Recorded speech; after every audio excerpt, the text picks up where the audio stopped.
It was no wonder he had only seen 4 God King breakthrough pills when he estimated there to be at least 10. It turned out that the bulk of the medicinal energy had gone into the Pill King. Not only so, the spirit of the Pill King was more developed. It possessed wisdom that was on par with that of a human. That was why it had chosen to hide inside the cauldron while the other pills attempted to escape, choosing to bide its time for the ideal opportunity to run. Then, just as Xianxia let his guard down, it had immediately dashed out. Its patience and ability to gauge the right timing were indeed remarkable.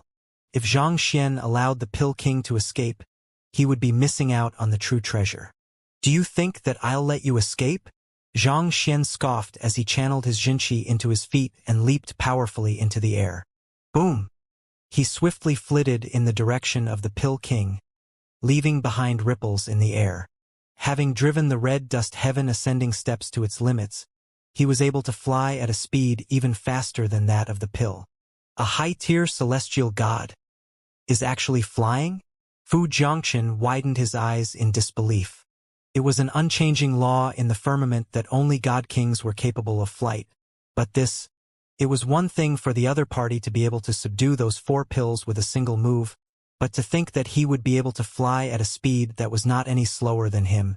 How in the world was the other party doing this? For a moment, Fu Jiangchen was really wondering if he was seeing things.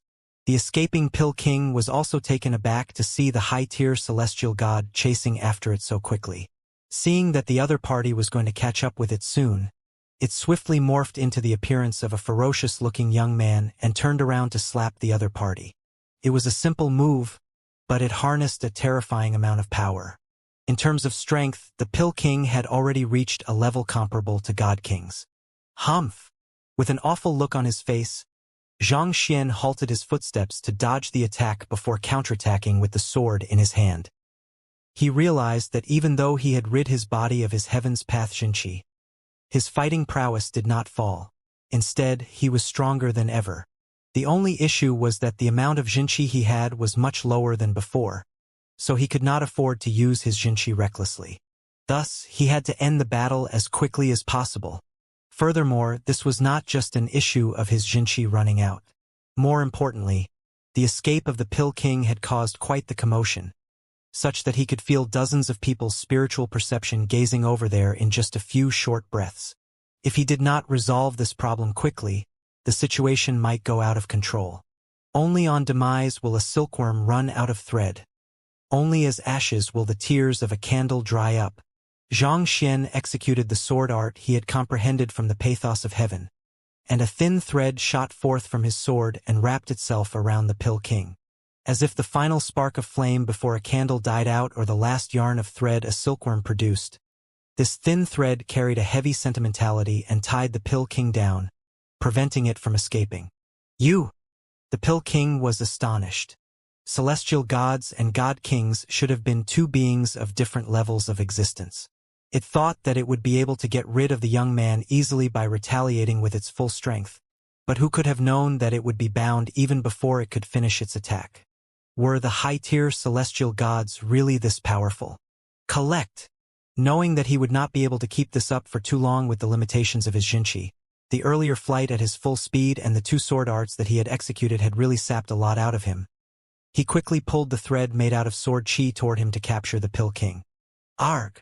Amid its cries of agony, the Pill King, from its form as a young man, slowly grew smaller and smaller until it was no more than a round pill. At the same time, the spirit that had BOM within it had been vanquished as well. Having finally subdued the Pill King, Xianxia heaved a sigh of relief. Reaching out, he was just about to grab the Pill King when his body suddenly froze in place. Not only so, even his flow of Jinqi disobeyed his will and screeched to a halt. What's happening? Xianxia narrowed his eyes in shock. Following that, he saw a beautiful lady walking toward him a step at a time. With her dainty hand, she picked up the Pill King lightly between her fingertips. Friend, this pill is a medicine that my barrelgrass gazebo paid a heavy price to forge. Thank you for capturing it in my stead. I am very grateful for your assistance, the lady said with a smile. The barrelgrass gazebo? Xianxia asked with narrowed eyes as he channeled his Jinqi to break the seal cast on him. The Pill King was a medicine that could possibly aid one in making a breakthrough to the God King realm. There was no power in the firmament that could resist such temptation. As such, Xianxia had been worried all this while that someone would attempt to steal the Pill King away from him, and it seemed like the worst-case scenario had happened. This wench sure was greedy. She was there to steal his possession, yet she still wanted to claim the moral high ground and retain her reputation while doing so. The firmament was a lawless place. In the end, it was the one with the strongest fist that called the shots. Indeed, the lady replied gracefully as she whipped out her jade token. This is the insignia of our beryl grass gazebo. Given that you have done us a great favor, it's only right for us to reward you accordingly. With this insignia, you will be able to choose any cultivation technique manual of your liking at our beryl grass gazebo. Then, with a flick of her wrist, she passed the jade token over to Xianxia. Is this the story you have managed to come up with to steal my possession? Xianxia sneered as he sliced the jade token in two without any hesitation. Do I look like a pushover to you? It was one thing for the other party to seal his movements and steal his pill, but to think that she would even dare claim that it was hers. Xianxia had never seen such bullshit before. Steal your possession? That is a pill that I paid a high price to forge. Anyone with the slightest common sense will be able to tell that this is beyond a mere high-tier celestial god's ability to forge. The lady flung her sleeves back and sneered coldly. Think before you speak. It's indeed beyond my ability to forge this pill, which is why I engaged Master Fu Jiangxin's help. I provided him with the medicinal herbs and the forging technique, but the pill ended up escaping just as we completed it. You said that you are the one who forged it, so why don't you tell us what medicinal herbs are used in it, and what the respective steps required are? Xianxia asked. Fu Jiangxin, the lady burst into laughter. It seems like you do know quite a bit. Indeed, I was the one who instructed him to forge the pill on my behalf, and I provided him with the medicinal herbs in order to do so. Little boy, it isn't right for you to claim possession of something that isn't yours. But sure, I'll go with you for the sake of fairness then. Let's call Fu Jiangxin over here and have him testify who the true owner of the pill is. After saying those words, the lady turned toward a manor and bellowed, Fu Jiangxin, hurry up and get over here. Her words were swiftly transmitted over to Fu Jiangxin through her Jinqi. Meanwhile, Xianxia quickly reassessed his situation solemnly. There was no one else in the area, but he could feel dozens of people's spiritual perception observing the happenings intently. The reason the lady had claimed that the pill was hers right from the start was to claim the moral high ground. This way, no one would be able to legitimately compete for the Pill King with her. Otherwise, they would risk sullying their reputation. Based on this, it could be seen that the lady before him had quite the standing in Linglong Royal City. You sure are brazen enough to not feel the slightest bit of embarrassment even after snatching your pill. Tell me, who are you? Xianxia harumphed. You know of the barrelgrass gazebo, but you don't know who I am? The lady chuckled softly. I am Bei Qinghong. Bei Qinghong. Xianxia's face immediately darkened. A conferred god king?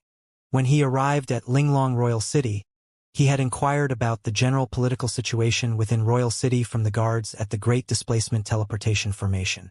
From them, he had learned that other than Fairy Linglong, the two people that he should look out for were conferred God King Shangguan Yunwan and conferred God King Bei Qinghong.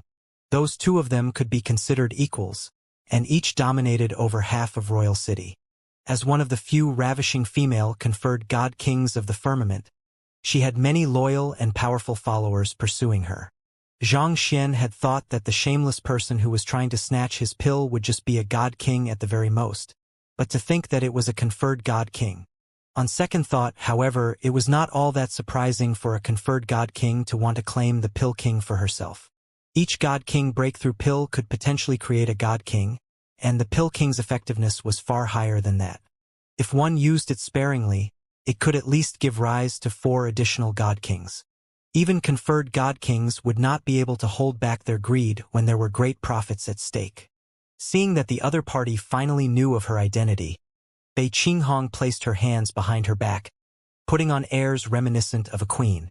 Glancing downward, she saw a weakened Fu Jiangchen flying over slowly. He had expended all his energy earlier, but he was still able to swiftly recover a bit of his energy by consuming the pills he had with him. Fu Jiangchen pays respect to conferred God King Bei. Fu Jiangchen clasped his fist and bowed deeply, not daring to show the slightest breach in his etiquette. Bei Qinghong nodded slightly in response.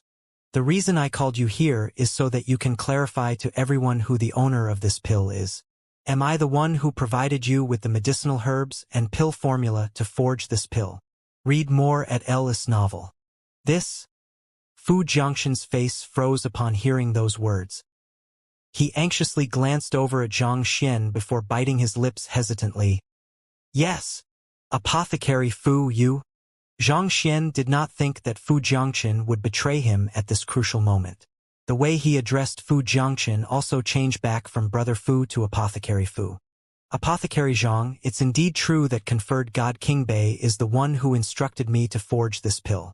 It'll be best for you to step down and not cause a ruckus. I'm causing a ruckus? Trembling with rage, Zhang Xian burst into laughter instead. Then he shook his head. It seems like the sky of Linglong is ganging up against me for being an outsider. He had taken the grass of God King there and paid a heavy price in order to have the pill successfully forged. Yet they were now claiming otherwise. It seemed like they were really taking advantage of his weakness in order to distort the truth to their advantage. Audacious! Conferred God King Bei has magnanimously turned a blind eye to your insolence because you have accrued some merit capturing the pill, but instead of feeling grateful toward her, you continue to spout such brazen words. Are you asking to be killed? Fu Jiangchen bellowed authoritatively. Those words immediately caused Zhang Xian's rage to hit the roof, and right after, he heard Fu Jiangchen's telepathic voice in his head. Brother Zhang, conferred God King Bei is too used to having her way. Even if I side with you, she'll still likely try to make a move on you after you have left Linglong Royal City. If you really wish to go ahead with it, I can report the matter to conferred God King Shangguan to have her judge this matter on our behalf, but ultimately those two conferred God Kings are equal in strength. If conferred God King Bei insists on having her way, there's nothing we can do. I think it would be best for you to concede defeat. You are saying that I should just let her do as she pleases. Zhang Xian sneered. There's no way around it. That's a conferred God King. We don't stand a chance. Even after she takes the Pill King, you still have the other 4 pills to use. If this goes on, I fear that she might resort to violence. By then, not only will you be walking out of here empty-handed, your life will be in danger. Fu Jiangchen exclaimed worriedly. Read more at Ellis novel. There was a common saying that a normal citizen could never defeat an official in power. Bei Qinghong was one of the rulers of Linglong Royal City, as well as a conferred God King who boasted strength just beneath that of a god monarch. Knowing that there was no point arguing with Fu Jiangchen over this matter, Zhang Xian turned his gaze to Bei Qinghong and asked with his chin tilted upward, "What if I refuse?" As someone with his foundation based in the sky of Linglong, Fu Jiangchen had far too many lives he had to consider before going against a conferred God King. But that was not the case for Zhang Xian. It was true that the lady before him was ravishing. But what was the point of having such a beautiful appearance if what lay beneath was nothing more than a venomous heart? He had hoped to keep a low profile so as to not cause too huge of a commotion, but this was one of the things that he simply could not tolerate. This was not the time to be thinking about remaining humble and low profile.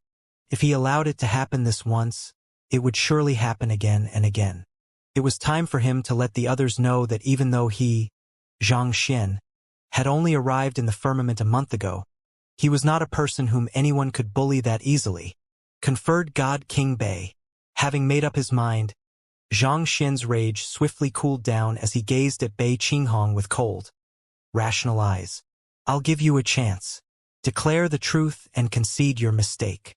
Despite knowing conferred God King Bei's identity, he still dares to make such a bold statement? Is he insane? He must be out of his mind. Those who were keeping a lookout on the situation exclaimed in shock. I have been polite to you so far out of consideration that you are a guest in our sky of Linglong, and that you have helped me capture my pill. However, you seem to be testing my patience. Did you think that I dare not make a move on you? Bei Qinghong gazed down at Xianxia chillingly.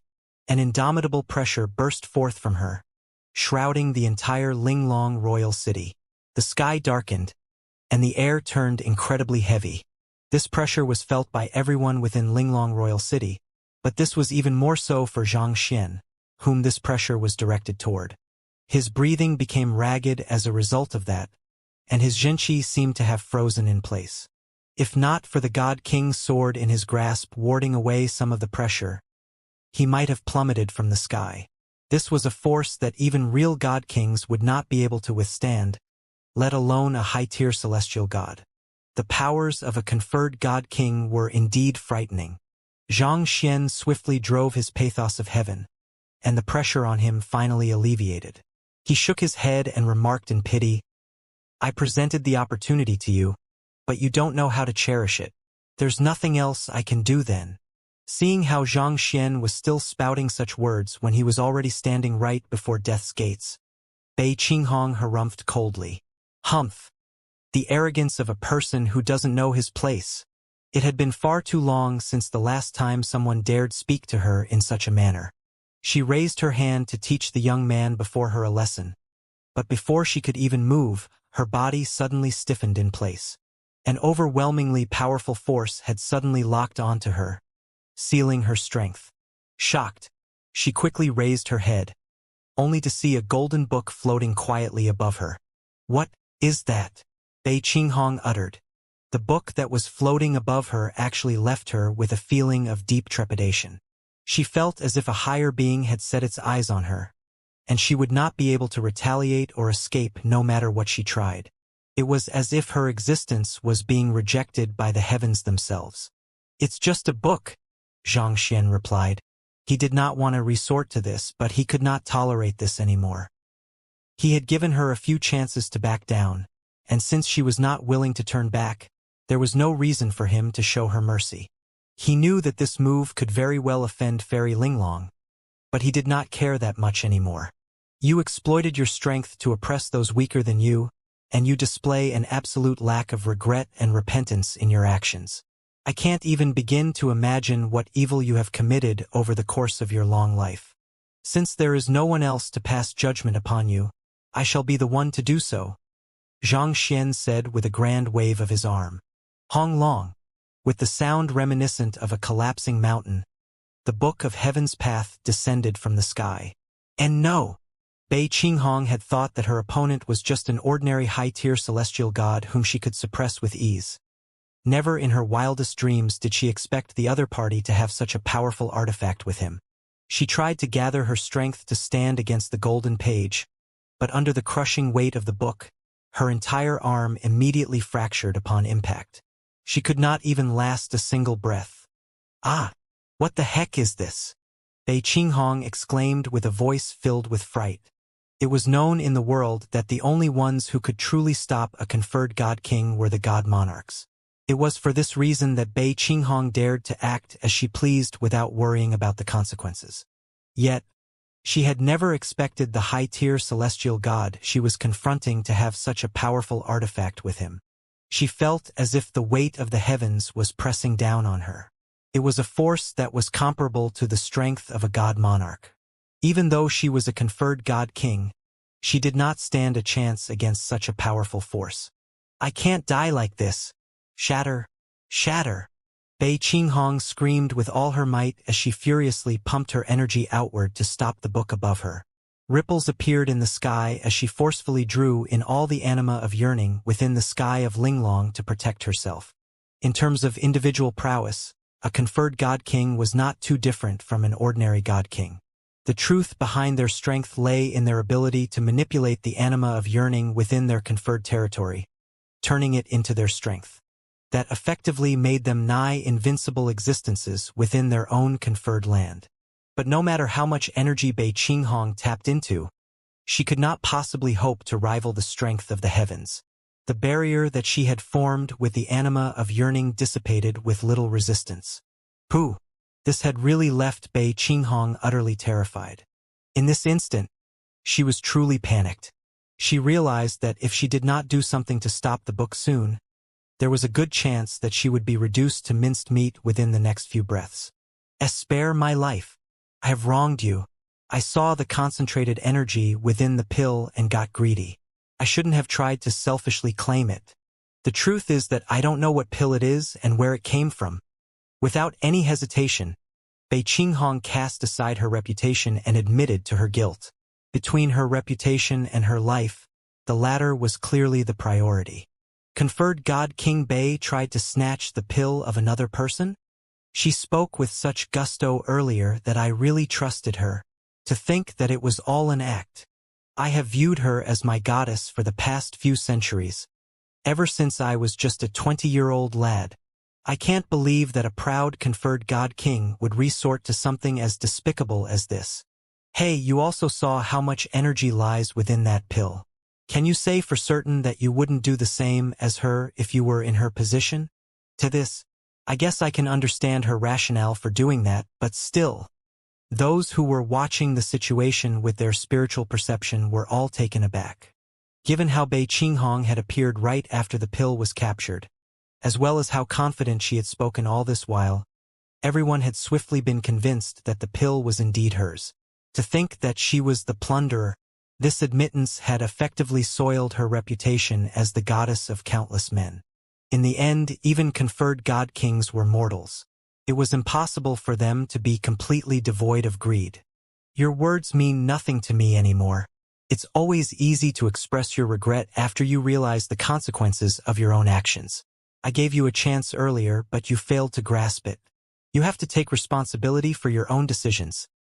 Xianxia replied with utter nonchalance. Even the worst villains in the world would unhesitatingly apologize if there was a sword pressed against their neck. What was the point of receiving such an apology? Kacha. With the previous upgrade of his Library of Heaven's Path, the duration for which the golden page was able to remain materialized in the world increased yet again. Under Xianxia's will, it crashed down on Bei Qinghong with greater force than before. The latter swiftly succumbed under the pressure, and the bones all over her body began fracturing. Fresh blood spurted out of her every orifice, dyeing her body crimson. As powerful as conferred God Kings were, they had not surpassed the limitations of the heavens yet. Thus, they were powerless before it. Please hold on a moment.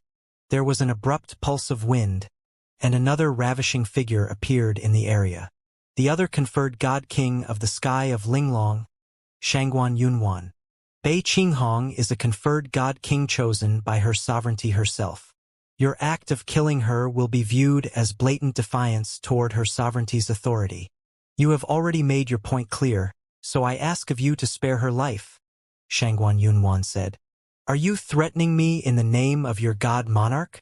Xianxia glanced at Shangguan Yunwan coldly. The eyes of the conferred God Kings and God Monarch of the sky of Linglong Shore were convenient. While Bei Qinghong was attempting to plunder his pill, they were blind enough not to see anything at all, allowing Bei Qinghong to arrogantly act as she pleased. Yet, when the tables were turned, they did not hesitate to see and intervene. What right did they have to ask him to compromise? Their strength? Dream on. Even if I didn't say anything, you should also know what I mean deep down. The honor of a god monarch cannot be sullied, Shangguan Yunwan said. The god monarchs were the strongest existences in the world. Bei Qinghong was a person appointed by Fairy Linglong to serve as a conferred god king to the sky of Linglong. So the only one who could hold Bei Qinghong responsible for her actions should be Fairy Linglong. The act of killing Bei Qinghong could be viewed as an attempt to challenge Fairy Linglong's authority. I do understand what you are saying. However, to confer a person like that as her conferred god king, it doesn't seem like Fairy Linglong is a good judge of character. Leaving such a person to manage the sky of Linglong is exactly what will sully Fairy Linglong's honor. Allow me to rid the black sheep on her behalf then, Xianxia declared. And no! Bam! With a cry of agony, Bei Qinghong was smashed into the ground. Her soul also dissipated in that instant, leaving nothing behind at all. Why you? Shangguan Yunwan did not think that the other party would still kill Bei Qinghong despite having brought out the god monarch's name. Her lips quivered in rage as she raised her hand to point at him. How dare someone like you have the gall to? But before she could finish her sentence, the other party shot her a piercing glare and said frostily, "Shut your mouth if you don't want to die." Shangguan Yunwan's body trembled in anger, but having witnessed the prowess of the book, she dared not say another word. Even Bei Qinghong, who was equal to her in terms of strength, had been killed in an instant. If she dared say another word, it was likely that she would meet the same fate. The God Kings and the other experts who had been keeping an eye on the situation also went completely quiet. They could not stop their bodies from shuddering after witnessing what had just happened. That was a conferred God King, an existence whom no one could stop other than the God Monarchs. Yet, in the blink of an eye, such an existence was killed, and the other one had been berated in public yet dared not utter a word of complaint. Just where in the world did this frightening fellow come from? At the same time, Fu Jiangxin's body was also trembling fearfully. He had always viewed Zhang Xian in high regard, believing that he would achieve great things in the future. Yet, who could have known that he wielded the strength to kill a conferred God King and scare his goddess into not daring to speak a word? It was fortunate that he did not think of attempting anything while helping him forge his pill, or else he would have probably been reduced to a corpse by now. Wait a moment, isn't he Zhang Xian? Zhang Xian? Are you referring to the Zhang Xian from the Sky of Drifting Spectre who came up with the breakthrough pill, Apothecary Zhang? Yes, that's him. I was at the Sky of Drifting Spectre on the day of the launch and I happened to see him. So, I remember him quite clearly. Ah, that explains it. As someone who could come up with the beauty pill and breakthrough pill, I suppose it's no surprise if he could come up with that frightening pill over there too. If he's able to kill a conferred God King so easily, does that mean that he has a God Monarch backing him? I wonder who it is. There was someone amid the spectators who recognized Zhang Xian. Zhang Xian had caused too huge a commotion back in the Sky of Drifting Spectre, such that his reputation had already spread all the way there. After berating Shangguan Yunwan, Zhang Xian collected the pill king bound within his sword qi with a flick of his finger before stowing it into a jade container. All of a sudden, he felt a whiff of danger coming from the center of Linglong Royal City. The silent space suddenly began rumbling furiously as the energy within Linglong Royal City swiftly surged toward the center. A despairing pressure suddenly fell out of nowhere. Is Fairy Linglong going to make a move as well? Zhang Xian muttered with narrowed eyes. He had witnessed the strength of the conferred God Kings with his own eyes, and it had been shown that the golden page was more than enough to curb them. However, the energy that was gathering in the sky was even stronger than that of a conferred God King. Just like the massive sun in the sky, it felt like an imposing and otherworldly force that mortals could not hope to oppose. There was only one possibility for such a situation to occur, and that was for a God Monarch to have gotten involved.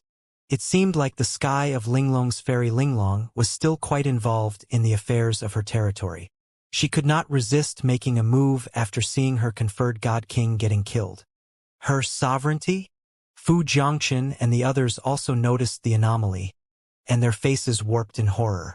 They quickly lowered themselves to the ground and bowed their heads downward, not daring to raise them in the least. Shangguan Yunwan also kneeled to the ground, but her tensed face was swiftly replaced with relief. Her heart would really be chilled if their God Monarch was able to remain nonchalant after watching a conferred God King getting killed in their territory. Hong Long Long. The accumulated energy swiftly morphed into a massive face that loomed over the entire sky, as if the sun. Instead of appearing in person, Fairy Linglong sent a sliver of her will down instead. I never thought that there would be someone so audacious as to kill my conferred God King. Fairy Linglong's voice pierced right into one's soul, leaving one with a looming feeling of helplessness. The massive head above was just a sliver of the God Monarch's will, but it was already far beyond what a mere high-tier celestial god like him could deal with. Receive your punishment. Zhang Xian knew that there was a good chance he would be killed once Fairy Linglong made her move, so he quickly channeled the golden page, which had depleted half of its energy but had not vanished after subduing Bei Qinghong, to strike the massive face in the sky instead. The massive face in the sky harumphed. You overestimate yourself. Pop. The golden page abruptly vanished into thin air, as if it had never even appeared. The trump card that allowed him to defeat a conferred god king so easily could not even withstand the mere will of a god monarch. Xianxia's body stiffened upon seeing such a sight. He had thought that even if he could not wound Fairy Linglong, he would still be able to hinder her for a moment. Who could have known that he would not even be able to last a single breath? He still had another golden page in his library of Heaven's Path, but given the circumstances, he did not dare use it recklessly. It's the privilege of the young to act recklessly, but excessive arrogance is a huge taboo, the massive face remarked as it gazed down on Xianxia. Xianxia's heart skipped a beat. He quickly raised his God King sword and executed his strongest sword art. Before his sword chi could get far, it had started unraveling by itself. The next instant, he felt a stabbing pain in his arm before the God King sword was knocked out of his grasp. Following that, a powerful impact struck his chest, causing him to fall to the ground severely wounded. Tzz. The golden threads in his muscles swiftly repaired his wounds. You are stronger than I thought. The massive face was a little surprised to see that Xianxia was able to withstand its attack. It began to reassess him once more before speaking. As a god monarch, I shan't take advantage of your weakness. I can spare your life, but punishment is inevitable. Despite only being a high-tier celestial god, you arrogantly killed my conferred god king in my own territory, not showing the slightest regard for me. If I condone such an atrocity, our sky of Linglong will be looked down on by others. Then, with a powerful voice, it proclaimed, I hereby declare that you will be stripped of your cultivation. Boom! Xianxia swiftly found a powerful force wrapping itself around him, and the Jinqi within his dantian began to dissipate, as if someone was sapping it out of his body. This, alarmed, Xianxia tried to resist the force, but he found himself completely powerless. It was as if Fairy Linglong's words had turned into a law of the world, leaving him unable to even struggle. Am I really going to meet my end here? No. So what if she's a god monarch? I won't be killed that easily. Gritting his teeth, Xianxia was just about to bring out his final golden page to deal with the massive face in the sky when the force around him suddenly scattered. Raising his head, he saw a round orb spinning non-stop between him and the massive face. Along with its revolution, the space in the area seemed to freeze in place. Even the powerful might of a god monarch was unable to bypass the spatial manipulation of the orb. This is... Xianxia was stunned. The Dimension Silencer. The orb was none other than the hereditary treasure passed down within the Luo clan and currently in Luo Qiqi's possession. The Dimension Silencer. Luo Shenqing had told him that shortly after he departed from the Master-Teacher continent, Luo Qiqi had left as well. He had thought that the latter might have gone to the Azure, but despite having tasked the Six Sects with searching for her, there had been no news whatsoever. As such, he had suspected that she might have gone to the firmament. So, he had instructed the Six Sects to continue looking for her and take care of her well if they found her while he headed up to the firmament. After he arrived at the firmament, he had also heard some news that suggested that she might actually be there.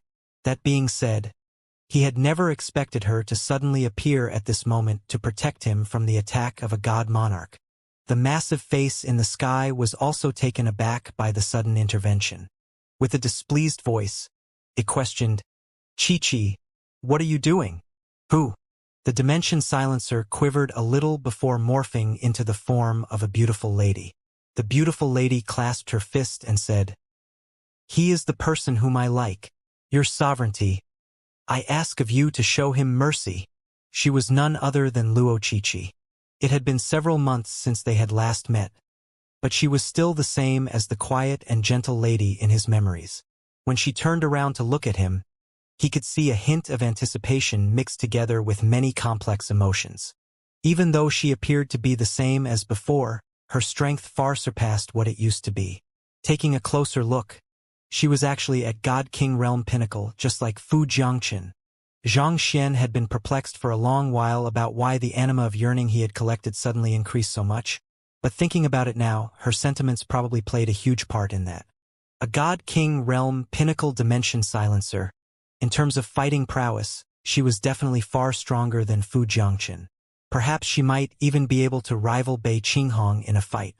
Seeing how the young lady unhesitatingly threw herself before a god monarch for his sake, he could not help but clench his fists tightly. My feelings for you aren't just at the level of like, Luo Qiqi said with a slightly bittersweet smile. Then, she turned to the massive face in the sky and clasped her fist. He is the person I like. Your sovereignty. I ask of you to spare him. Seeing this, Xianxia could not help but recall how the young lady had once turned against her own clan for his sake, and it felt like history was replaying itself yet again. This was a sentimentality he had never really been able to understand. Not once had he given her any promise or any hope, but despite that, she was still willing to toss aside everything else for him every time. It made him feel both grateful and guilty. The person whom you aren't able to forget about is him? The massive face asked doubtfully. But he doesn't have any feelings for you. I can see from his eyes that there is already someone else in his heart. Qiqi, is it worth it for you to turn against me for someone who doesn't even like you? Somehow, those words felt like advice from one friend to another. I don't know, but as long as he's safe. Standing right before a god monarch, Luo Qiqi's face did not have much emotion on it, just her unyielding determination. That would be enough for me. Why do you do this to yourself? The massive face sighed deeply. Fairy Linglong had known all this while that there was a person that lived in the heart of this reserved young lady, but she had never thought that it would be this man. Luo Qiqi raised her head and said, Your sovereignty. I believe that you saw everything that happened earlier. It was conferred God King Bei who was greedy, so she attempted to take advantage of him. Xianxia only retaliated due to her oppression. If we trace the chain of responsibility, it's unfair to pin the blame all on him. So, your sovereignty, I ask you to spare him and allow him to leave. She had never thought of herself as a headstrong person, but when it came to something involving Xianxia, she was determined to never back down. That is no longer the problem here. Even if my subordinate has done wrong, I should be the one to punish her. If he, an outsider, gets away scot-free after willfully killing my subordinate, our sky of Linglong will be made light of by others. The massive face replied. She knew that Xianxia was not at fault, but the sky of Linglong was a part of the firmament, not a closed-off dimension isolated from the rest of the world. Reputation was important when it came to dealing with others, so she could not afford to compromise. If that's the case, I am willing to take the punishment on his behalf, Luo Qiqi said with gritted teeth. Not expecting the young lady to go this far, the massive face in the sky frowned. Qiqi, back down. I'll settle this matter myself, Xianxia said as he flew into the sky and stood in front of the young lady. He was already indebted to the young lady after all she had done for him. How could he allow her to come to harm due to him again? His strength might be lacking, but having taken in the bloodline of the little yellow chick, his body had become undying. It would not be that easy for Fairy Linglong to kill him in his current state. Furthermore, he still had a golden page with him. It might not be enough to defend against the might of a real god monarch, but it could surely stand its ground against a sliver of Fairy Linglong's will. I guess you still have some guts in you, the massive face remarked quietly after seeing Xianxia's actions. To face your own trouble by yourself, you still have a sense of responsibility in you. Had it been anyone else, even if it was a conferred god king, they would not have dared say anything excessive before a god monarch. Yet, the young man was willing to step forth under such circumstances to take responsibility for his own actions. Perhaps that was why Luo Qiqi was so devoted to him. My initial verdict was to cripple your cultivation, but since Qiqi has pleaded on your behalf, I'll make an exception and show you leniency. This sliver of my will is formed through the spiritual energy within Linglong Royal City, and it harnesses roughly 1/100th of my prowess.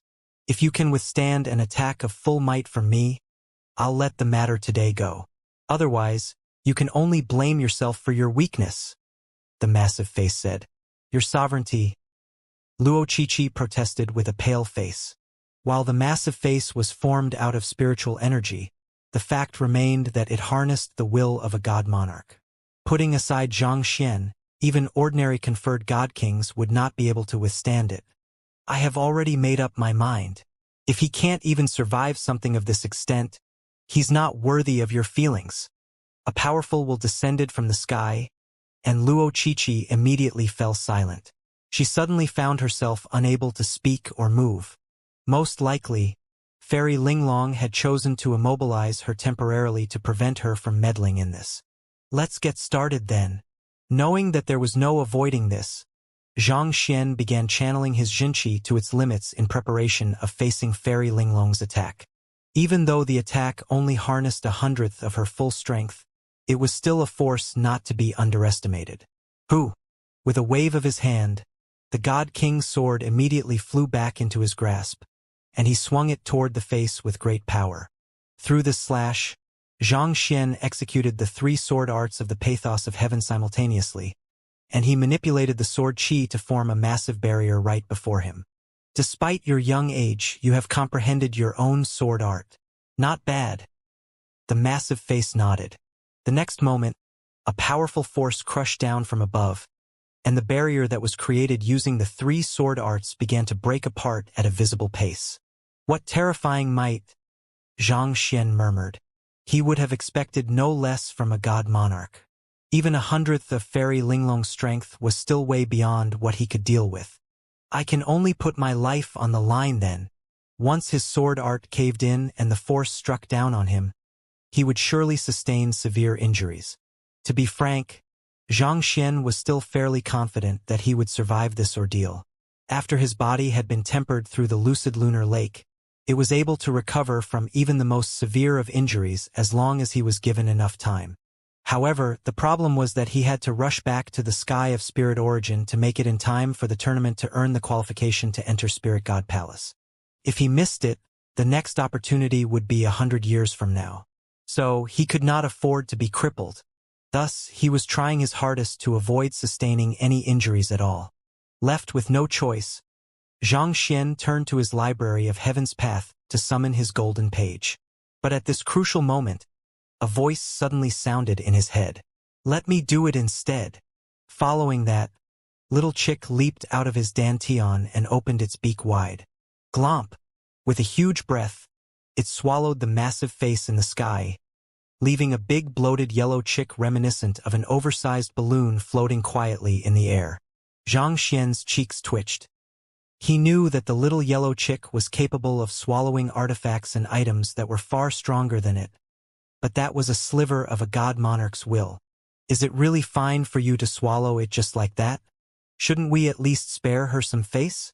Zhang Xian was far from being the only one taken aback by this sight. Everyone who witnessed the scene was as dumbstruck as he was. That massive face could be considered a representation of Fairy Linglong herself, and a chick had actually swallowed it just like that. Luo Qiqi also turned to look at Little Chick with a look of disbelief on her face.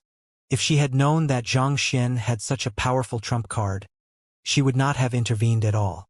Before everyone's shocked gaze, the massive yellow chick released a resounding burp before its body began contracting back to its original size. While it was still contracting, it licked its lips with an expression that looked as if it was not fully satisfied yet. Wang! Shortly later, yet another massive face appeared in the sky. This time around, however, without ample spiritual energy to fuel it, the face looked a little blurred. Nevertheless, the will that was harnessed within it still cast a heavy pressure on those standing before it. You! Instead of flying into a rage, the massive face looked at Little Chick with an indescribable expression on its face. I am Zhang Xian's tamed beast, Little Chick. If you want to make a move on my master, you have to get past me. Little Chick stuck its chick wings on its waist and spoke proudly. Tamed beast? Little Chick. The massive face twitched a little upon hearing those words. Do you know your true identity? Of course, Little Chick replied proudly. I am a legendary beast who once ruled over the lands. Supercock. The massive face twitched yet again before looking at Zhang Xian with an assessing gaze. If Fairy Linglong had thought that the young man was just a talented cultivator who possessed some special means previously, she did not dare think that way anymore. It was one thing for the young man to have comprehended a cultivation technique and sword arts that surpassed the heavens and possessed a book that could kill a conferred god king. But she never could have imagined that the young man would actually tame that person as his tamed beast, even brainwashing him into thinking that he was a cock. Furthermore, that person even took pride in such an embarrassing name. Was this really happening? It really felt like everything in the firmament was going haywire. Since you have managed to block a blow from me, I'll consider this matter settled. As a god monarch, Fairy Linglong could not afford to renege on her promise. No matter what kind of means the young man had used, it was a fact that he had managed to withstand her attack. So, the massive face harumphed. You can leave now. Thank you. Xianxia clasped his fist as he heaved a sigh of relief. While Little Chick was able to devour that massive face in the sky, they were still in a disadvantageous position given that they were in the sky of Linglong. If Fairy Linglong decided to make a move personally, they would not stand a chance at all. So this was already the best outcome for him. Xianxia turned around to talk to Fu Jiangchen. Apothecary Fu, I am thankful that you helped me forge my pill. I helped you raise your cultivation, and I gave you some insights into pill forging during the process earlier. That should be enough to compensate you for your assistance. To be frank, he was still a little angry at how Fu Jiangchen had backstabbed him at a crucial moment earlier to help Bei Qinghong. He understood that Fu Jiangchen was indeed in a difficult position considering the circumstances, but he could not simply treat it as if nothing had happened at all. So, it was inevitable that their relationship would have to drift apart. I am grateful for your guidance, Apothecary Zhang. Fu Jiangchen bowed deeply. He had still treated Xianxia as his junior earlier, but after witnessing how the latter was able to kill a conferred god king easily and devour the will of a god monarch, there was no way he would dare act in such a manner anymore. Furthermore, he also felt deeply guilty about his earlier actions. Chi-Chi. After addressing Fu Jiangchen, Xianxia turned to the young lady behind him and called out to her with an awkward look on his face. He was not sure how he should face her. She had done so much for him thus far, but he could not give her what she wanted the most. Just as he was at a loss as to what to say, the young lady looked at him with clear eyes and asked, Xianxia, would it be fine for me to continue following and learn pill forging from you? Hearing those words, a slight chuckle escaped from Xianxia's lips as he nodded. Of course. As if the arrival of spring, a beautiful smile blossomed on Luo Chi-Chi's lips. That's great. She then turned to the massive face in the sky and kneeled down before saying, Your sovereignty, I am extremely grateful to you for saving me from the spatial turbulence and bestowing me with plenty of resources, allowing me to raise my cultivation swiftly. Due to your help, Taihat, I was able to grow so quickly. I'll never forget you have done for me. Those words made the massive face in the sky frown. Your sovereignty, I once told you that once I received news on him, no matter what kind of danger lies ahead, I'd seek him and stay by his side. Now that he is right before me, I wish to leave together with him. I hope that you'll grant me your blessing, Luo Chi-Chi said as she kowtowed solemnly several times. The massive face was silent for a moment before sighing deeply. I already knew about it when I heard about the breakthrough pill and beauty pill. I didn't tell you because I feared that you would leave right away. But it seems like what that will happen will eventually happen. Given the ruckus that Xianxia had caused in the sky of drifting specter, how could Fairy Linglong, as a god monarch, possibly remain oblivious to it? She had just worried that Luo Chi-Chi would leave right away after hearing the news, so she had chosen to intentionally keep the matter from her. Yet, shortly after that, the young man had gone there on his own and caused an even larger commotion than before. Seriously, this young man sure was a troublemaker. It was a mystery why someone as nice as Chi-Chi would fancy such a man. Forget it. Go on and pursue your own happiness, the massive face said. I don't believe that the person he likes can be even more outstanding than you. Fairy Linglong knew that the young lady whom she had saved from the spatial turbulence was the manifestation of the Dimension Silencer. Even in the firmament, the Dimension Silencer could still be considered a top-tier treasure. That was also precisely why the young lady had been able to become a god king within such a short period of time. With such talent, there was probably no one in the firmament who could compete with her. Fairy Linglong did not know whom Xianxia liked, but she did not believe that it was possible for any man to resist the pursuit of a lady as fine as Luo Qiqi for too long. "Thank you, your sovereignty," Luo Qiqi replied in delight before turning back to face Xianxia. After she heard of his departure from the master-teacher continent, she had immediately torn apart the dimension barrier to pursue him. However, she did not expect to make her way all the way up to the firmament in one shot. She had thought that it would take a very long time before they would be reunited, so this sudden meeting had come as a huge surprise to her too. Xianxia nodded at Qiqi before turning to the massive face in the sky to say, "Qiqi has been under your sovereignty's care all this while, so it's only right for me, as her teacher, to thank you and repay the favor." "Repay the favor? How do you intend to repay my favor?" "By killing my conferred god king and devouring my will," the massive face harumphed. As soon as Fairy Linglong heard those 3 words, "repay the favor," from Xianxia's mouth, she felt a surge of anger rising from her chest. "You killed my conferred god king shortly after arriving in my territory, and you even had your tamed beast devour my will." While it was true that there was not much damage to her, it still caused her reputation to be sullied. "Of course not." Xianxia chuckled awkwardly. "If I'm not mistaken, your sovereignty, you haven't been able to sleep well, right?" He had realized that he could not use the Library of Heaven's Path to peer into the flaws of the god monarch, but nevertheless, he was still able to discern some things from Fairy Linglong's will. Fairy Linglong was an extremely powerful god monarch, wielding powers that placed her at the forefront of her peers. However, she suffered from a major issue, and that was a lack of sleep. Typically speaking, those who had reached her level of cultivation did not need to sleep. Even if she did not rest for 10,000 years, her physical condition would not be phased in the least. That being said, most experts still slept as a form of relaxation for their body and mind. As a person who had reached the peak of the world, there was no need for Fairy Linglong to cultivate desperately. Left without much of an aim in life, it became even more important for her to rest well to avoid getting too restless. Those words made the massive face in the sky frown. The young man's words were spot on. She was indeed suffering from insomnia, and no matter what she did, she was unable to fall asleep. But how did the other party know about this? Not even Luo Qiqi was aware of this matter. "Your sovereignty, please rest assured. I am an apothecary. While I don't have a solution for your affliction at the moment, I'm confident that I will be able to think of something in time. I hope that I can repay the grace you have showered upon Qiqi with this." Xianxia clasped his fist. His cultivation was still too weak, so it would be hard for him to deal with a problem that even Fairy Linglong herself was unable to solve. Nevertheless, as he raised his cultivation, he should be able to figure out a way to solve her affliction. "Till be waiting then," the massive face left behind those words before dissipating from the sky.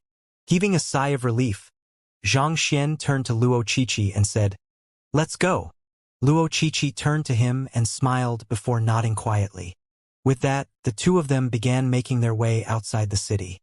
In Linglong Royal City, within a massive palace floating in the middle of a sky, a lady gazed upon the departing figure of Xianxia and Luo Qiqi with her hands behind her back. If Xianxia saw the face of this lady, he would be surprised to find that it was identical to that of the massive face that had appeared earlier. She was Fairy Linglong of the Sky of Linglong. "I wonder just what is so great about love that it drives people frenzied in pursuit of it," Fairy Linglong muttered to herself. "Qiqi, I can only hope that you won't regret the decision you have made today. However, I doubt that that man is completely devoid of feelings for someone as outstanding as you. It's pretty obvious who he should choose between you and that woman. Humph, if I find out who that woman is, I'll surely teach her a lesson." Before Fairy Linglong could finish her words, the space around her suddenly began trembling as a golden board materialized out of thin air. Seeing this, Fairy Linglong hurriedly lowered her posture, not daring to even breathe lowly. "Fairy Linglong of the Sky of Linglong, receive the edict." the golden board declared grandly. You are to head to the sky of freedom right now. God Monarch Lingxi wishes to meet with me? Fairy Linglong was taken aback. However, she dared not go against the order, so she quickly replied, I have received the edict. With a slight waver of her body, Fairy Linglong vanished from the spot. With a wave of her hand, Fairy Linglong tore apart the fabric of space to follow the golden board. The next moment, she was standing before a massive gate shrouded amid a layer of fog. Sky of Freedom, Heavenly Palace of Freedom. The gate was still tightly shut. Fairy Linglong of the Sky of Linglong has come to pay respect to God Monarch Lingxi. Fairy Linglong lowered her body and waited patiently for the gate to open. The term 9 skies 9 monarchs made it sound as if the 9 god monarchs were of equal standing. But only those who had reached the level of a god monarch would know that the true master of the firmament was none other than the person lording over the sky of freedom. The surroundings were absolutely silent. There was no breeze or the calls of any beasts around. The air in the area was so still that it felt suffocating. Fairy Linglong continued waiting patiently amid this stifling environment. But on the inside, she was trying to figure out the reason behind this summon. The other party had sent the golden board over to invite her there, but despite her arrival, the gate still remained firmly closed. There was no one to receive her, and there were no indications as to what she was supposed to do. She did not recall doing anything that would have offended God Monarch Lingxi. Fairy Linglong waited for a while longer, but there was still no response at all. So, she raised her voice slightly and announced her presence once more. Fairy Linglong of the Sky of Linglong has come to pay respect to God Monarch Lingxi. It had been an hour since she arrived, and her posture had remained lowered the whole time. It was not that she could not stand upright. She dared not. She waited for yet another hour after that, but the massive gate still showed no signs of opening. Just as Fairy Linglong was wondering if she should take her leave and return another day, a voice suddenly echoed from the depths of the Heavenly Palace of Freedom. This is a clone formed by a sliver of my will. I'll give you 3 moves to defeat it. Wang. Right after those words were spoken, a young lady appeared before Fairy Linglong. The young lady was dressed in a simple but elegant white robe. She had an aura that seemed to meld into nature, making her presence nearly imperceptible. Fairy Linglong's eyebrows shot up in astonishment. She did not recall doing anything to offend God Monarch Lingxi. Why did she have to defeat the other party's will within 3 moves? All right then. Even though Fairy Linglong was bewildered, she knew that she could not go against the other party's will. So, she straightened her posture and took a step back before abruptly charging forward to strike the young lady with a palm strike. Sla! The surrounding space ripped apart as though it was as flimsy as a sheet of paper, causing a black dimension rift to appear on the young lady. Yet, the dimension rift did nothing to faze the young lady at all. It was almost as if she did not exist in the world. 1. The white-robed young lady uttered nonchalantly. Fairy Linglong was taken aback to see that her attack was not able to faze the other party. Biting her lips, she did not dare hold back at all. She lifted both of her fists and struck down on her opponent simultaneously. In terms of strength and talent, she was ranked among the top few in the 9 god monarchs. Even the Cloud Dragon Monarch would have to tread carefully around her. With her fusing her entire strength into both of her fists, a destructive prowess wreaked havoc upon the world. Her assault did not just cause a dimension rift anymore. Instead, the space that stood in her path was all disintegrated into fine dust. Stable space was one of the foundations of life. The act of tearing down space was the act of destroying all life within that space. However, the white-robed young lady still did not make a move at all. She allowed the destructive force to ripple through her body, but it did not even leave a trace on her. 2. The white-robed young lady counted. Knowing that this was her last move, Fairy Linglong extracted a droplet of blood from her glabella and set it ablaze. The next instant, her aura surged furiously. Gathering all her strength into her palm, she struck down once more. This time, her palm strike was at least 2 times stronger than her first attack, but instead of shattering or disintegrating, the space distorted this time around. The palm strike landed squarely on top of the white-robed young lady, but the latter remained rooted to the spot, not affected by the offense. A voice echoed by Fairy Linglong's ear. 3.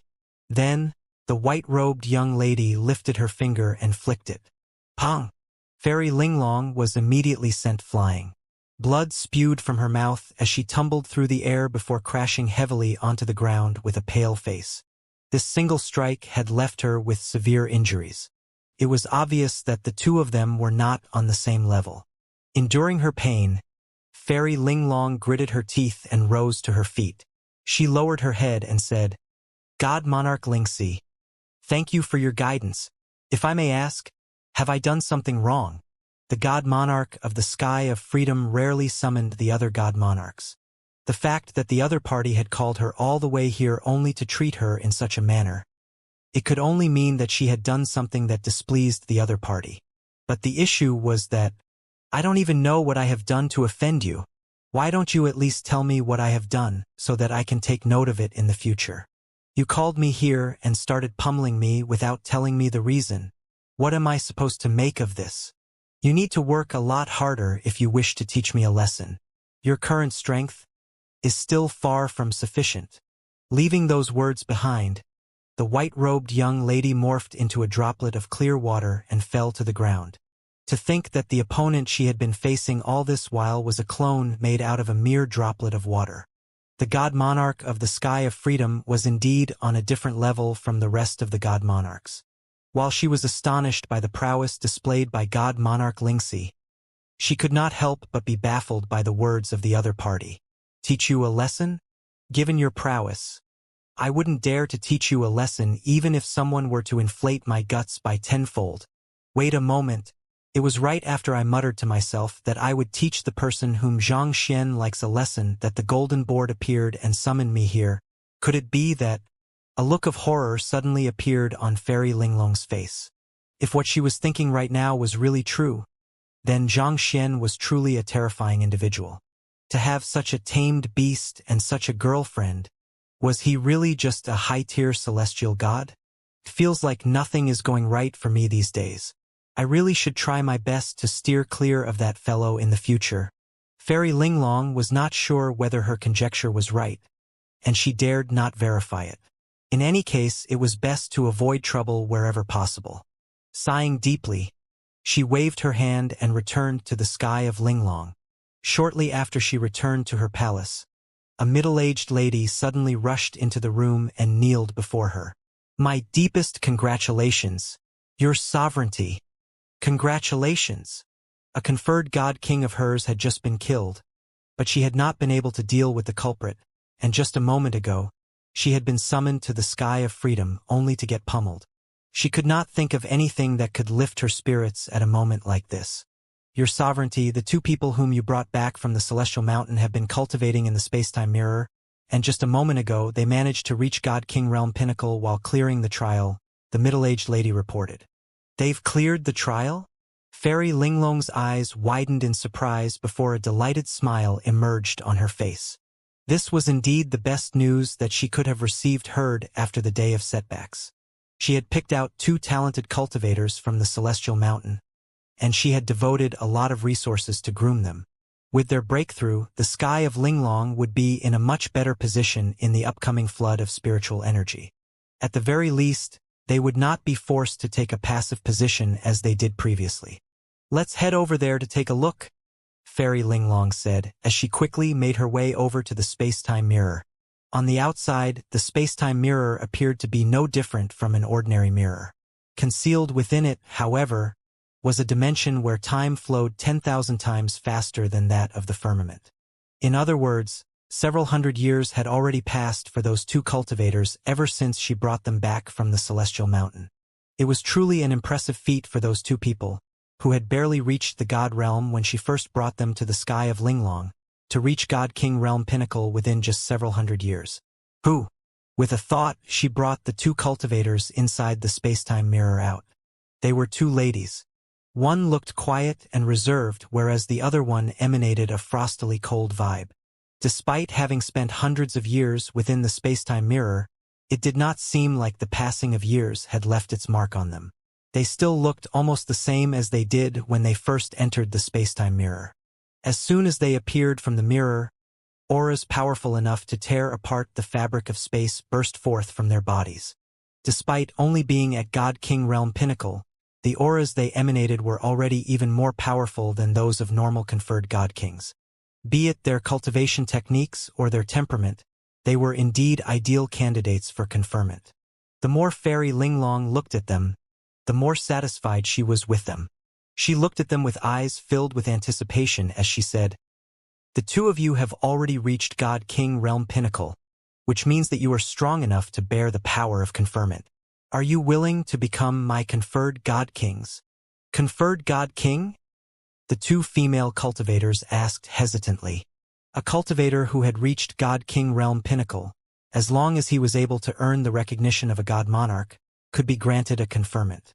This conferment would entitle them to greater powers, making them the strongest existence beneath the God Monarchs. Those who could not receive a conferment from a God Monarch would find their cultivation capped. No matter how talented they would only be a little more powerful than ordinary God Kings. Indeed, Fairy Linglong nodded. Her initial plan was to reserve the conferment for Luo Qiqi after Bei Qinghong's death, but the latter had chosen to leave with Xianxia instead. Nevertheless, everything still turned out fine in the end. While the sky of Linglong had lost a conferred God King, it could potentially gain two more if the conferment went through. That would put it on par with the rest of the 9 skies. Seeing how those two were hesitant, Fairy Linglong frowned. "Are you unwilling to become my conferred God King?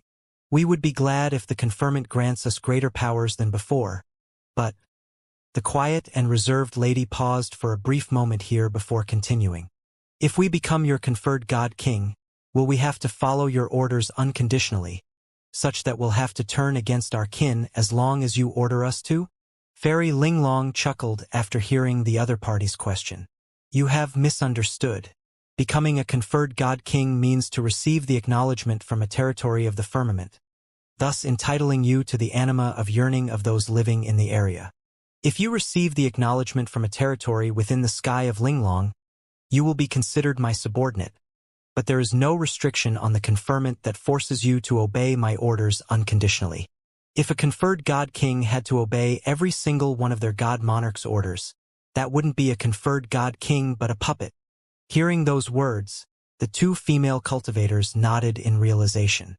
"If that's the case, we are willing to become the conferred God Kings of the sky of Linglong." "Good." Fairy Linglong raised her hand, and a brilliant light embraced the two female cultivators. At the same instant, the countless lives living within sky of Linglong heard a voice sounding in their heads. "To the people of the sky of Linglong, heed my words. For her imprudence and dishonorable actions, Bei Qinghong has been stripped of her conferment. I hereby declare that Wang Ying and Wei Ruyan will be replacing her as conferred God Kings of the sky of Linglong." The countless life forms of the sky of Linglong immediately saw the figures of two beautiful ladies in their heads, and they hurriedly kneeled down. Paying respects to the conferred God King Wang Ying and conferred God King Wei Ruyan. The lifespan of a conferred God King exceeded 100,000 years, so every conferment represented the rise of a lasting major power. For a long time, the sky of Linglong had only had 2 conferred God Kings.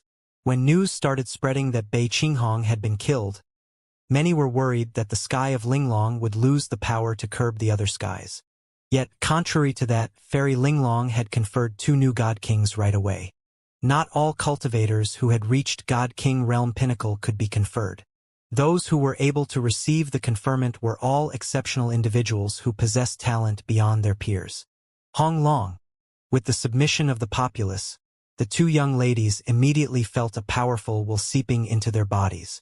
As if they had been recognized by the world, they found that they were able to tap into a greater reserve of power from the world. Is that the will of the world? The 2 female cultivators widened their eyes. Fairy Linglong chuckled softly as she answered their doubts. Receiving the conferment of a God Monarch won't affect your Jinqi or cultivation. However, your soul will receive the acknowledgement from the will of the world. This allows you to truly tap into the powers of the world, thus increasing your fighting prowess significantly. Conferred god kings were not powerful because of their superior cultivation or pure Xianxia. Rather, it was because of the rights they received as a result of the conferment. These rights came from the acknowledgement from the will of the world, and it allowed them to tap into a reserve of power far beyond what any god kings could hope to match. I see. Feeling the greatness of the power, the eyes of the two female cultivators glowed in excitement. From the moment they received the acknowledgement from the will of the world, they realized that even though the power was conferred to them by Fairy Linglong, unless they died or gave up on it voluntarily, it was impossible for anyone to take this power away from them. Not even Fairy Linglong had the authority to revoke these rights. Thank you, your sovereignty. The two of them bowed down deeply as they voiced their gratitude. Fairy Linglong nodded in satisfaction as she looked at the two young ladies dotingly. Aren't you going to call me teacher? She was the one who had taken them from the Celestial Mountain, and she had used the power of the space-time mirror to accelerate their growth and offered them guidance from time to time. If not for her help, there was no way they could have cleared the trial required for the conferment so quickly. Their relationship had never been officially acknowledged by either side, but Fairy Linglong could feel the sentiments of a teacher and a student between them. This was also the first time that she had accepted anyone as her disciple. She had not spent much time with these two female cultivators, but she was very fond of them. Wang Yin was reserved, but she was extremely kind to those around her. Wei Ruyan was cold, but she was extremely loyal to those whom she was close to. Fairy Linglong thought that it would be great if she could have these two as her disciples. Pardon us, your sovereignty, but the both of us mentioned previously that we already have a teacher. Wang Ying clasped her fist. I know that you already have a teacher, but how can he compare with me? He's just the person who has guided you through the first phase of your journey. Fairy Linglong frowned. She had learned that these two had a teacher back when she was still fetching them from the Celestial Mountain. Back then, they had initially resisted leaving with her, and they had insisted on leaving a message for their teacher. And to be frank, it was the respectful attitude that they had toward their teacher that made her even more satisfied with them. She had thought that they would forget about their previous teacher with time and favor her instead. But who could have known that that only teacher they recognized was still him? It was not that she could not understand their loyalty, but she was a god monarch. As long as she gave the word, there were countless people in the world who would do anything to become her disciple. Yet, after all she had done for these two, they still refused to acknowledge her as their teacher. Just what was so good about their previous teacher? In the end, was their teacher not nothing more than an ordinary god who offered them some guidance in the earlier phases of their cultivation? Was there really a need for them to go this far for him? Your sovereignty, I will have to ask you not to insult our teacher, Wei Ruyan said. He has done far too much for us to ever repay him, and if we really have to choose between the two, we can only return our cultivation to you. Your sovereignty, he's the only teacher we have recognized in this lifetime, and this will never change, Wang Ying said. Please pardon our obstinacy. It can't be helped then. Fairy Linglong could only shake her head regretfully after seeing how determined those two were. After heaving a deep sigh, she looked at them and asked, Do you know of the flood of spiritual energy? Wang Ying nodded. We have heard of it. The news had been going around furiously in the firmament. Even though they had been in seclusion most of the time, they had still been able to hear a thing or two from the guards. If not for the flood of spiritual energy, even if their talent was not too bad, there was no way a god monarch would regard them so highly as to go all out to help them raise their cultivation. The flood of spiritual energy happens once every decade, and it's a major affair in the nine skies, Fairy Linglong explained. During that period, even conferred god kings and god kings can easily lose their lives. Even though you have become conferred god kings, you still aren't the strongest of them all yet. Similar to how I found you on the Celestial Mountain, the other god monarchs have also managed to find their own successors. These successors are bound to receive personal guidance from their respective god monarchs, so we can expect them to be extremely difficult opponents to deal with. If you don't acknowledge me as your teacher, I won't be able to impart more advanced battle techniques to you. That will put you in a very dangerous position against them, and you might even lose your lives. Putting everything aside, have you heard of the young man known as Xianxia whom the Blazing Sun monarch took away with him? According to what I've heard, that young man received his conferment several days ago, and in terms of fighting prowess, he's able to stand his ground against some of the veteran conferred god kings. If you face him during the flood of spiritual energy, the chances of you winning are really slim. We have heard of him. Wang Ying nodded. He's my fourth junior. Fourth junior. Fairy Linglong was dumbfounded. Wait a moment, what? That young man named Xianxia is already famous throughout the sky of Blazing Sun for his powerful cultivation and ingenious spearmanship. With his frightening fighting prowess, he has already defeated quite a few veteran conferred god kings. Due to that darned pervert has already bragged about this matter to me several times. And you are right now that Xianxia is your junior? So, he's also a student of that teacher you mentioned, is he? Fairy Linglong asked with bulging eyes. That's right. Wang Ying nodded. Her teacher had decided on their rankings when he finally accepted them as his direct disciples, and Xianxia happened to be ranked fourth. Fairy Linglong was unable to speak for a very long while. She had never expected to hear something so shocking. To think that they were under the same teacher. She had thought that it was already amazingly fortunate for the teacher of Wang Ying and Wei Ruyan to take them in as his disciples. But who could have known that Xianxia was his disciple too? It was no wonder those two were unwilling to acknowledge her as their teacher. It seemed like their teacher was quite a figure too. But so what? She was still a god monarch. On the other hand, their teacher was a mere god realm cultivator. Even if he was lucky enough to have taken in 3 talented cultivators, he could not compete with her. Fairy Linglong felt that she still had an advantage.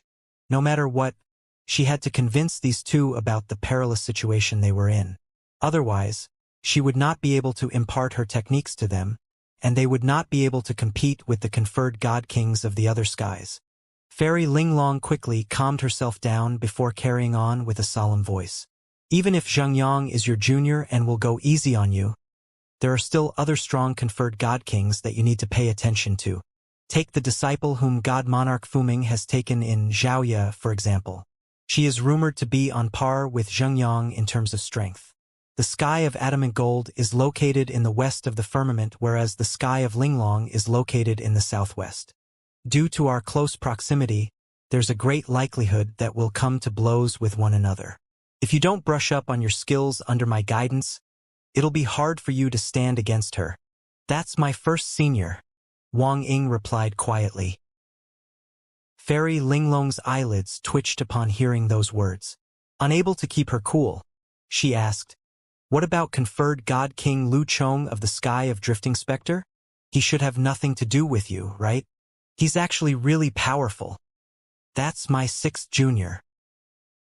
Fairy Linglong's facial expression was starting to run amok at this point. "What about conferred God King Lu Yang, conferred God King Zhang Zhouxiao, and conferred God King Kong Shiyao of the Sky of Cloud Dragon? Surely you can't be related to them too. They are my 3rd junior, 8th junior, and 9th junior." Wang Ying was feeling quite relieved to hear that her senior and juniors were faring well in the firmament. However, Fairy Linglong looked as if she was going to descend into lunacy. What about the new conferred god kings of the Sky of Acheron, Yuan Tao, Dan Xiaotian, and Bai Wanqing? They are my 5th junior, 10th junior, and 11th junior. Pooh! Unable to take it any longer, Fairy Linglong spurted a mouthful of blood. She could not help but recall how all the god monarchs were delighted to have managed to find their own successors.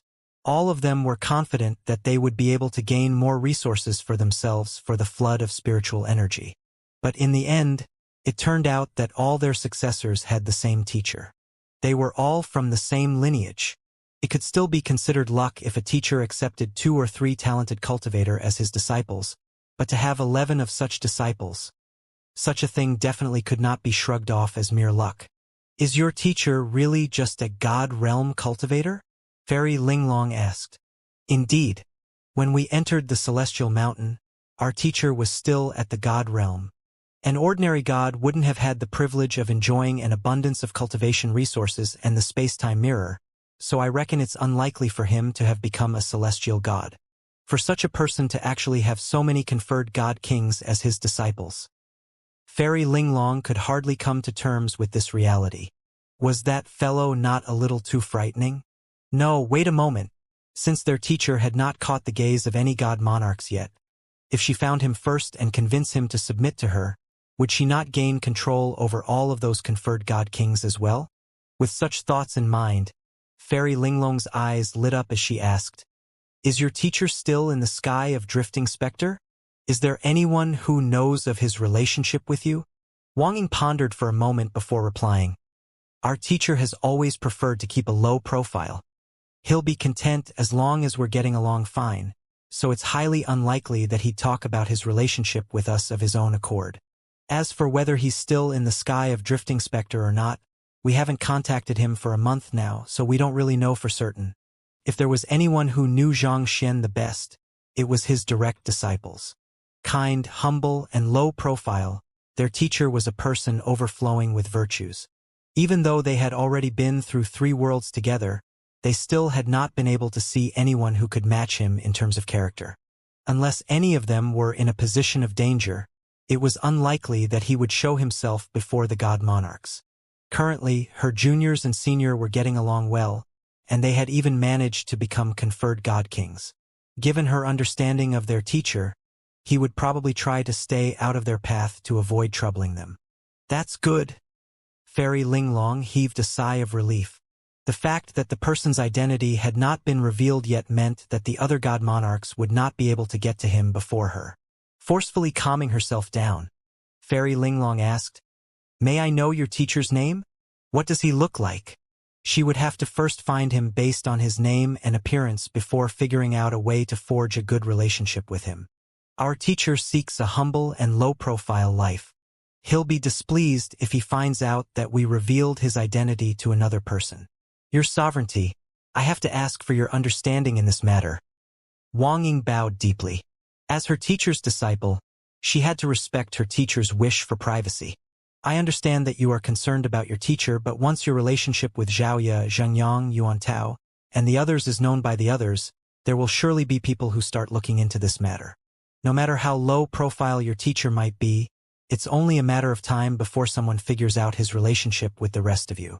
By then, he might face a great deal of trouble, especially from the other god monarchs. You must understand that I'm not trying to make things difficult for you or your teacher. If possible, I would like to help you protect your teacher as well, so that you can set your mind at ease, Fairy Linglong explained. This? Wang Ying and Wei Ruyan looked at each other hesitantly to decide on what they should do.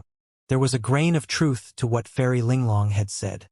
With their current fame in the firmament, there would surely be curious individuals who would try digging into their background. Unlike them, their teacher did not have the guidance of a god monarch, the aid of overpowered artifacts such as the space-time mirror, or an abundance of cultivation resources. If someone intended him harm, it would be difficult for him to protect himself.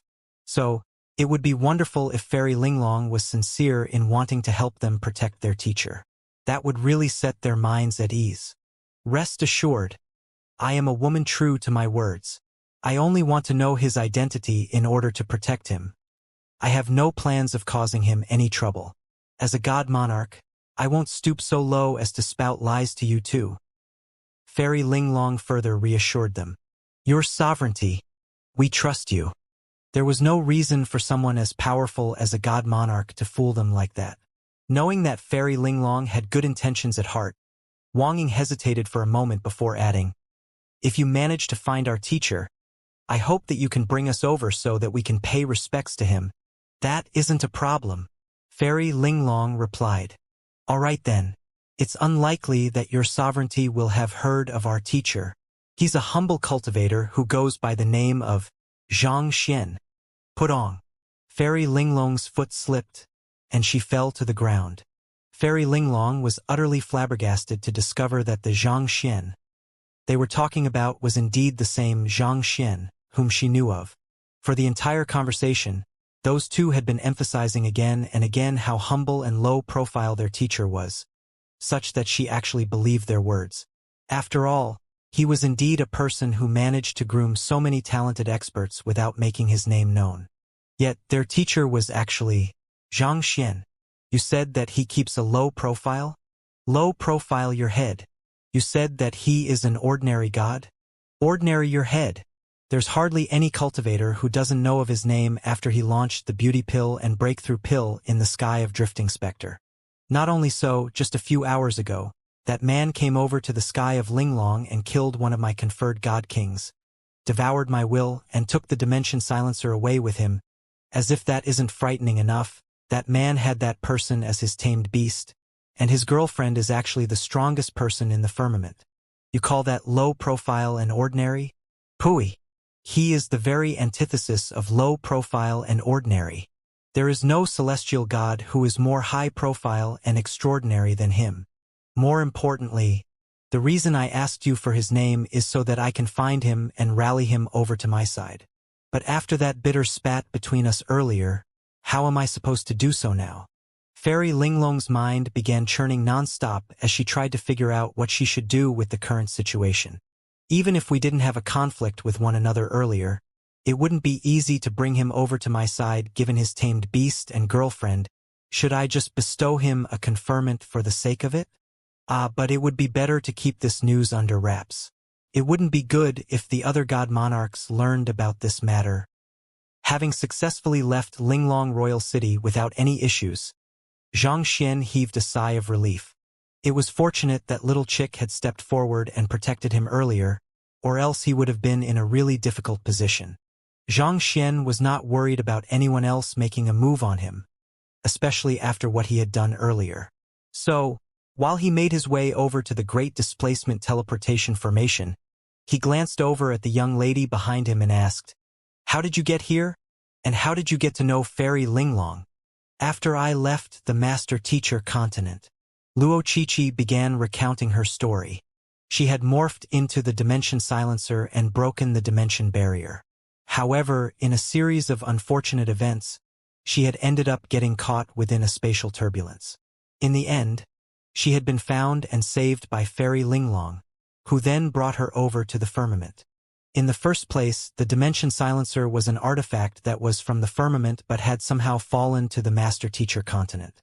After returning there, her cultivation had swiftly improved.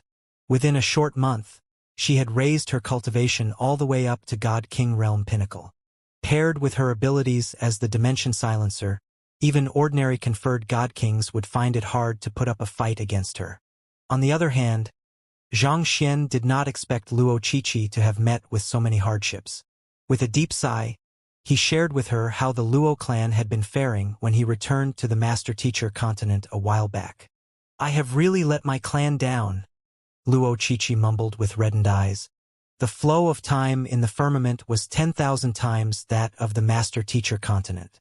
A month up there was equivalent to 10,000 months beneath, which equated to the passing of around 800 years.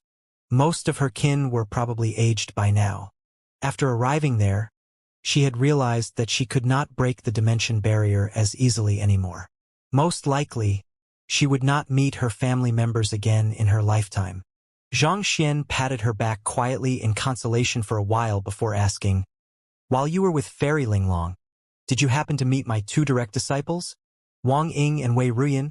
"I didn't meet them personally, but based on what I've heard, it seems like they have been cultivating inside her sovereignty's space-time mirror. Their cultivation should be no weaker than mine at the moment," Luo Qiqi replied. Hearing that Fairy Linglong had been treating his direct disciples well, Xianxia heaved a sigh of relief. While chatting a bit about various matters, they finally arrived before the Great Displacement Teleportation Formation. "Do you have the token to use the Great Displacement Teleportation Formation?" Xianxia asked. His token could only allow for the teleportation of him and his tamed beast, so he would not be able to take Luo Qiqi with him. But if they were to attempt to fly over to Spirit Origin Royal City, it would probably take several years before they arrived at their destination. Luo Qiqi chuckled softly and said, "I don't need that to travel around. The token primarily served to protect cultivators from getting hurt. As the Dimension Silencer, she governed over the spatial laws of the world. The spatial turbulence during the teleportation could not hurt her. In fact, while it would take quite a toll on her to do so, she could already rip space apart and travel freely from one place to another. So, the two of them went on to use the Great Displacement Teleportation formation. With a brilliant glow of light, the two of them vanished from the spot, and the next moment, they were already in the sky of spirit origin. Xianxia quickly turned his gaze over to Luo Qiqi, and fortunately, she was unharmed. Entering Spirit Origin Royal City, they quickly made their way over to the Inferno Phoenix clan. As soon as Xianxia walked through the entrance, Feng Zhouge, who appeared to have been pacing back and forth waiting for him, rushed up to him anxiously. "Teacher, what's wrong?" Xianxia asked with a frown. "Shortly after you left, we received an announcement saying that the tournament would be brought ahead. I sent you quite a few messages on your communication jade token, but there was no response," Feng Zhouge said nervously. The three great clans of Spirit Origin Royal City had initially set the time of the tournament roughly an hour later, but according to the rumors, it seemed like something had happened within Spirit God Palace, causing it to continuously radiate light. Taking it as a sign that something major was going to happen, the three conferred God Kings had decided to bring the tournament ahead to quickly get it over and done with so that they could focus on what that was to come. In other words, during the period that Xianxia was away, the person who was to enter Spirit God Palace had already been chosen. Hearing that the tournament had already concluded, Xianxia could not help but frown. He had already rushed all the way there, but it was still too late in the end. However, it could not be helped. The communication jade token that he used had limited range, and it would only work if both the sender and receiver were in the same sky. Given that he had gone all the way to the sky of Linglong, there was no way he would have been able to receive Feng Zhouge's message. He could only hope that his disciple had claimed first place instead. This way, he might still be able to impersonate his disciple and sneak in. So, he quickly turned to Feng Zhouge and asked, "What place did you finish?" Feng Zhouge's face reddened. He quickly kneeled onto the floor and kowtowed. "I have let you down. I only managed to place second in the tournament." His teacher had gone through so much trouble to decipher the mysteries of combat for him, allowing him to even overcome the 9 Phoenix Stellar formation. Yet, in the end, he was still defeated by another in the final round. "You finished second?" Xianxia was surprised. "Who came first?" Feng Zhouge had fought practically the strongest experts in the Inferno Phoenix clan, and he had managed to defeat them with ease. So, unless his opponent was Xianxia himself, he should have been able to defeat any celestial gods. So, how did he end up placing second? Were there even stronger experts in the other two clans? "I am the one who placed first." Before Feng Zhouge could respond, a voice suddenly echoed behind them. Following that, several young men walked into the courtyard with widened strides. The one that was leading the group appeared to be in his 30s, and he had a pair of lofty eyes. "Teacher, he's the one who placed first in the tournament. He is an expert from the Glacier Phoenix clan, Feng Hanqiu." Feng Zhouge explained to his teacher through Zhenqi telepathy. "Feng Hanqiu." Xianxia frowned. "A god king." At first glance, it would appear that there was nothing special about the young man.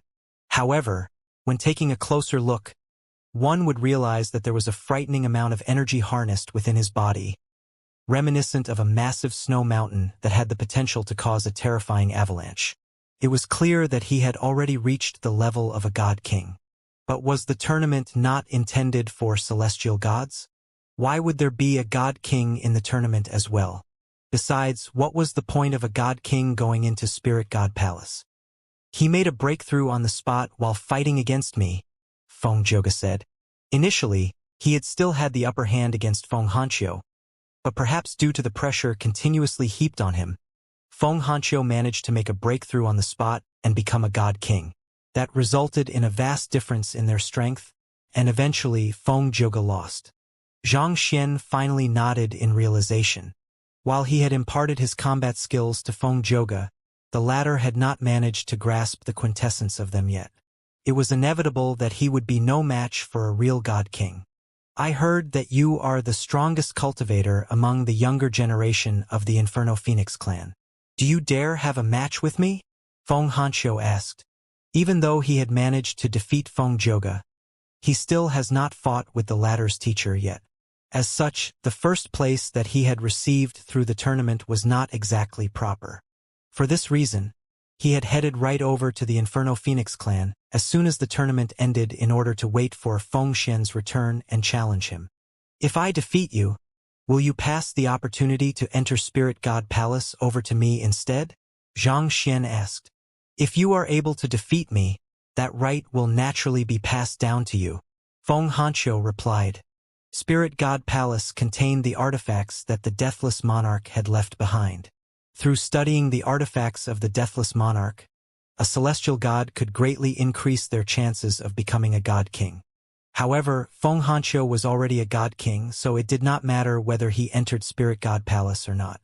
In the past, when the Deathless Lava Reservoir was still functioning, it would still have been worthwhile for him to enter it to temper his body and possibly comprehend the crux of deathlessness. However, the Deathless Lava Reservoir had also become defunct in recent years, so there was not much for Feng Hanqiu to look forward to anymore. Besides, if the young man was able to defeat him, it would go to show that he should have been the true victor of the tournament. The other candidates should have no issues with him passing down the right to someone like that. That's a relief. Let's begin then. Zhang Xian nodded. I have already made a breakthrough to God King, so the battle is disadvantageous to you. Out of consideration for fairness, I'll give you a 3-move advantage. Feng Hanqiu said. God kings and celestial gods were two vastly different existences. It was already improper for a god king like him to challenge a high-tier celestial god to a battle, so it was only right for him to offer a handicap. But in response to his offer, Zhang Xian shook his head and replied, There's no need for that. The other party had only just made a breakthrough to God King. In his view, there was no need for such a handicap. Not wanting to waste his time on words, Zhang Xian took a step forward and appeared right before Feng Hanqiu in an instant. Just by raising his hand lightly, the air in the courtyard suddenly seemed to freeze in place. He's formidable. Feng Hanqiu had still planned on handicapping himself when he sensed the tremendous might building up before him. His eyes narrowed in astonishment, and he did not dare lower his guard anymore. He quickly drove his Jinqi furiously as he retaliated with a punch. Pang! However, Zhang Xian seemed to be completely unaffected by Feng Hanqiu's retaliation. He struck his palm down leisurely, and the latter's face immediately paled. The next instant, his body skidded all the way back till he knocked violently against a wall. The victor had been decided within a single move. Despite having become a god king, Feng Hanqiu was still no match for Zhang Xian. Zhang Xian walked up to Feng Hanqiu and said, Hand your slot over to me. His Jinqi capacity had reduced significantly after he neutralized his Heaven's Path Jinqi against the gray surge of energy, but in return, the increased purity of his Jinqi granted him greater burst power. Even a God King realm pinnacle expert like Fu Jiangqin would not be a match for the current him, let alone Feng Hanqiu. Thank you for showing mercy on me. Feng Hanqiu stood up with a look of disbelief. While he found it all hard to accept, he could tell that the other party had gone easy on him with the earlier strike. Otherwise, he would not have gotten away with such minor injuries. With a flick of his finger, he passed a jade token over to Zhang Xian. It was the insignia required to enter Spirit God Palace. Zhang Xian quickly accepted the insignia in relief. With this, he would finally be able to enter Spirit God Palace and find Luo Ruoxin. Brother Feng Xian, may I know how you were able to become so strong despite being only a celestial god? Feng Hanqiu asked in wonderment. He had been ranked first on the Sky of Spirit Origins board of potential god kings previously. He was indubitably one of the strongest celestial gods in the entire firmament. Yet, even after he made a breakthrough to the god king realm, he was still no match for the young man before him. He really could not fathom how it was possible for a celestial god to be able to become so powerful. There's nothing special to it. Once you accumulate enough, it'll eventually lead to a qualitative difference. Zhang Xian replied with a nod. Accumulate enough? Feng Hanqiu repeated those words contemplatively before nodding in realization. Brother Feng Xian, What you mean to say is that I should spend more time and effort trying to reinforce my cultivation, so as to build up a firm foundation instead of rushing to make a breakthrough, right? Feng Hanqiu had thought that he had already spent a lot of time building up his cultivation at high-tier celestial god realm pinnacle. It was due to his diligent accumulation that he had been able to make a breakthrough in the midst of a duel. But as it turned out, he was still lacking a lot compared to the other party. Was his foundation still not strong enough? But he had clearly felt himself reaching his limits. He had no idea how he could go any further than that. It was just like piling up boxes. Beyond a certain height, it was impossible to go any further. There was simply a limit to how much a cultivator could reinforce their cultivation. If one tried to push beyond the limit, it could have adverse consequences. Indeed, sometimes, even though it might seem like you have already reached your limit, if you work just a little harder, you might find that there is still room for improvement, Xianxia said.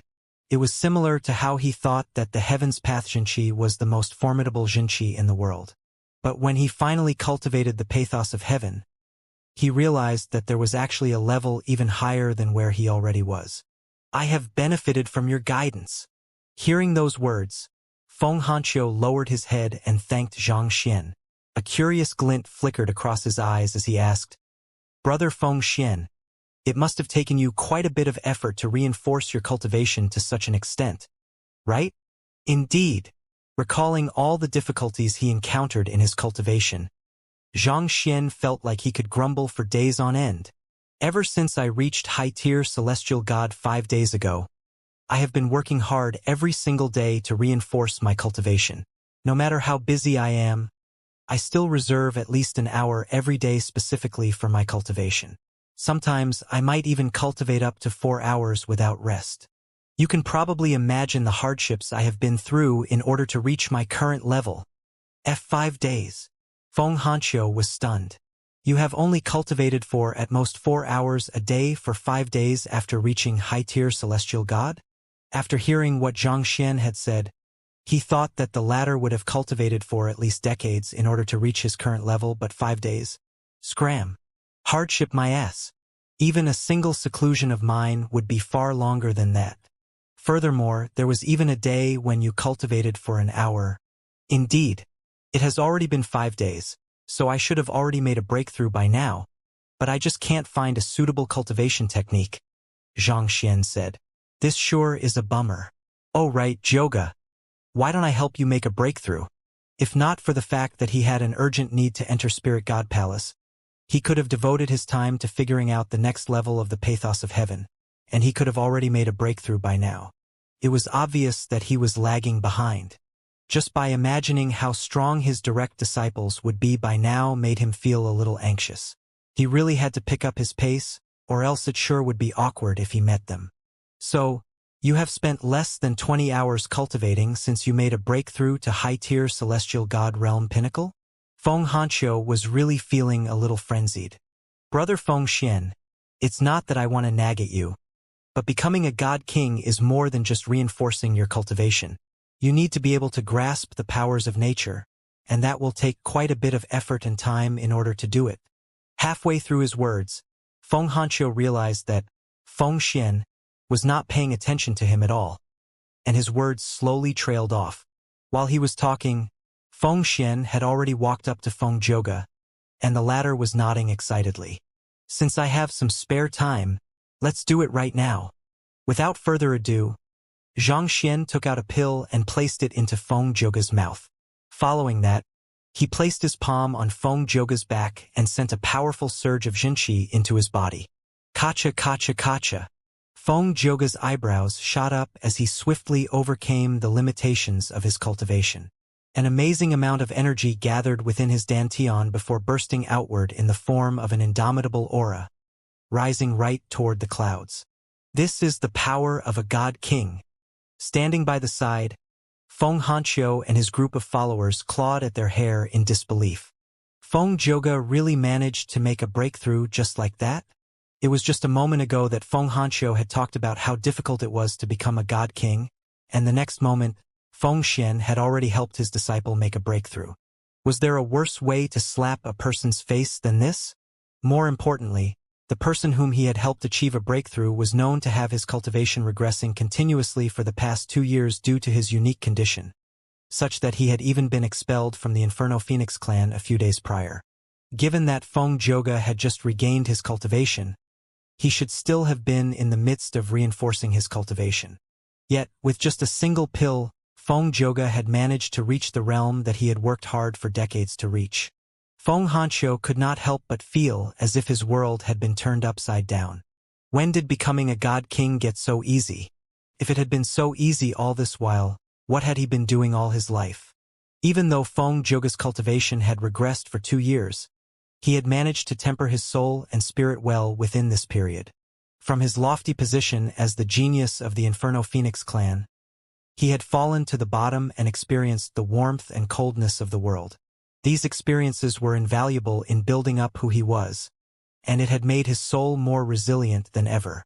Due to this, the God King breakthrough pill was particularly effective on him, allowing him to successfully make a breakthrough. Had it been anyone else, it would have been difficult for them to make a breakthrough so successfully. Other than that, Feng Zhouge's body had been thoroughly cleansed by Xianxia's Jinqi, while he was getting rid of the gray congregation of energy. That had played a huge part in building up Feng Zhouge's foundation too. After his breakthrough to God King, Feng Zhouge spent some time reinforcing his cultivation. When he finally opened his eyes once more, he quickly kneeled to the floor and bowed. "Teacher, thank you for your guidance." "There's no need to stand on ceremony," Xianxia replied. "How are you feeling right now?" Feng Zhouge rose to his feet and perceived his newfound powers for a moment. "My Jinqi cultivation has reached the God King realm, but my soul cultivation is still lacking at the moment. I'll have to nourish it quite a bit in order to restore the balance within my body." Even though he had been through quite a bit within this short period of time, he was still too young. As such, his soul was slightly lacking. His fighting prowess had risen considerably due to his breakthrough, but due to the disharmonious state his body was in, he would still be weaker compared to a real God King. "The soul is the hardest to cultivate of all," Feng Hanqiu remarked. If one was lacking in terms of Jinqi, there were plenty of cultivation resources that could provide one with more spiritual energy. However, when it came to raising one's soul cultivation, there were only so few things that one could do. For example, even though Feng Hanqiu had made a breakthrough to God King as well, he was still a long way off from fully grasping his powers as a God King due to the weakness of his soul. "Indeed," Xianxia said, "this is quite a problem to deal with." Despite the huge commotion he had caused through the breakthrough pill and the beauty pill, he had only been able to raise his soul cultivation to high-tier celestial god realm pinnacle thus far. From this, it could be seen that raising one's soul cultivation was rather difficult. But halfway through Zhang Xian's words, he suddenly felt a massive surge of anima of yearning gushing into his soul. This caused his high-tier celestial god realm soul cultivation to begin rising at a swift pace. Zhang Xian was a little taken aback. This time around, the anima of yearning he received was several hundred, or perhaps 1,000 times more than what he had received previously. "Is a conferred God King thinking about me?" And a dozen of them at that. He could hardly believe what was happening.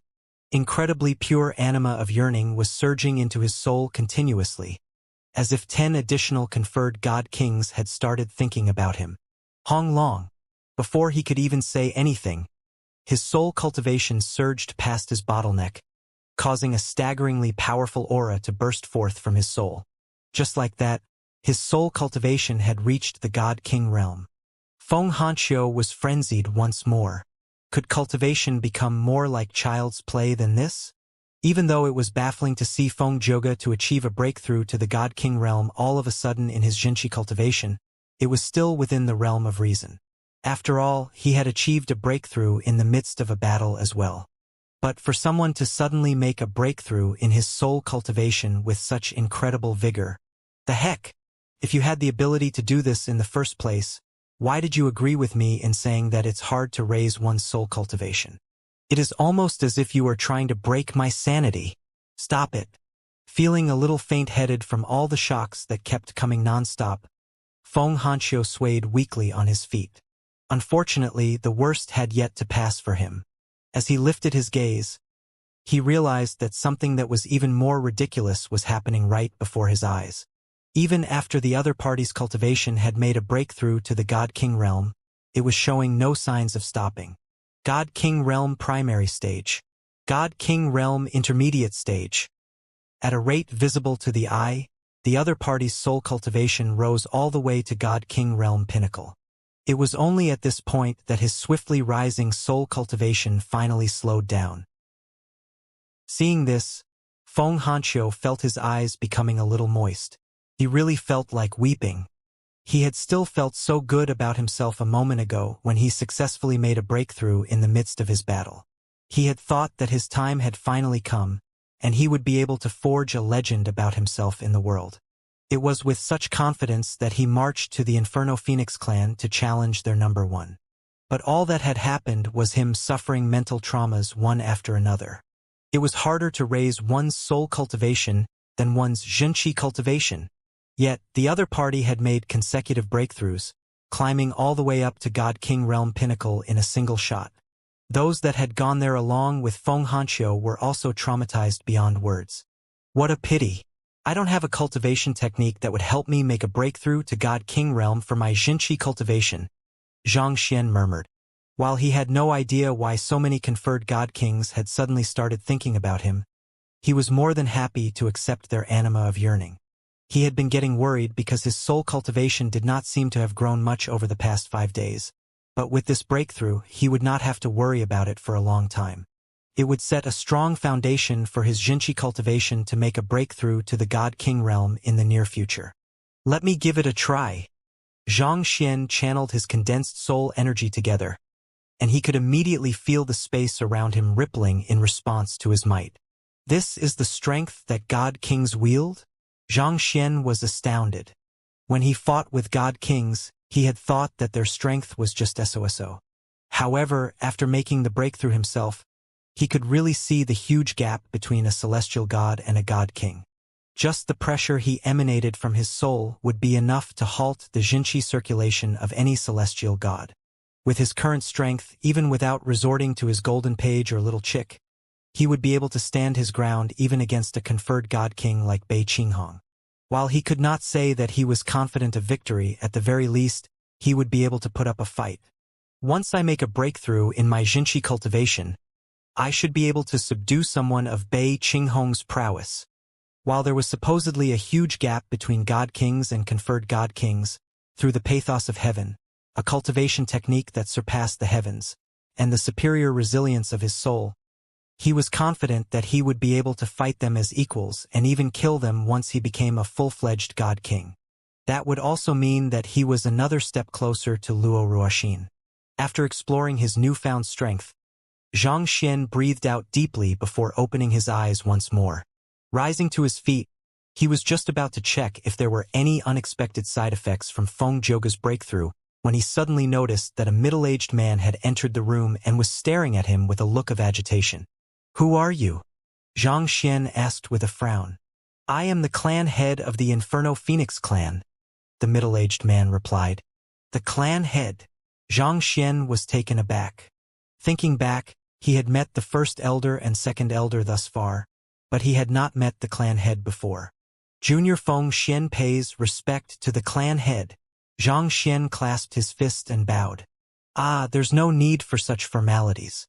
Even though you have made a breakthrough in your soul cultivation instead of your Xianxia cultivation, you are still a God King realm cultivator. That makes us peers," the clan head said as he quickly pulled Xianxia upright. For a clan like the Inferno Phoenix clan, where there were many experts who lived long lives, it would incredibly bothersome and ineffective to really classify one's seniority through relations. For this reason, as long as two members of the clan were not direct kin and were of the same cultivation realm, they could be considered peers. Aware of this rule, Xianxia nodded and dropped the formalities. He was about to ask the reason behind the other party's sudden visit, but the middle-aged man had already started murmuring excitedly to himself. He actually managed to raise his soul cultivation to God King realm pinnacle. With his talent, I think that there's a good chance that he might be able to clear the trial of conferment and reach for greater heights. Then, The clan head suddenly raised his head and asked with anticipation in his eyes. Before I move on, may I ask if you are interested in succeeding me as the next head of the Inferno Phoenix clan? Xianxia shook his head and said, I am too used to living a leisurely life, so I must say that I'm not comfortable with taking up such heavy responsibility. The only reason he had gone to the sky of spirit origin and assumed the identity of Fengxian was to enter Spirit God Palace. There was no way he could take on the additional burden known as the Inferno Phoenix clan. Not expecting Fengxian to turn down the offer, the clan head was at a loss for words. Just as he was about to ask the reason behind it, Xianxia asked a different question. You mentioned the trial of conferment earlier. Is there a trial that God Kings have to undergo in order to become conferred God Kings? All along, he had thought that conferred God Kings were chosen by God Monarchs based on their merits, and they gained great power as a result of their favor. So, it was a little odd for him to hear that there was a trial for that. Conferment refers to the act of a God Monarch bestowing the jurisdiction of a territory over to an individual, granting him the rights to access the anima of yearning in the region. However, the anima of yearning is a natural force that nature depends on the sentiments of those creating it. Due to that, the anima of yearning in a region is often extremely chaotic, and to control such a force requires one's soul to be extraordinarily powerful. For this reason, the basic requirement for one to become a conferred God King is for one's soul cultivation to reach God King realm pinnacle. Contrary to popular belief, one's Xianxia cultivation is actually of secondary importance. Your chances of succeeding are actually quite high, so won't you give it some thought? The clan head said. Each living being was unique and had its own set of beliefs and emotions. These would all be mixed within their anima of yearning, and to use a person's anima of yearning meant to take on the sentiments they carried. If a conferred God King's soul was not strong and pure enough, they could easily be influenced by the malevolent emotions within the anima of yearning and fall into a state of confusion. For this reason, the strength of one's soul was of paramount importance for one's conferment. It was true that the young man before him was still a high-tier celestial god, but it should only be a matter of time before he became a full-fledged God King given his talents. With the level of his soul cultivation, the chances of him successfully becoming a conferred God King in the future was at least 50%. The reason their Inferno Phoenix clan had been able to prosper was because of their old ancestor, the Fire Feather conferred God King. If another conferred God King appeared among them, there was no doubt that the position of the number 1 clan in the sky of spirit origin, or perhaps even the whole firmament, would be theirs to claim. I see. Thank you for your high opinion for me, but I'm afraid that I'll have to refuse, Xianxia replied. Seeing how reluctant the other party was, the clan head knew that it would be hard to convince him right away, so he decided to take a step back for the time being. I understand your thoughts. Why don't we do this instead? There is a stone phoenix sculpture just outside of Spirit God Palace that is used to control the formation within the palace and test the potential of a God King. Even though you aren't interested in it, there's no harm giving it a try, right?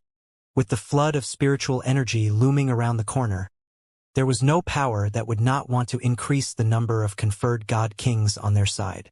This young man was probably the closest to become a conferred God King in the sky of spirit origin.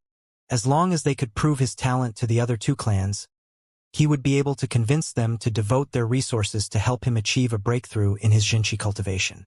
If everything worked out, not only would the forces of the sky of spirit origin be bolstered, more importantly, it would also guarantee the prosperity of the Inferno Phoenix clan for the next 100,000 years.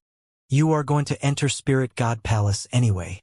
Why not just give it a try while you are there? The clan head pushed his case further. Xianxia nodded. All right then. The clan head was right. There was no harm in him giving it a try, especially since he had been wanting to head to Spirit God Palace anyway. Spirit God Palace floated above Spirit Origin Royal City. Flying behind the clan head of the Inferno Phoenix clan, he soon arrived before it. There were already 2 other people waiting outside the palace for him.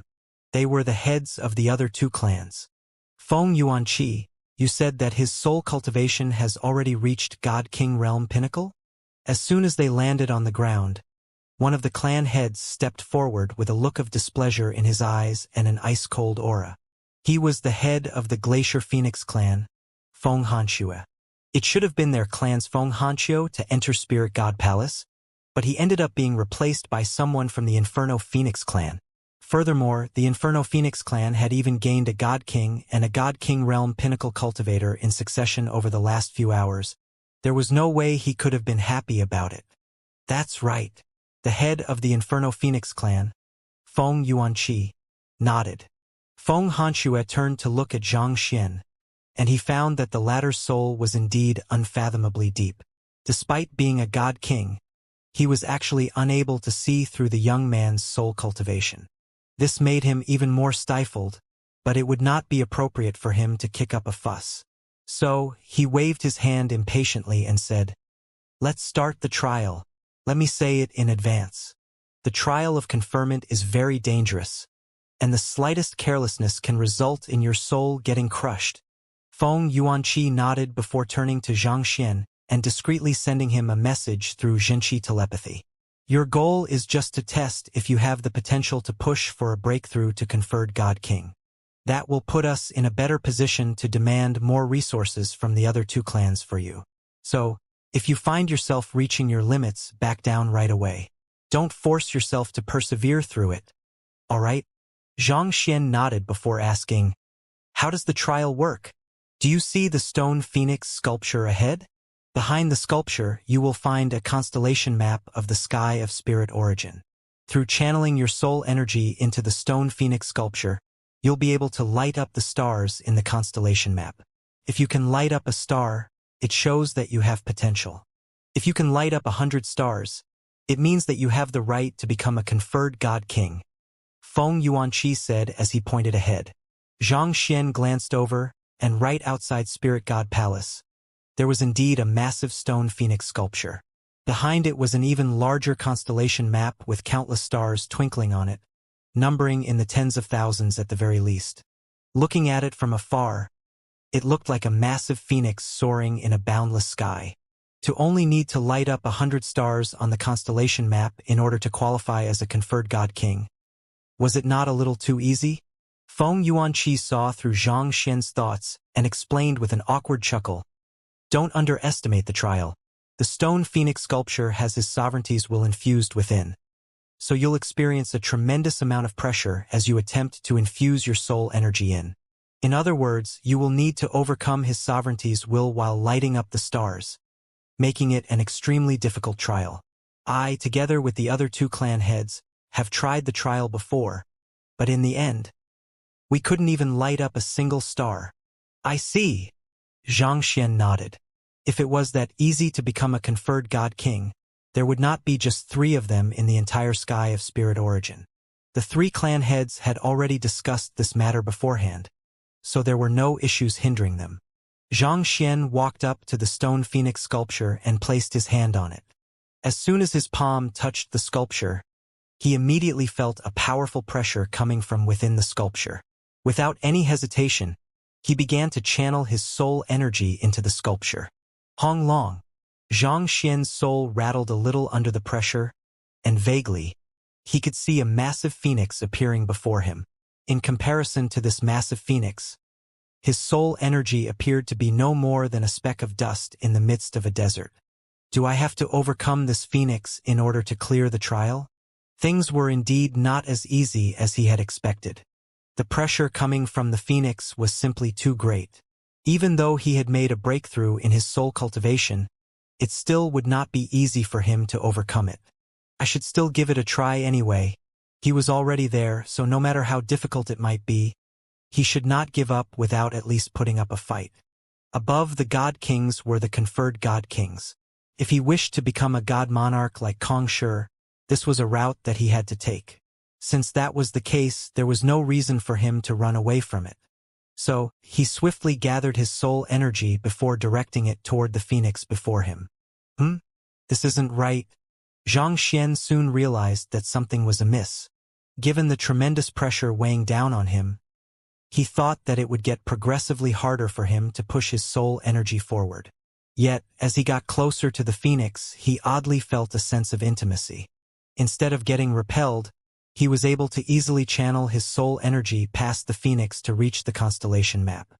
Xianxia was not too sure what was happening, but he was just glad that he was able to bypass the phoenix for the time being.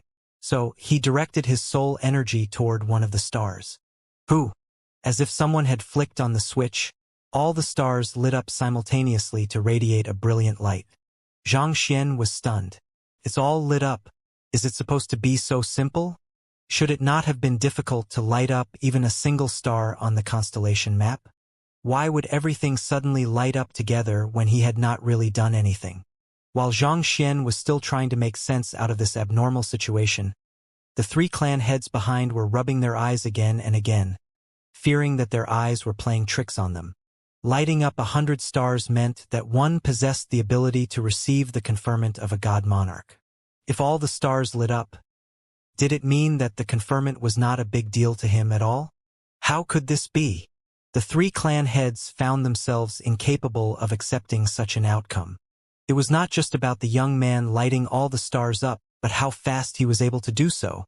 It had only been 10 breaths since he came into contact with the sculpture, and all of the stars were already releasing brilliant glows, as if they were desperate to outshine one another. Even the old ancestors of their clans, full-fledged conferred god kings, would not be able to do something like that. Could it be that the constellation map is malfunctioning? Feng Hanxue asked doubtfully.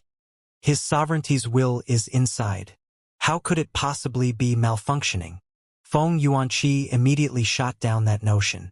This was a constellation map of the entire sky of spirit origin, and the will of the deathless monarch was infused within it. The very idea that it could malfunction was ridiculous.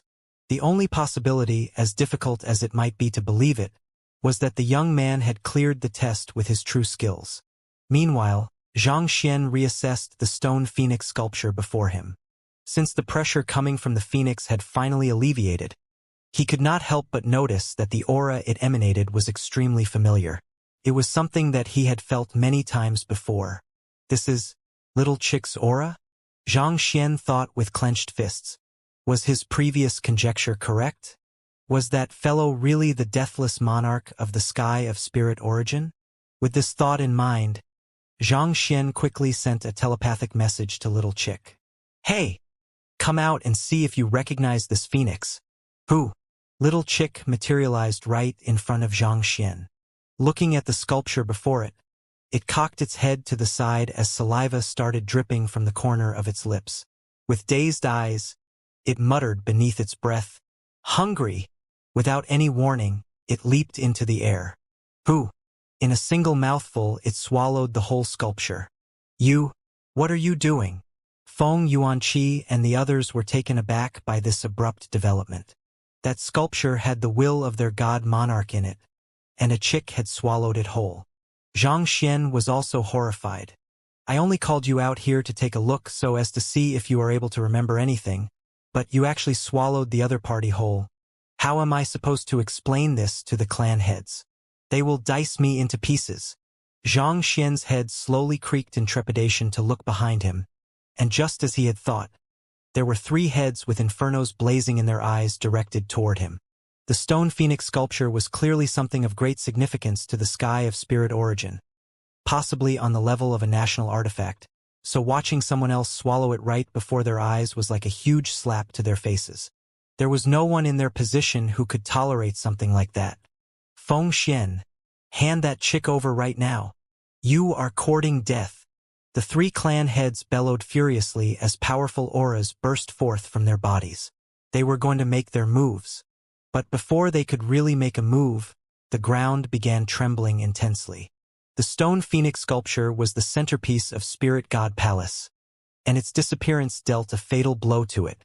The spiritual energy harnessed within the palace began dissipating into the surroundings, and chunks of the buildings began falling to the ground. The 3 clan heads had to struggle for a brief moment before they regained their balance. Boom! As if an earthquake had struck the massive Spirit God Palace, an entire half of it immediately collapsed inward. Furthermore, with spiritual energy continuously leaking from it, it looked like the palace would collapse from the sky at any moment. This? Xianxia was on the verge of tears as he watched the destruction unfold before his eyes.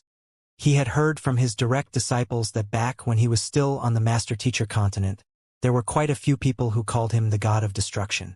Back then, he had felt a little confused about why other people addressed him like that. After all, he had never intended to destroy those things.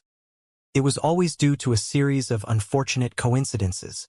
But he had never thought that the day would come when he ended up tearing down his girlfriend's home as well. It was like a son-in-law was visiting his father-in-law for the first time. But before the father-in-law could open the door, the son-in-law had already thrown a stick of dynamite in to blow the house into pieces. Oh dear heavens! Why did you have to play such a prank on me? Xianxia wanted to cry out loud that it was not his fault, but it was a fact that little chick was his tamed beast, and he was the one who had summoned it out. There was no way he could explain himself like that. Wait a moment. I know that all of you are very agitated now, but as fellow members of a civilized society, let's talk things out and not resort to violence. You see, I don't think that little chick intended to do that either. There must be a good reason for that, so let's listen to its explanation, all right? Xianxia said as he quickly formed a barrier around him in case the three clan heads made a move. He was setting up the barrier not to fend off the three clan heads' attacks but to protect them from being harmed by Little Chick. As adorable as Little Chick might appear to be, looks were deceiving. It was actually a very dangerous animal that would not hesitate to gobble a person whole. If Little Chick really devoured the three clan heads as well, he would really be in deep trouble. Humph! You can slowly tell us all of the reasons you have once we have taken you down. The three clan heads bellowed furiously as they gathered their strength to tear apart Xianxia's barrier. At this moment, however, a resounding voice suddenly boomed deafeningly in the air. What happened? Three more silhouettes appeared right before the crowd. There was a cold glint in their eyes. Paying respects to the old ancestors, the three clan heads immediately bowed down to pay respects to the three silhouettes. They were the three conferred god kings of the sky of spirit origin, the fire feather conferred god king, the glacier feather conferred god king, and the tempestuous feather conferred god king. These three old ancestors had been alarmed when they sensed the instability of Spirit God Palace. Let's first stabilize Spirit God Palace before dealing with this. A portion of Spirit God Palace had already collapsed, and the formation sustaining it was swiftly losing energy. Without any hesitation, the three conferred god kings immediately channeled their energy together in order to form a large sphere around the floating Spirit God Palace. The destruction slowly ground to a halt, and the dissipating spiritual energy was trapped within the sphere as well. The collapsed portions had not been repaired yet, but at the very least, they had prevented the worst from occurring. Once that was done, they turned their gazes back to the three clan heads, and the fire feather conferred god king ordered, "Explain yourselves. Old ancestor Feng Xian here is the most formidable genius among the younger generation of our clan." Feng Yuanqi quickly began explaining how things came to be. This included how Zhang Xian's soul cultivation had reached God King realm pinnacle despite his young age, how he had lit up all the stars on the constellation map, and the sudden appearance of a little yellow chick that swallowed the sculpture of the god monarch. You managed to light up all of the stars on the constellation map? The three conferred god kings stared at Zhang Xian with incredulous expressions. Even they would be unable to pull off a feat like that. I was lucky. Zhang Xian clasped his fist. Little Chick is my tamed beast, and it didn't intend to swallow the god monarch sculpture. I ask of you to pardon it.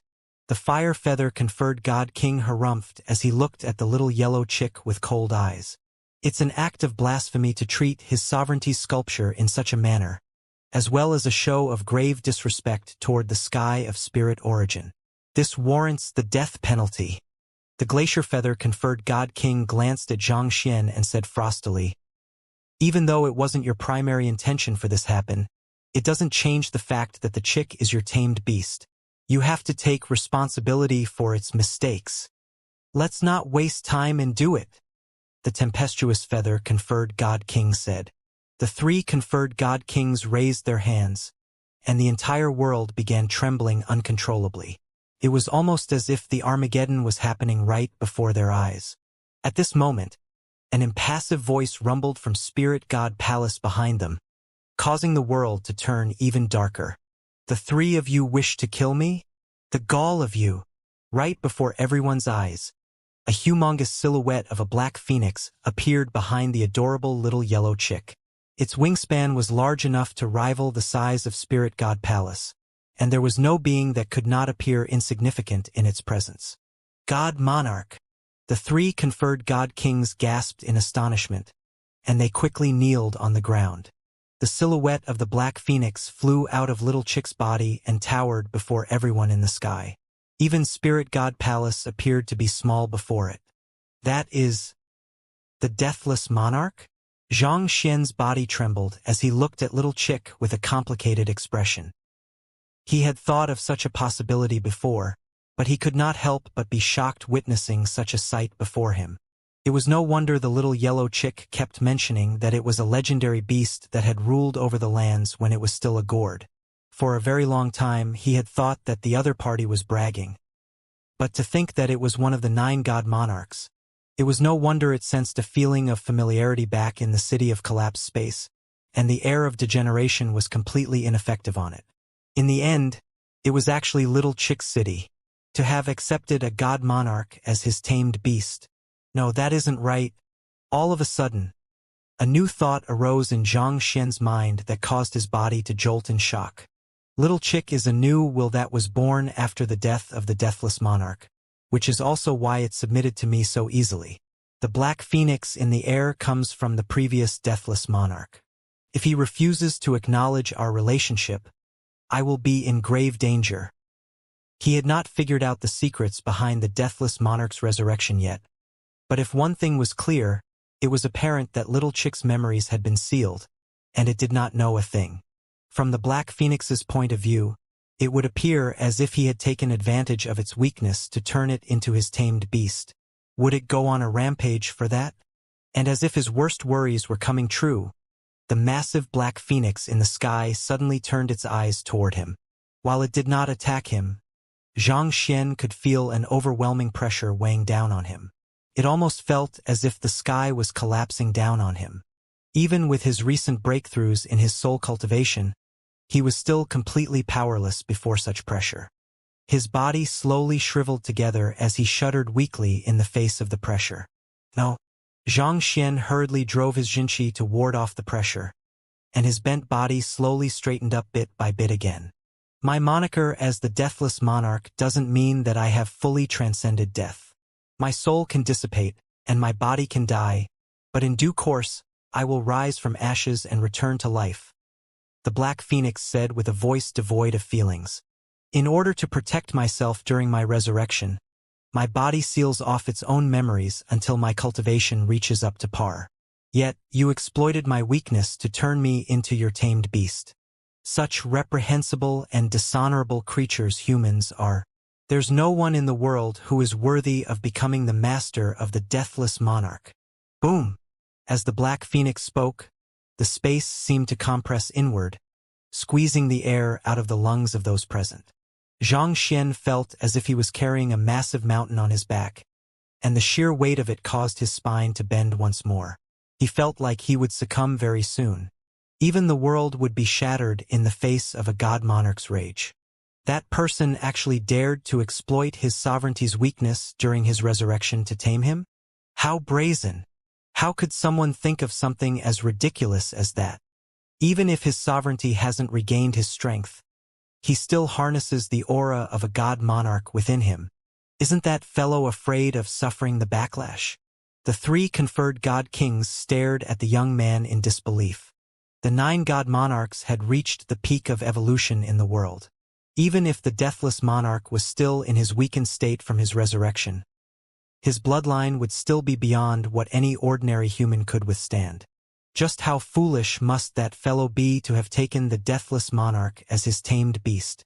More importantly, just how foolish must the will of the resurrected god monarch be to agree to something like that? In any case, knowing that this concerned the honor of the Deathless Monarch, they decided to hold their tongues. I am Little Chick, not the Deathless Monarch. He's my master. None of you are allowed to touch him. Boom! Just as Xianxia was reaching his limits, a roar suddenly echoed in the air. The little yellow chick was struggling with all its might to stop the black phoenix. You! The black phoenix stared at the little yellow chick with a complicated gaze. No matter what, the other party was still born from him. How could it possibly be so foolish? How could a god monarch acknowledge a mere celestial god as its master? This was disgraceful. However, this was a huge problem. If the little yellow chick rejected it, it would not be able to do anything at all. If things were left to develop as they were, he would be bound to the young man, forced to serve him. Realizing how dangerous the situation was, the black phoenix forcefully held little chick in place as it yelled, "Kill that fellow right now!"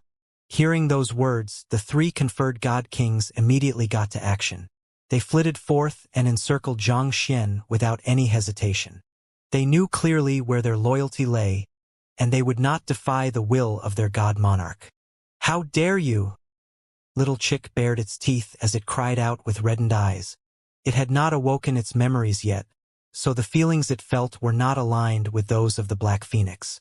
To it, the closest kin it had was its master, so there was no way it would allow its master to be killed. "You and I stem from the same origin. I might just be a mere will, but you are not strong enough to defy me yet." The black phoenix harumphed as he sealed the movements of little chick tightly. The black phoenix retained all the memories of the deathless monarch, so he knew of the secrets and means that little chick possessed. With such knowledge, it was not too difficult for him to restrain it.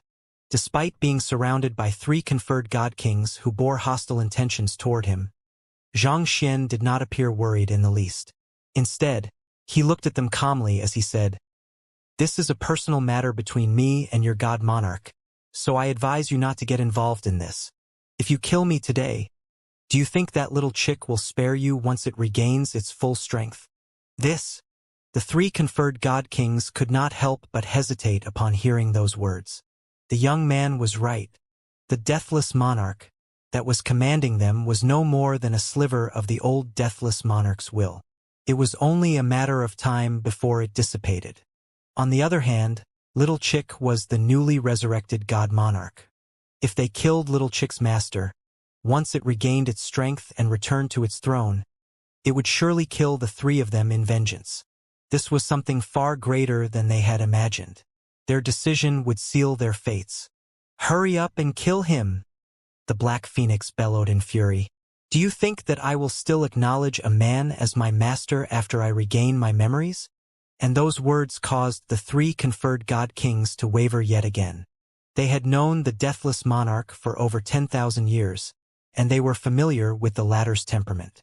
Having been in a lofty position for so long, how could the great deathless monarch possibly acknowledge a mere high-tier celestial god as his master? This was a joke in itself. Boom! The three conferred god kings finally made up their minds. They gathered their powers together to form an energy sphere around Xianxia to prevent him from escaping. Seeing that these three conferred god kings were really intent on dealing with him, Xianxia shook his head. Since little chick had been curbed by the black phoenix, he could only rely on himself to deal with those three. While his soul cultivation had reached God-King realm pinnacle, his Xianxia cultivation was still at high-tier celestial god. It would be hard for him to face a conferred God-King face-on, let alone three of them. "It looks like I can only rely on my golden page once more then." Xianxia sighed deeply. There was no other way around this. He could only hope that he could deal with all three of them at once with his golden page. It was just that there was a problem regarding that. In order to encircle him, the three conferred god kings had taken positions all around him, so if he brought his golden page out to deal with all three of them at once, he would be caught within its attack as well. He would have to find a way to make the three of them get closer together first. Sla. Just as Xianxia was still thinking about how he could pull that off, a surge of sword chi suddenly flew in his direction. Taken aback, he quickly tilted his body sideways to dodge it, but his robe ended up getting torn in the process of doing so, causing the crimson pendant that Luo Ruoxin had given him to be revealed. Wang! The crimson pendant buzzed lightly as it began to heat up once more. It was at this moment that the black phoenix in the sky saw the crimson pendant. Shocked beyond words, it released little chick as it slowly descended from the sky to stand before Xianxia. Then, It lowered its body and cried out, "Your tamed beast, little deathless, pays respects to master." Ah! The three conferred god kings who were in the midst of attacking Xianxia froze in place. What is happening now?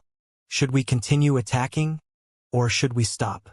Didn't the will of the deathless monarch tell us to kill that fellow? So why would it suddenly fly over here and act all cutesy? Calling itself Little Deathless, why does it feel like something is really, really off about this? Are you really our lofty and merciless god monarch? However, before they could remain phased for too long, they suddenly found the eyes of the Black Phoenix glaring at them in displeasure. What do you think you are doing, raising your hands against my master? Are you asking to be killed? Despite having lived for tens of thousands of years, is violence the only thing that you have in your heads? Don't you know what a peaceful resolution is? Just because you have the power to destroy doesn't mean that you should.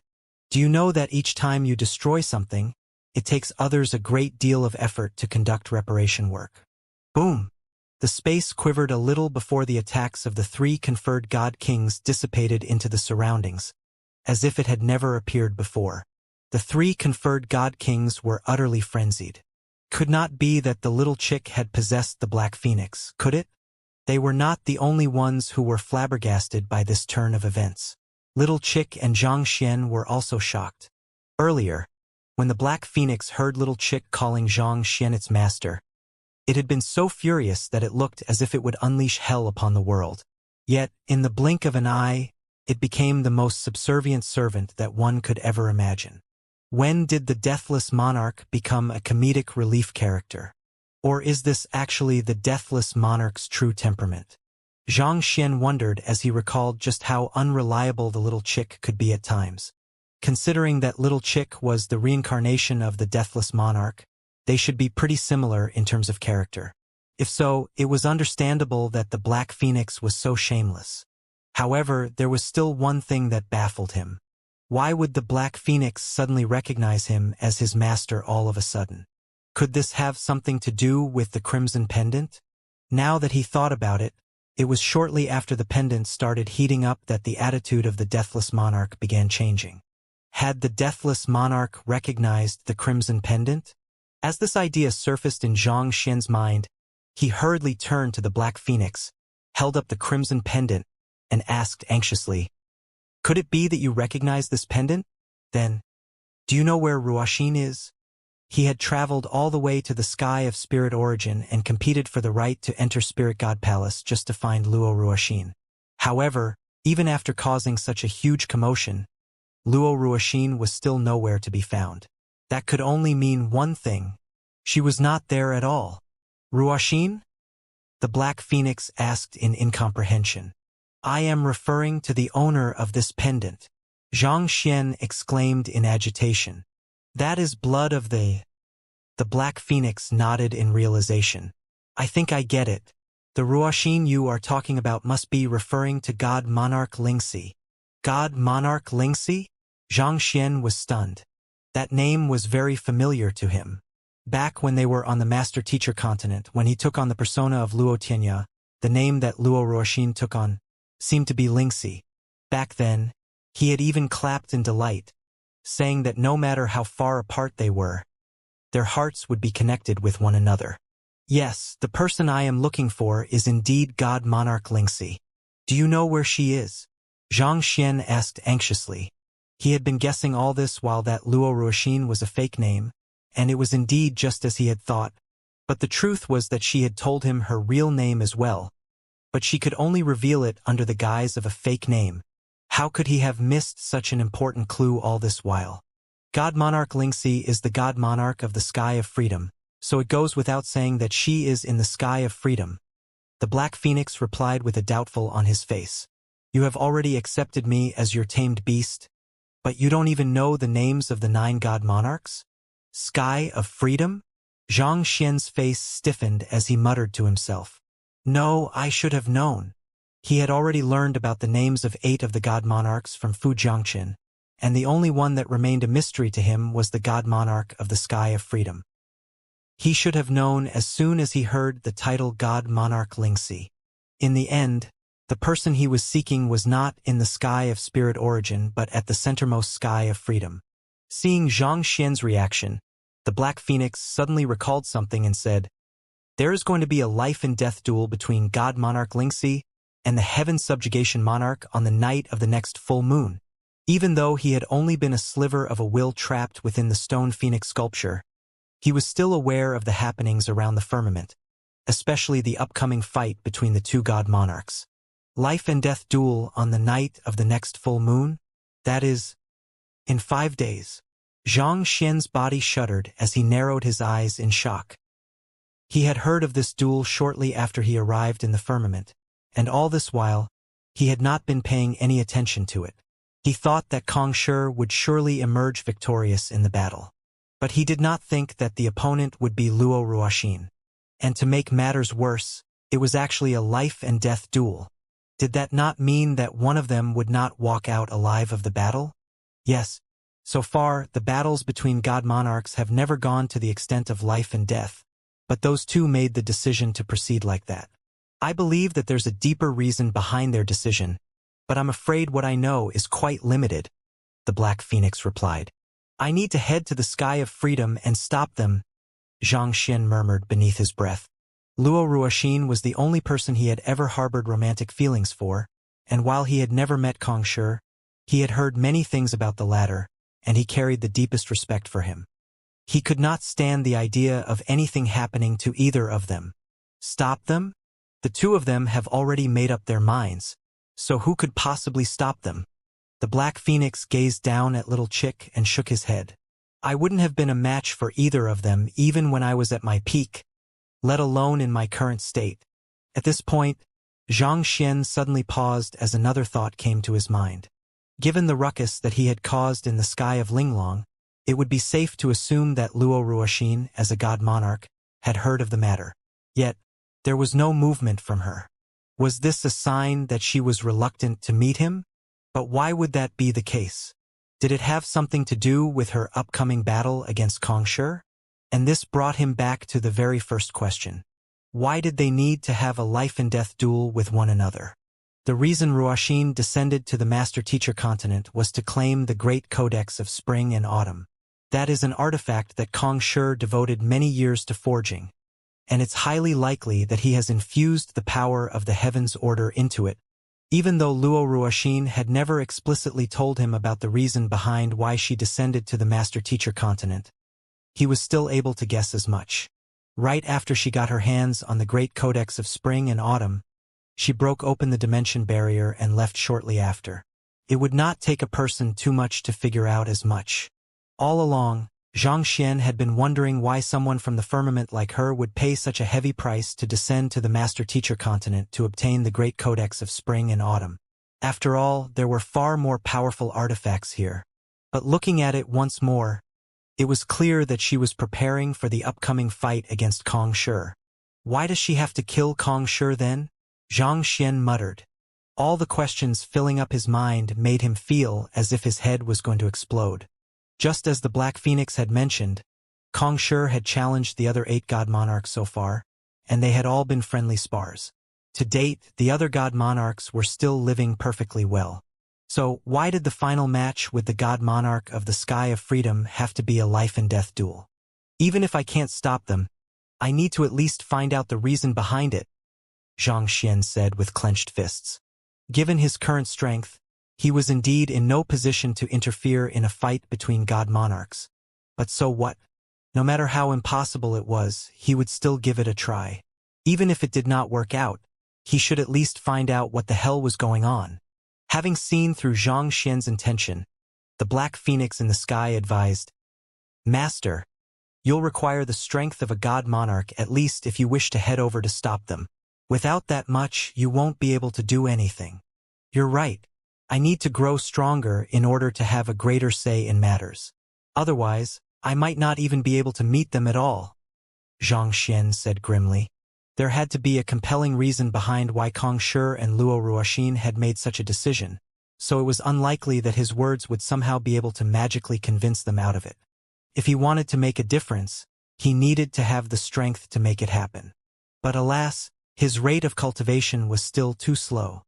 He had been in the firmament for a month now, but his soul cultivation had only reached God-King realm pinnacle thus far. If he could become a god monarch on par with Kong Shi within the next 5 days, would he be able to stop the battle? But Xianxia knew that this was impossible. He had not even comprehended a god-king realm cultivation technique yet, so it was clearly impossible for him to make so many breakthroughs within such a short period of time. Xianxia felt a deep sense of helplessness weighing down on him. Master, it's indeed nigh impossible for your cultivation to reach the level of a god monarch within the next few days. However, you still have little Deathless here with you, the Black Phoenix said shyly. Xianxia's eyes immediately lit up as a spark of hope appeared right before his eyes. Indeed, it was practically impossible for him to become a god monarch within the next 5 days, but he could help Little Chick recover its strength as the Deathless monarch. Even if its strength was beneath that of Kong Shi and Luo Ruoxin, at the very least, it felt like he would be able to do something with a god monarch on his side. 40 years ago, when I was defeated at my peak, Spirit Origin Royal City ended up collapsing inward, resulting in the deep abyss that we see beneath the floating city today. If we can find the collapsed city and retrieve my powers from it, it shouldn't be too difficult for me to recover my memories and return to my peak, the Deathless monarch said. Xianxia trembled upon hearing those words. It just so happened that he knew where that collapsed city was, the Azure City of Collapsed Space. As long as they could find a way to get there, they would be able to retrieve Little Chick's powers and allow it to return back to its peak. But there was a problem. There was a dimension barrier between the Azure and the firmament, so how could they descend to the Azure? You are a god monarch, so you should at least know a thing or two about how god monarch Lingxi was able to descend to the lower worlds, right? Xianxia asked the Black Phoenix. I don't really know the details. My will is quite weak at the moment, so I spend most of my time sleeping. However, not too long ago, God Monarch Lingxi paid me a visit and borrowed my seal of Supreme Monarch, which is an insignia representing my identity as the spirit god. The Black Phoenix replied. Seal of Supreme Monarch? Xianxia frowned. As it would turn out, it seemed to be something similar to how the royal seal worked in his previous world. Whenever the god monarch passed down their edict, they would use their seal of Supreme Monarch as their insignia. In other words, it was a token that represented their unparalleled authority. The person who holds my seal of Supreme Monarch will be able to represent me, the spirit god, and the sky of spirit origin, the Black Phoenix said. This, Xianxia's eyes widened in realization. Could it be that Ruoxin borrowed your seal of Supreme Monarch in order to relay an edict to the people of Spirit Origin Royal City, who are currently living in the Azure and the Master Teacher continent? That's how she was able to have them conduct a ritual to open up the dimension barriers for her descent. He recalled a past conversation with Du Qingyuan, and the latter had mentioned that they had not heard anything from the spirit god for the past several thousand years. It was only some time ago that the spirit god suddenly contacted her and instructed her to hold a ritual to allow her to descend to the lower worlds. It did not sound like a big deal when he first heard about it, but that was only because he did not know just how resilient the dimension barrier of the firmament was. One must know that even god monarchs were not able to breach the dimension barrier. This was probably the only loophole that one could exploit in order to get to the lower worlds. That would also explain why Luo Ruoxin was known as the spirit god on the Master Teacher continent and the Azure. At the same time, this verified his conjecture about the otherworldly demons being the people of Spirit Origin Royal City that had fallen from the firmament. It was likely that their bodies were tainted by the impure spiritual energy of the lower worlds, causing their cultivation to regress and their nature to become warped. Going through the chain of events once more, 40 years ago, disaster struck Spirit Origin Royal City, causing it to fall to the Azure and become known as the City of Collapsed Space. A portion of the semi-divinities that had fallen along with the city survived and founded Starchaser Palace. Meanwhile, a number of the survivors fell into the cracks of space and ended up on the Master Teacher continent as otherworldly demons. This was why Starchaser Palace and the otherworldly demonic tribe shared similar altars, and they possessed the exceptional ability to communicate across worlds. That would also explain why Little Chick, despite being the resurrected form of a god monarch, had ended up in the Master Teacher continent. Most likely, Kong Shi had found it in the otherworldly demonic tribe and sealed it in the vicinity of the Sanctum of Sages. In the end, Luo Qiqi had ended up finding it through a map and told Luo Shenqing about it. 40 years ago on the firmament, 4,000 years ago on the firmament, and 40,000 years ago on the Master-Teacher continent. The timeline fit. Most likely, the key to breaking the dimension barrier was the Spirit God Seal of Supreme Monarch. With such a thought in mind, Zhang Xian turned to the Black Phoenix and asked, "Where is your seal of Supreme Monarch? Did did God Monarch Lingxi return it after using it?" "It's with me now." She returned it shortly after using it. The Black Phoenix opened his beak wide, and a token roughly the size of a round plate flew out of his mouth.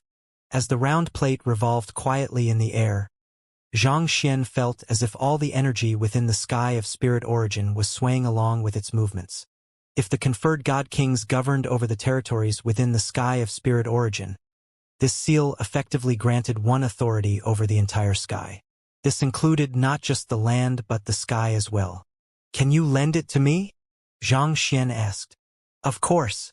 Everything that little Deathless has is yours, Master," the Black Phoenix replied with a fawning smile. With a flap of his grand wings, the seal immediately flew into Zhang Xian's palm. Taking a closer look at the seal, Zhang Xian's body trembled in agitation. He could see countless inscriptions carved on top of the round seal. These inscriptions were a miniature version of what he had seen on the altars of the otherworldly demonic tribe. Previously, he could not really understand what these inscriptions meant, but after spending some time in the firmament, he had become rather familiar with the geography of the nine skies. As such, he was able to tell that these inscriptions were actually the landscape and constellation map of the sky of spirit origin. The seal was created based on a fusion of those two. All this while, the rituals of the otherworldly demonic tribe were not directed at any specific individual but the sky of spirit origin itself. Had he not seen the map of the sky of spirit origin before, he would not have been able to figure out all of this. "Let me give it a try and see if I can use it to communicate with the Azure." Taking in a deep breath, Zhang Xian drove his energy toward the seal of Supreme Monarch. Wang! A brilliant light escaped from the seal, a sign that it had been activated.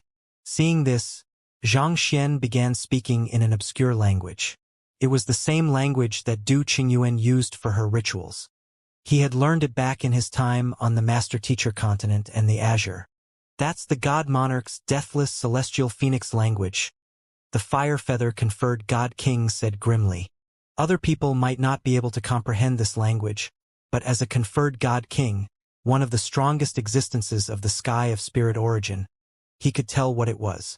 It was the deathless celestial phoenix language of their God Monarch, and its reputation in the firmament was equivalent to that of the 8 notes of Heavenly Dragon. The seal released a buzz for a moment before the light gradually dimmed. Seeing this, Zhang Xian frowned. Based on his theory, he should have been able to communicate with Du Qingyuan and the others through the altar via this ritual. But for some reason, he was unable to reach them. It felt like there was something hindering him, preventing him from delivering his message. If that was the case, how did Luo Ruoxin communicate with them?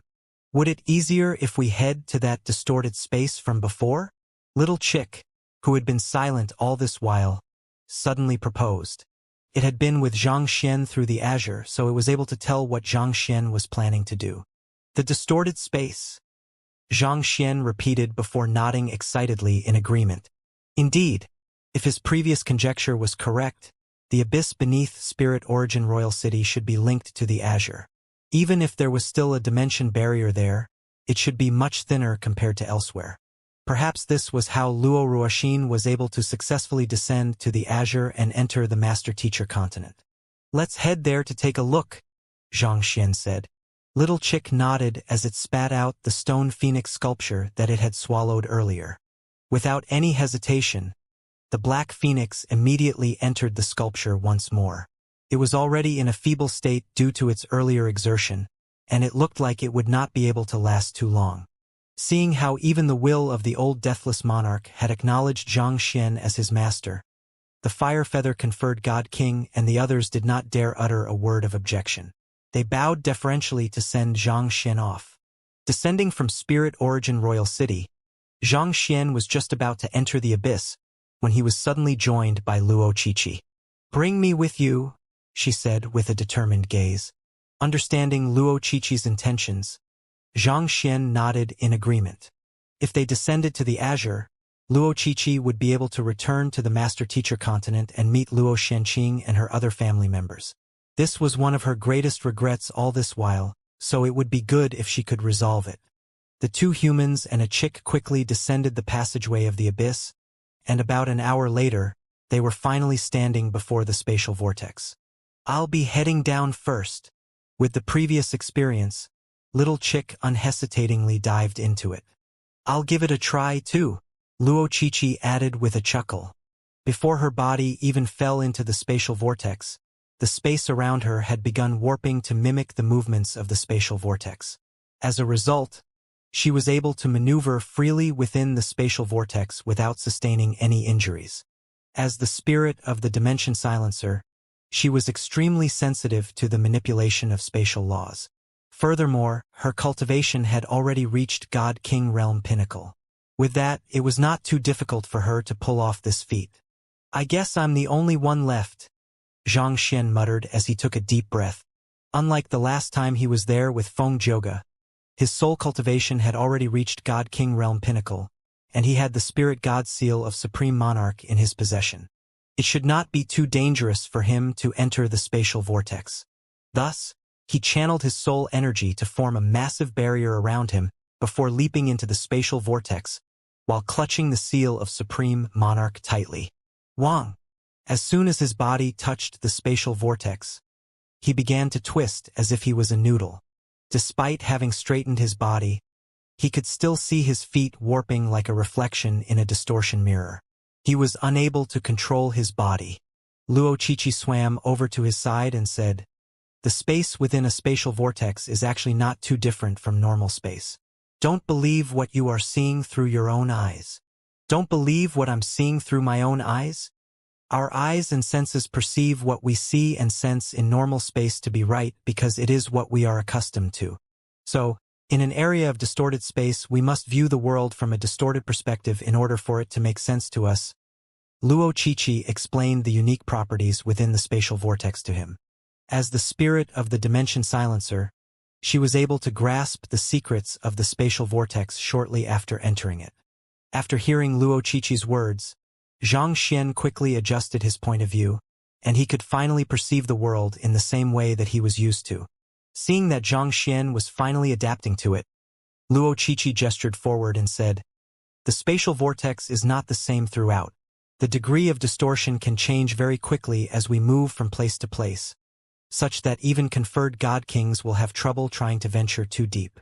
Looking in the direction that Luo Qiqi was gesturing toward, Xianxia saw the world ahead of him distorting in countless bizarre ways.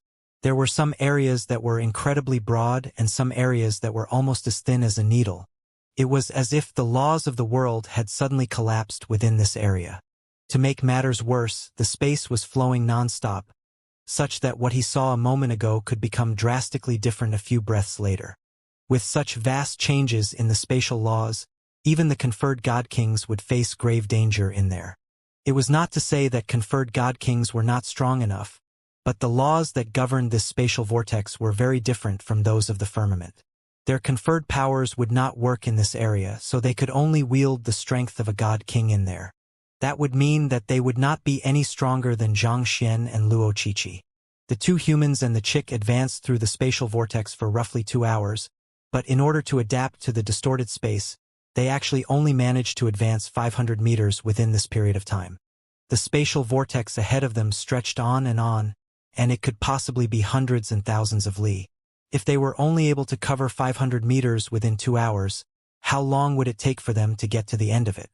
Most likely, they would still be wandering around there even after Luo Ruoxin and Kong Shi had finished their duel. "This isn't working," Xianxia said with a deep frown. He had been trying to use the seal of Supreme Monarch all this while, but he still was not able to establish a connection with the Azure. The dimension barrier was still too strong. "I'll lead the way. Follow closely behind me and make sure that you don't lag behind," Luo Qiqi said. Xianxia was surprised. He was just about to ask what she was going to do when she suddenly morphed into the round form of the dimension silencer. She released an aura that caused the distorted space to freeze, as if someone was forcefully holding it in place. "Let's go!" Luo Qiqi exclaimed. Xianxia and Little Chick quickly followed her and darted ahead. With the dimension silencer stabilizing the space, they were able to progress swiftly ahead. For hours later, after covering tens of thousands of li, a dark gray screen appeared before them. Swirls of gray currents rippled on the surface of the screen, and they emanated a pressure that made it difficult for one to breathe. "Who?" Luo Qiqi reverted to her human form as she gasped desperately for air. Her face was pale from overexerting herself. It was clear that the earlier flight had depleted her energy greatly. Xianxia quickly passed a pinnacle god essence pill to her so that she could replenish her energy. Roughly an hour later, her face finally regained its glow once more. "Something is really weird about these gray currents of energy," Luo Qiqi remarked as she examined the sight before her contemplatively. "It is weird." Xianxia nodded in agreement. The gray currents of energy were what Feng Zhouge had absorbed into his body previously. He had thought that there were just little traces of it around the abyss, but who could have known that they would form a massive wall further in? Luo Qiqi moved toward the gray wall and reached toward it. Seeing her action, Xianxia immediately exclaimed with a horrified face, "Don't do!" However, before he could finish his words, the young lady had already gotten afflicted with the gray energy. With its ability to devour energy, Luo Qiqi's cultivation swiftly fell from God King Realm Pinnacle all the way to God King Realm Primary Stage within a few breaths, and it was continuing to fall further. "Don't use your Jinqi to fend off the gray energy." After the experience with Feng Zhouge, Xianxia knew that the gray energy had the ability to devour the Jinqi within one's body. He quickly rushed over to Luo Qiqi's side and placed his palm behind her back. Not even the Heaven's Path Jinqi was able to stop the gray energy, let alone other Jinqi. The more a cultivator tried to use their Jinqi to fend off the gray energy, the faster they would deplete their Jinqi. Channeling the pathos of Heaven Jinqi into Luo Qiqi's body and circulating it through her meridians, Xianxia was able to quickly seal off the gray energy that had seeped into her body earlier. After that, he had Luo Qiqi quickly swallow some medicine to recover her vitality. At the same time, he quickly drove the Heaven's Path Divine Art to create some Heaven's Path Jinqi to infuse into the young lady's body. The clash between the Heaven's Path Jinqi and the gray energy produced a brilliant green light. Took a while, but the gray energy was eventually fully neutralized. That allowed Luo Qiqi to slowly recover her cultivation, but her face remained pale with fright. For a moment there, she had thought that she was going to die. If not for Xianxia's swift reaction, she had a feeling that the gray energy would have corroded her soul. She might even have turned into an otherworldly demon just like the semi-divinities of Spirit Origin Royal City. Back then, Feng Zhouge had been afflicted with it while he was still a distance away from the distorted space, and that had caused him to suffer for 2 years straight before being kicked out of his clan. This time, the gray swirls of energy rippling across the wall were at least 1,000 times more concentrated, making it a far more frightening force. "Don't cultivate or absorb anything here. It'll be extremely difficult to deal with if the gray energy seeps into your body," Xianxia instructed. Luo Qiqi and Little Chick quickly nodded. After the previous encounter, they came to realize just how frightening the gray energy was. Even with the Little Chick's regenerative prowess, it would still be unable to deal with it properly once it was afflicted with the strange energy. "The pathos of Heaven Jinqi is unaffected by the gray energy, so I might just be able to fend off the gray energy with it."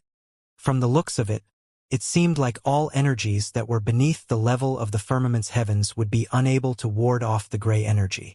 However, his pathos of Heaven Jinqi had already surpassed the level of the heavens, which was likely the reason that the gray energy was unable to phase it upon contact. Most likely, they would have to rely on his Jinqi in order to overcome this obstacle. To test out this theory, Xianxia wreathed his arm in his pathos of Heaven Jinqi and slowly placed it on the gray wall. The gray energy swirling in the area was pushed away, and his arm remained completely unharmed. It does work. Xianxia exhaled deeply. With a smile of relief, he turned to Luo Qiqi and Little Chick and said, "Stay close to me. We'll be traveling past the gray wall right now." Luo Qiqi and Little Chick moved over to his side, and he quickly covered them with his pathos of heaven Jinqi. Then they began making their way into the gray wall together. Tzzzzzzzzzzzz. The gray energy swirls within the wall relentlessly threw themselves against the three intruders, and the furious hissing of corrosion echoed all around them. Yet, they were unable to breach the protective sphere formed by the pathos of heaven Jinqi. After taking a few steps, Xianxia glanced backward to check on Luo Qiqi and Little Chick's statuses, and it seemed like they were doing fine, so he continued ahead. But less than a minute later, he halted and started to retreat backward. "What's wrong?" Luo Qiqi asked. After leaving the gray wall, Xianxia released the protective sphere of energy around the three of them and gasped for air. In just 3 short minutes, he had expended all of his pathos of heaven Jinqi. While the gray energy was unable to phase the pathos of heaven Jinqi, there were simply too many swirls around. This put a huge strain on Xianxia, causing his Jinqi to deplete swiftly. The key problem was that he had not been able to restore the amount of Jinqi he had back to its maximum capacity all this while. In his current state, it would be difficult for them to pass through this region. Sighing deeply, Xianxia sat down and cultivated for roughly an hour before he finally restored his Jinqi. "I need to find a way to fill up my dantian once more. If I could raise my Jinqi cultivation to the God King realm, that would be even better." Xianxia rubbed his glabella in distress. His dantian had originally been filled with an ocean of Jinqi, but it had all dissipated as green light after clashing with the gray energy, causing it to become completely empty. If he wished to pass through the gray wall, he would have to either increase the amount of Jinqi within his dantian or find a way to continuously replenish his Jinqi so that he would not run out of it. Otherwise, if he ran out of Jinqi halfway through, they would be doomed. The only problem was that he had only received 3 Pinnacle God Essence pills from Fu Jiangqin, and he had given the last one to Luo Qiqi. Furthermore, even if he had the luxury of having an unlimited number of Pinnacle God Essence pills to squander, it was unlikely that he would be able to restore his Jinqi fast enough to match his rate of depletion. "If it comes down to it, I should just eat the Pill King." Currently, the most potent pill he had with him was the Pill King. It was a treasure that could move even a conferred God King. He would certainly be able to replenish the Jinqi in his dantian by consuming it, and there was a good chance that he could push for a breakthrough to the God King realm as well. The only issue was that he still had not comprehended a God King realm cultivation technique yet. The Pill King was his trump card for making a breakthrough, and it would be a huge waste to use such an invaluable pill just to replenish his Jinqi. For the pathos of heaven, I have already comprehended the ties between a subordinate and a master, the camaraderie between brothers, and the relationship between a teacher and a student. If my gut feeling is not off, the next realm probably should be the sentiments of a parent. Xianxia sat on the ground and began thinking it through. He had been an orphan in his previous life, and he did not have anyone around him that could be considered a parental figure. In his current life, he was privileged to have found his parents, but the time he had spent with them was very short. His inability to fully comprehend familial ties made him unsure about how he should carry on, and he had ended up putting it off again and again. But he could not do that anymore. No matter what, he had to give it a go. Closing his eyes, he began to think about all the time he had spent together with the Xingming Sword Saints.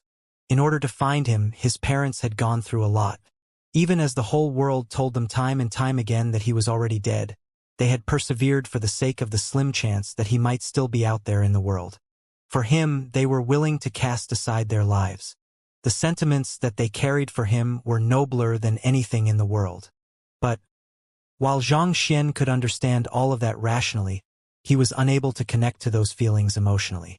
Sitting quietly on the ground, he tried his best to stand in their shoes and grasp their feelings, but the willful emotions simply would not obey human will. Sighing deeply, he raised his head to look at Luo Qiqi and asked, "Say, what do you think are the feelings that a parent would feel toward their child?" Luo Qiqi was taken aback by Xianxia's abrupt question. Her face reddened a little as she replied, "I can't really tell either. I guess only those who have a child can understand those feelings. Emotions were experiences, not explanations. The two of them were only in their 20s, and they had not had their own children yet. Without being in that position themselves, they would not be able to comprehend such sentiments. Seeing that Luo Qiqi had misunderstood him, Xianxia scratched his head awkwardly. He was just about to explain the reason behind his question when little chick suddenly tucked its head beneath its small fluffy wings and said, "Isn't it easy enough if you want to have a child? There's no one else here anyway. You are a man, she is a woman, and all of your physical functions are working perfectly fine. Just make one here. Don't worry, I'll cover my eyes and not peek." Xianxia's lips twitched. He knew that he should have fried this darn chick back then. Xianxia quickly turned to look at Luo Qiqi, only to see that her face had turned so red that it looked as if it was going to burst. Xianxia sighed deeply and said, "I'm not messing with you. I am asking this question so that I can make a breakthrough to God King and get us through the gray wall." "What do you mean by that? Does it look like I'm joking around? How can you understand the feelings of a parent without having a child?" Little Chick replied indignantly, "Since the both of you are here, why don't you just make one? Once you have a child, you'll surely come to have a deep understanding of the sentiments that come with being a parent." Seeing how this fellow was still shamelessly spouting bullshit, Xianxia kicked him flying before harumphing. "Can't you talk properly? Even if they really did it then, they would still need 10 months of pregnancy and years of raising the child before they could truly comprehend the feelings of a parent. But they did not have that much time to spare. Hey, I'm talking properly, too. If you are worried that there isn't enough time or you don't want the commitments that come along with it, you can do it in a dream. You will be able to make as many babies as you want right away as long as you create the right environment." Little Chick replied. The god monarchs had the ability to create transient dreams through formations. That kind of formation would place an individual within a dreamscape where time was accelerated. It would only take a few hours for one to live an entire lifetime within the dream. Hearing this, Xianxia fell into deep thought. To be frank, it was a plausible solution. It was a dream anyway, so it should not count as anything. But he was only 20 years old. If he lived a lifetime in a dream at such an age, he would be a completely different person by the time he returned. He would have lost his youthful spirit and his hot-bloodedness.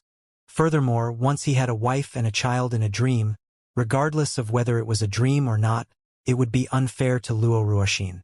So, he shook his head and asked once more, "Do you have any other ideas in mind?" "Tisk." Little Chick clicked its tongue in annoyance before replying. "How troublesome.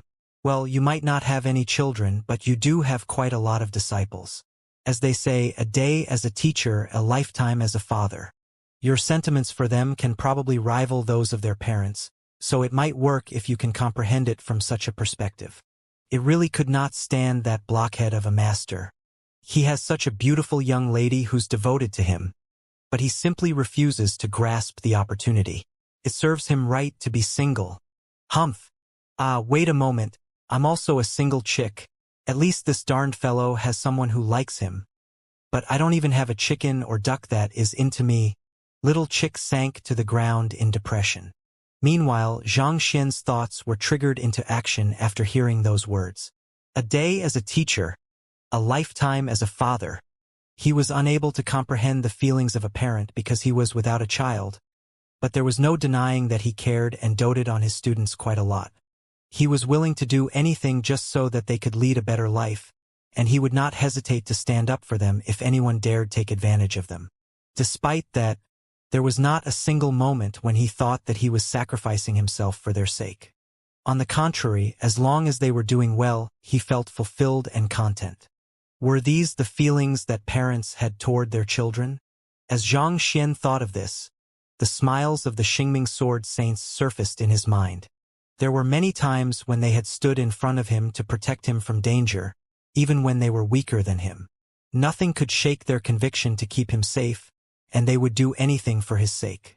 Those were the sentiments of a parent, the deepest and noblest love in the world.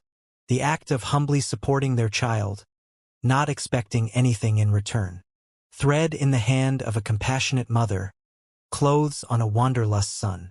Just before his departure she sewed closely, in her mind worrying about his late return. How could the inch-high grass ever repay the nourishing sunshine of spring?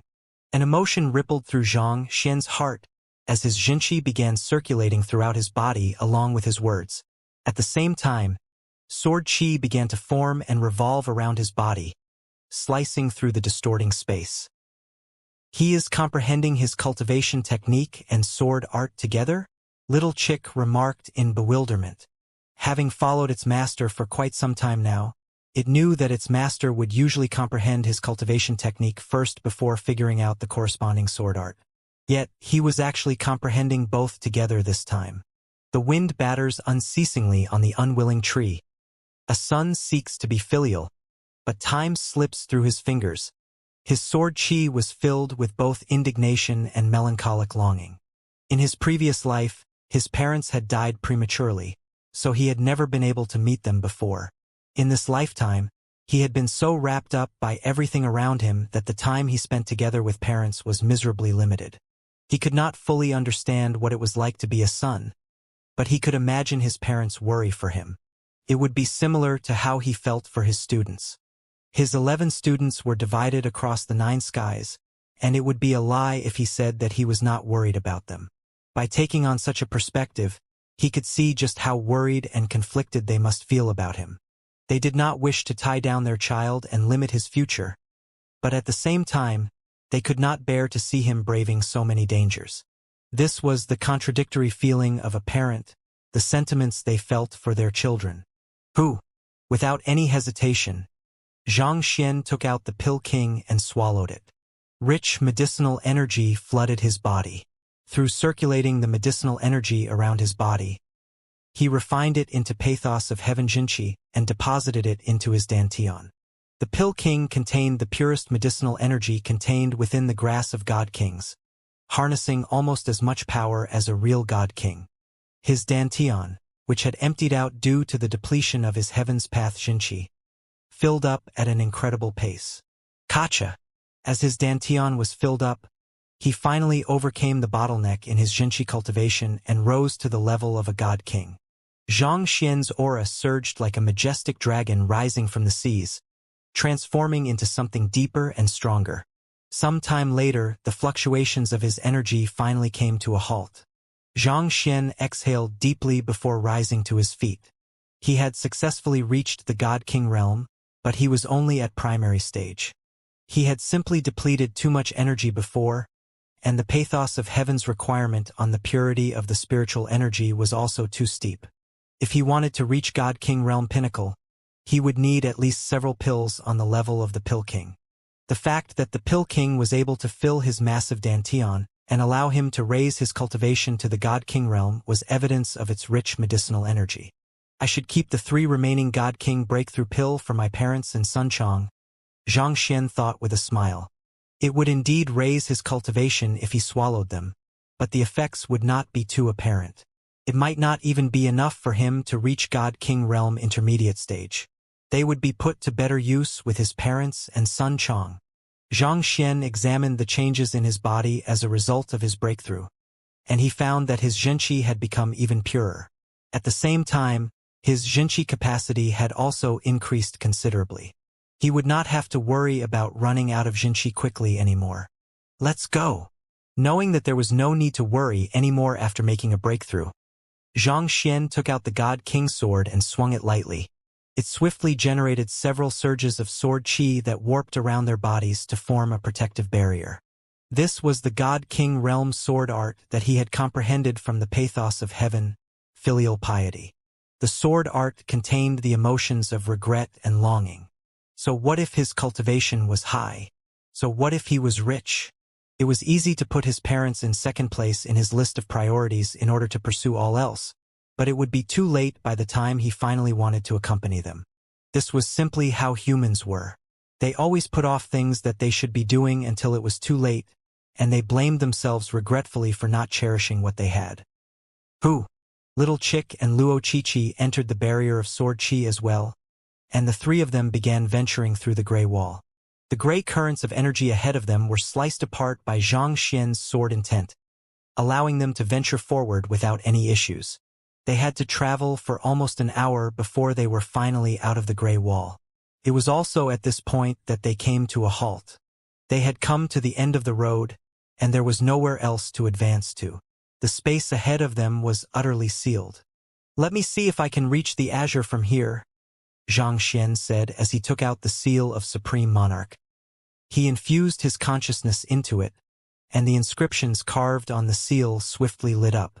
Energy quickly surged through the entire seal. "It's working!" Xianxia exclaimed in delight. He could already sense Du Qingyuan answering from the azure. "Have Du Qingyuan conduct a ritual for my descent." Without any hesitation, Xianxia immediately sent a set of instructions over to the other side. "Azure, here I come." It did not take long for a peculiar force to emanate from the seal of Supreme Monarch. It felt reminiscent of a guiding beacon that led one to one's destination. "I see. In between the firmament and the azure lies an area of chaotic space that prevents one from traveling from one side to the other. The ritual serves not to teleport a person from one side to another, but to provide specific coordinates so that one won't lose one's way." Xianxia nodded in realization. He had thought that the ritual would allow them to teleport straight to the azure, but it seemed like he was overthinking it. Teleportation between worlds was a highly difficult feat that even the spirit god's seal of Supreme Monarch was incapable of pulling off. "But even if I have the coordinates, can I really just travel there like that? What about the dimension barrier?" Xianxia was bewildered. With a contemplative look on his face, he walked over to the sealed space ahead of him. Channeling all his Jinqi into the God King sword, he tried to slice an opening in the sealed space. FSHHH. To his surprise, even though it took him a great deal of effort, he managed to make a small opening in the sealed space. He quickly beckoned for Luo Qiqi and Little Chick to slip through opening with him. "I thought that it would be impossible to break the dimension barrier, but maybe the key is to not teleport through it and to breach it physically. This seems similar to how it is easier to pass through the dimension barrier when you are ascending to a higher world as compared to when you are descending to a lower world. This could be the design of nature to avoid an imbalance of the world." Beyond the sealed space was a chaotic space filled with spatial turbulence. The spatial turbulence struck relentlessly on the barrier that Xianxia had created around them, swiftly whittling it down. Xianxia could feel the Jinqi in his body depleting swiftly. He tried to quickly head in the direction of the coordinates signaled by the seal of Supreme Monarch, but he realized that he was hardly able to move. Chaotic space was reminiscent of a spatial vortex, but it was in an even more disorderly state. The space in the area was all flowing in different directions, making it difficult for even a god monarch to travel in a straight path. If not for Xianxia's superior Jinqi, their bodies and souls would have been torn into shreds as soon as they entered the area, let alone venturing through it. "I have been through this place before," Luo Qiqi said. "Tell me the location, and I'll bring you there." "All right." Knowing that Luo Qiqi's powers over space far surpassed his, Xianxia quickly described the coordinates that the seal of Supreme Monarch was pointing toward. Nodding, Luo Qiqi took a step forward and morphed back into the dimension silencer. "Who?" She froze the chaotic space and swiftly advanced forth. "I really wonder what tier the dimension silencer is as an artifact," Xianxia thought curiously as he looked at the steady passageway that was crafted through the abilities of the dimension silencer. Be it a spatial vortex or chaotic space, as long as it was something related to the spatial laws, the dimension silencer would be able to handle it easily. This was a feat that not all god monarchs were necessarily capable of pulling off. He could not help but wonder about Luo Qiqi's origin. It was no wonder she had risen all the way to God King Realm Pinnacle within a month after arriving in the firmament, and she had hardly met any bottlenecks in her cultivation. He had really made the right choice bringing her along. Otherwise, even with his God King Realm sword art, filial piety, it would have been difficult for him to pass through the spatial vortex and chaotic space to arrive at the azure. Traveling through monotonous surroundings, it was hard for Xianxia and the others to discern the passing of time accurately. They simply flew on until Luo Qiqi finally came to a halt. She morphed back into her human form before gesturing forward. "We have arrived." Xianxia realized that the coordinates he was receiving from the seal of Supreme Monarch were just right ahead of him. "Let's head in," Xianxia said. He was just about to head right in when he suddenly realized that the entire world had started shaking violently due to his attempted entry. It looked as if it would really shatter if he forced his way in. The space in the azure is simply too weak. It's similar to a thin layer of ice above the winter river. It might be able to handle the weight of a child, but it'll succumb as soon as an adult tries to step on it, Luochichi said. "Our powers as God Kings far surpass what the heavens of the azure can withstand. If we force our way through, we might cause the heavens to shatter and the entire world to collapse." Xianxia nodded. "You're right. It seems like we'll have to lower our cultivation accordingly." When he first became a god, he had also sensed the heavens of the azure rejecting his presence. As a god king, he was tens of thousands of times stronger than before, so naturally, his presence would be even harder for the heavens of the azure to withstand. So he took a deep breath and reined in his Jinchi within his dantian. Kacha! Kacha! His cultivation began to plummet. In just a few moments, his cultivation had already fallen to the level of a semi-divinity. Other than his Jinchi cultivation, he also made sure to suppress his physical prowess and soul cultivation as well. So, other than his comprehension of cultivation having reached the level of a god king, he appeared to be nothing more than a semi-divinity.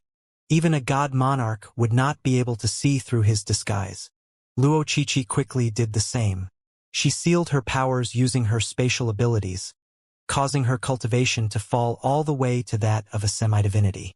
As for little Chick, it hesitated for a moment before saying, "I think you should just pass my gourd over to me." Xianxia had been holding onto the shells of the gourd that it had been sealed in ever since it hatched. "All right then." Receiving the gourd, little Chick slipped into it and reverted to its form as the Dongshu gourd. This act effectively sealed off its cultivation as well. After everything was prepared and ready to go, the two humans and a gourd quickly made their way over to where the coordinate was. Tzz. An overwhelming spatial pressure crushed down on them, and innumerable heavenly lightning bolts surrounded them. Even though they had tried their best to lower their cultivation, it seemed like the heavens of the azure had still identified them as intruders and were trying their best to resist them. Under the relentless offense, the three of them ended up sustaining quite some damage before they were able to overcome the lightning tribulation to enter the azure. It was then that they found Du Qingyuan and Wu Chun standing above a vast ocean with pale faces. Not too far away from them, an altar was releasing a light glow. Looking around, they were at the vacant sea, where Luo Ruoxin had descended the previous time. Back then, she had entered grievously wounded, causing her blood to scatter into the ocean and soak the stones around the area. Only at this moment did he finally realize why even a god monarch like Luo Ruoxin would sustain such severe damage entering the azure. In order to avoid the heavens of the azure from shattering, she could only lower her cultivation, and that made it difficult for her to overcome the lightning tribulation that came from entering the azure as an intruder.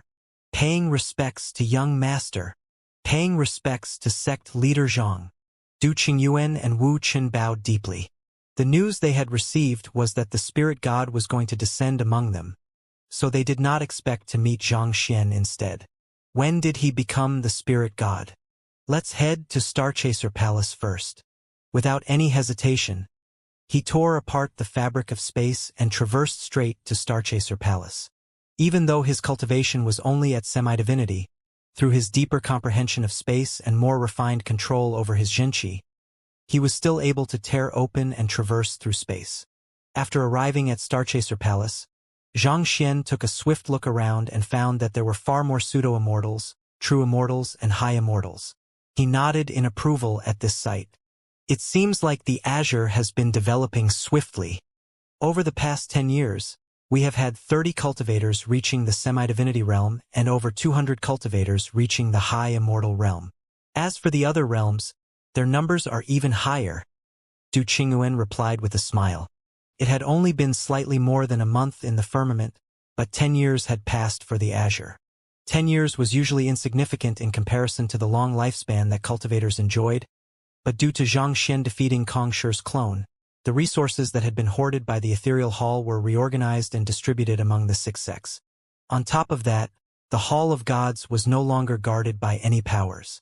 As such, the number of semi-divinities and high immortals increased swiftly within this period of time. The absolute number of experts that had appeared over the past decade was more than the number of experts that the Azure had produced for the 4,000 years prior. Nodding in response, Xianxia extended his spiritual perception toward Starchaser Palace, and a moment later, he widened his eyes in astonishment. "Is that you, Feier and Hu Yaoyao?"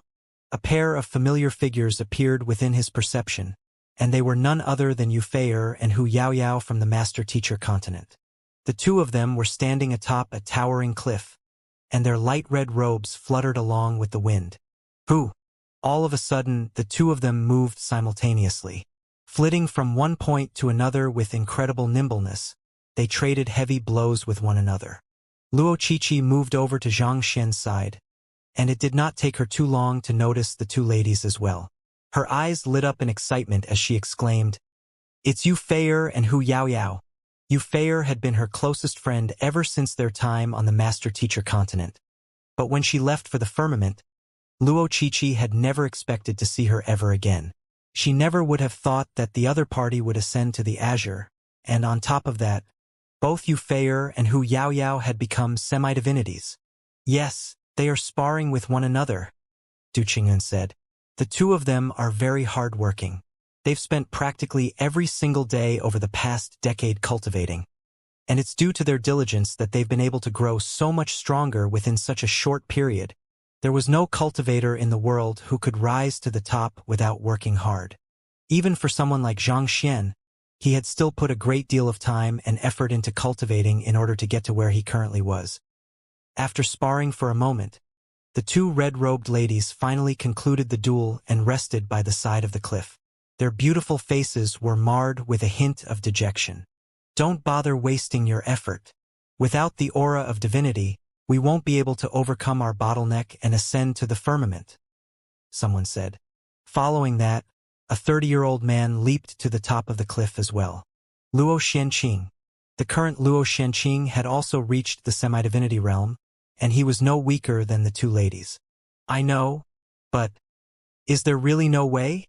Yu Feier clenched her fists tightly in indignation. "That's why I said that we should just forcefully barge our way through. It might be dangerous, but at least there's still a sliver of hope.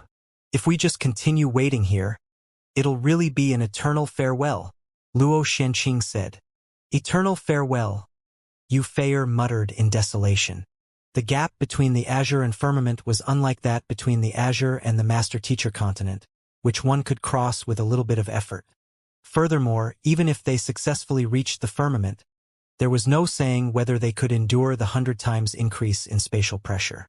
"I don't know the cultivation realms in the firmament, but those who are in that world are all the most talented cultivators and geniuses of the myriad worlds. Despite so, we don't see any cultivators from the firmament here, which only goes to show how difficult it is to breach the dimension barrier from the firmament. No matter how talented my younger sister or Zhang Shi are, they will need at least hundreds or even 1,000 years to reach that level," Luo Xianqing said. "And 100 years in the firmament is already equivalent to 10,000 years in the Azure. We will have long passed away by then. Even semi-divinities were only able to live for 1,000 years in the Azure. Any longer than that would really be pushing the limits. The darn difference in time meant that their paths would never cross ever again. By the time those who had gone up to the firmament were strong enough to head down to meet them, they would have already turned to ash." "I understand as much as well," Yu Feier said with a conflicted expression. "But why are you hesitating?" Luo Xianqing exclaimed. "We are in the same position as one another, and you and I both know that it's impossible to advance any further than semi-divinity realm pinnacle. The only choice we have is to forcefully attempt to enter the firmament. No matter how dangerous it is, we have to give it a try." Yu Feier was quiet for a long while before nodding slightly. "Let's do it then. Feier, Palace Master Du has told us that we have to reach the level of the gods in order to enter the firmament, or else we'll face certain death," Hu Yaoyao interjected with a frown. Ever since the three of them reached semi-divinity realm pinnacle, Their cultivation had simply refused to advance any further. They had tried everything that they could, but soon, they realized that they would not be able to take the final step forward without the aura of divinity. If they could not become gods, they would not be able to enter the firmament. This was the paradox that chained down all cultivators in the azure, preventing them from reaching greater heights. I missed him once back then. If I can't even follow him now, I don't see much point in living any further. Wuxia muttered with gritted teeth. If she had chosen the same footsteps as Xianxia and the others, she might have been in the firmament right now. She would not have been left there, working in futility for a possibility that was just so far away. Even meeting that fellow once more seemed nothing more than a dream. Since you two have made up your minds, I'll join you. I must say that the horrible fellow has a bizarre charm that really draws people in, Xianxia said with a smile. Back then, Xianxia had been far weaker than her in terms of cultivation. She could still remember how she had tried to tease the young man back then, only to have the tables turned on her. She had been so infuriated, but thinking about it brought a smile to her lips. There had never been a deep tie between the two of them, but for some reason, she could remember her every encounter with him extremely clearly. It was as if he was deeply imprinted in her mind, and she simply could not shake free of him no matter what she did. If it had been in the past, she could not have imagined that she would go so far for someone. Since we have come to a decision, let's choose a day and get to it. Seeing how he had finally managed to convince these two, Luo Xianxia heaved a sigh of relief. All of a sudden, someone stepped onto the peak of the mountain. It was none other than Wuxia. Someone asked me to pass this to you, he said as he threw 3 jade bottles to them. For us, Luo Xianxia asked doubtfully as he caught the jade bottle, only to nearly drop it due to its sheer weight. The jade bottle was far heavier than he had expected. He was a semi-divinity realm pinnacle cultivator, one of the strongest experts of an azure, and yet, he had nearly failed to catch a bottle. This was more than enough to show that there was something special about the jade bottle. With a perplexed look on his face, Luo Xianxia uncorked the bottle and looked at its contents. Lying quietly within the bottle was a droplet of blood. A droplet of blood can actually weigh that much? Wait a moment. Is this the blood droplet of a god? Luo Xianxia narrowed his eyes in bewilderment. It would make perfect sense if the droplet of blood within the jade bottle belonged to a god. Infused with great amount of vitality and power, the blood of a god was far heavier than that of ordinary cultivators. This was known within the upper echelons of the azure. The blood droplet contains the aura of divinity. We'll be able to rise to the levels of the gods right after consuming it, Luo Xianxia remarked as his body began trembling in agitation. Wuxia and Xianxia were also taken aback by this abrupt gift, and they swiftly came to a realization. Only a god could possibly gift them the droplet of a god, which meant that Wuxia immediately turned to Wuxian and asked anxiously, "This is his blood, isn't it? Where is he?" She could sense it. Her intuition was telling her that it was so. The blood droplet within the jade bottle belonged to that man whom she was looking for. "He has already left," Wuxian replied. "He instructed me to relay this message to you. See you in the firmament." See you in the firmament? The 3 of them shuddered. That meant that he had descended to the azure from the firmament. They had thought that it would be impossible for them to meet each other again after hearing that they had already ascended to the firmament. But who could have known that their paths would cross like that? In just 10 short years, no, it would only be a single month in the firmament, they had grown strong enough to breach the dimension barrier and travel back to the azure. "Xianxia, this is a gift that a person told me to relay to you. He also left a message for you," Wuxian said as he passed an object over. Perplexed, Luo Xianxia took the object from Wuxian's hand, and with just a look at it, his body immediately jolted in astonishment. "This is Chi-Chi's possession. Where is she?" The object that he had just been given was nothing more than a cheap, light blue hair clip. It was a gift that he had prepared for his little sister back when they were younger. Holding the hair clip tightly, Luo Xianxia asked anxiously, "What did she say?" "He said that he has already accomplished what you entrusted to him. And if you wish to see him or your little sister, you should quickly make a breakthrough and head over to the firmament. Wu Qin said. The firmament, is it? Ha ha ha. Very well, let's meet one another in the firmament. He seems to have grown a little stronger over the past month, but I'll catch up to him soon enough. When we finally meet again, I'll make sure to punch all of the teeth out of his mouth. Luo Xianqing burst into hearty laughter as his eyes reddened a little. We'll be meeting each other very soon. Yu Feier and Hu Yaoyao glanced at one another before lowering their gazes to the jade bottles in their hands. Clutching onto them tightly, the excitement and anticipation on their faces could hardly be concealed. Just you wait, Xianxia.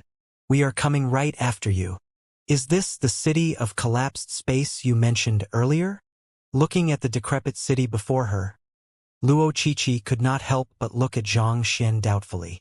This city was completely in ruins, and there was not the slightest hint of life to be seen at all. It was hard for one to believe that such a place had been the prosperous spirit origin royal city. Initially, Luo Qiqi had intended to meet Luo Xianqing and the others, but in the end, she had chosen to hold herself back. She felt that it would be more appropriate for them to meet in the firmament instead. Even if they had met, it would only be a short reunion. It might even cause them to lose their fighting will to advance further. So, after much hesitation, she had decided to leave without meeting them, just like Xianxia. She believed that the day of their reunion was not too far away. Instead, she headed down to the master-teacher continent and reunited with her family members first before heading back to the Azure. Due to the time difference between both worlds, even as she spent more than half a day with her family members, it was only slightly more than an hour in the Azure. However, more than 100 years had passed on the master-teacher continent since their departure, and many things had already changed. Many people and things she remembered had become things of history. The only thing that had remained unchanged was the reverence that the people had for Xianxia. In the present era of the master-teacher continent, Xianxia's influence and standing exceeded that of even Kong Shi. The legend of how he was able to rise from a humble teacher in the Tianxian kingdom to the strongest expert of the master-teacher continent within 2 short years had been passed down from generation to generation. Countless books and records had been created about him in order to ensure that his deeds would never be forgotten. That being said, what most people remembered him for was still his impressive love life. As someone who could even take down the spirit god of the otherworldly demonic tribe, he had become the idol of many young men of the master-teacher continent. It had almost become a ritual where young men would offer incense to him before confessing to the lady whom they fancied. When Luo Qiqi heard of all of that, she was rendered speechless for a whole 5 minutes. As someone who had been close with Xianxia back in those days, she was extremely familiar with his personality. Love life? Did such a thing even exist in that blockhead idiot's dictionary? He is someone who replied to my confession with, "I like you too," with everyone else. With EQ of his level, how could he possibly have a love life?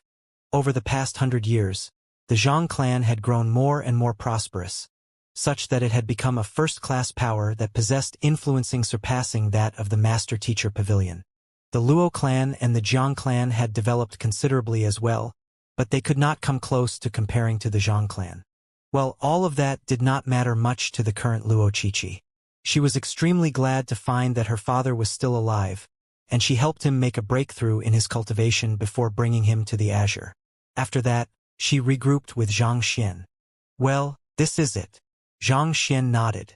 He flicked the gourd in front of him and said, "Come out and take a look around. Your grave and missing power should be somewhere around here."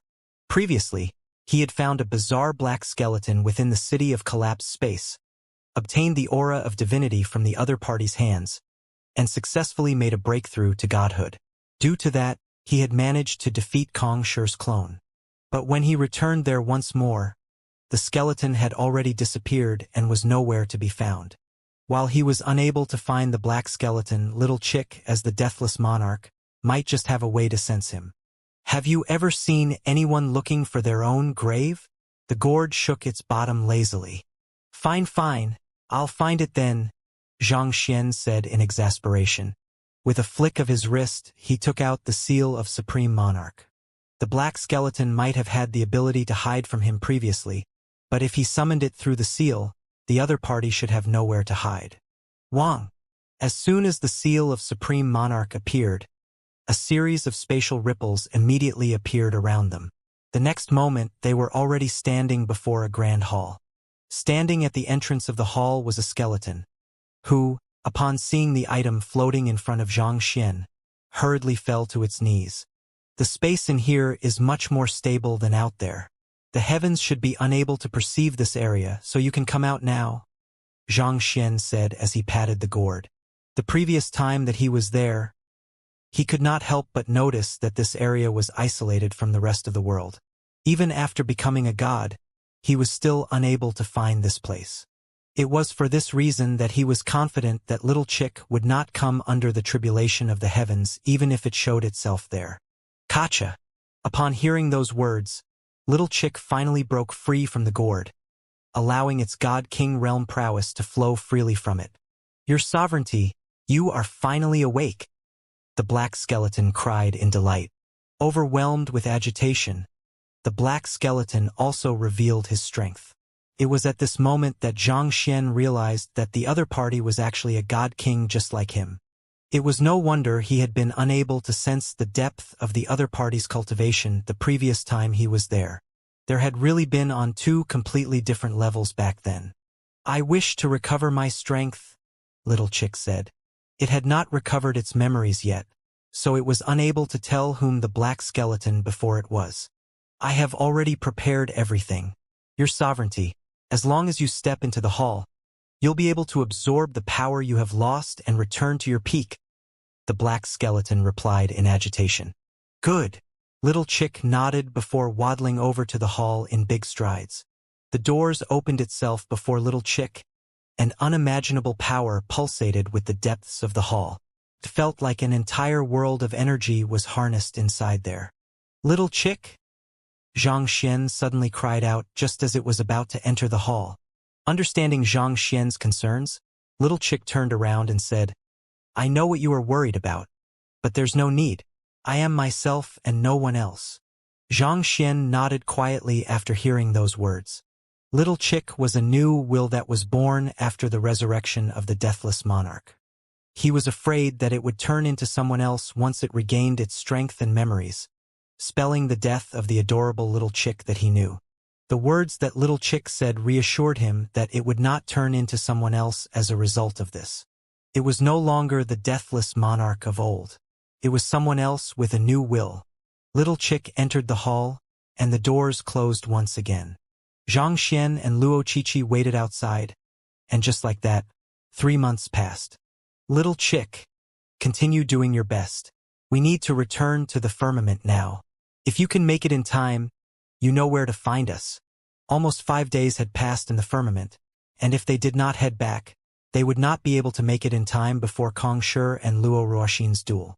Even though it was nigh impossible for them to stop the duel without the assistance of the deathless monarch, Xianxia could not allow himself to continue waiting there without doing anything. Let's go. Xianxia beckoned for Luo Qiqi before turning around to leave. Boom! At this moment, a crisp buzz echoed in the air, and the hall began to shake intensely. Cracks began appearing all over the grand buildings. Voila! The walls began to collapse, causing dust to fill the area. Amid the veil of dust, a massive phoenix could be seen rising from the rubble. The mere power it emanated was enough to keep others at a distance away from it. This is the deathless monarch? Xianxia murmured with widened eyes. The strength of the phoenix before his eyes far exceeded his imagination. It was much stronger than the conferred God King and the will of Fairy Linglong that he had encountered before. So, this was the strength of the God Monarch? It was no wonder no conferred God Kings dared oppose a God Monarch. They were truly beings of vastly different levels.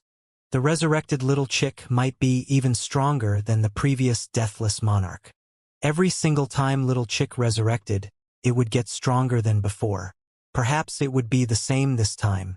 If that was the case, they might just be able to stop the duel between those two. Some time later, the pressure emanated by the massive phoenix finally subsided. The massive phoenix morphed into a young man, who walked out to the rubble to appear before Xianxia and Luo Qiqi.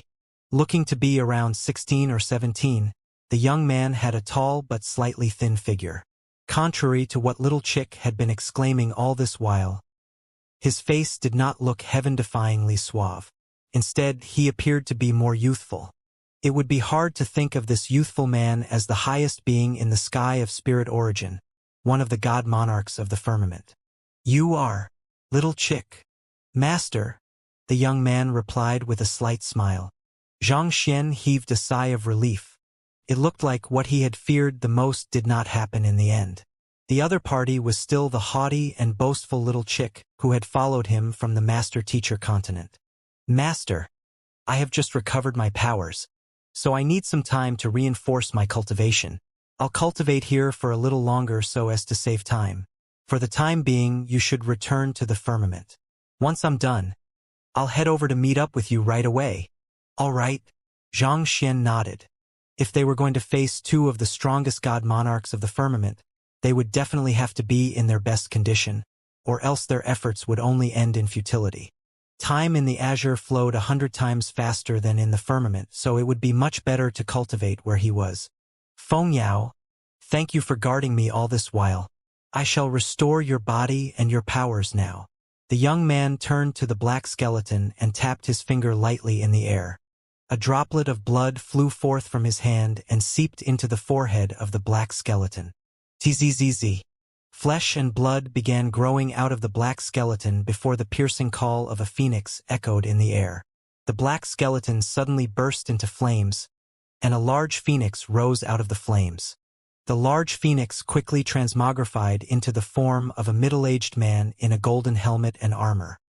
He was one of the most loyal guardians of the deathless monarch, guarding his grave for the past thousands of years, awaiting his return. "Let's head back." Knowing that nothing would happen to little Chick there, Xianxia called for Luo Qiqi once more. They quickly traversed through space and returned to the azure.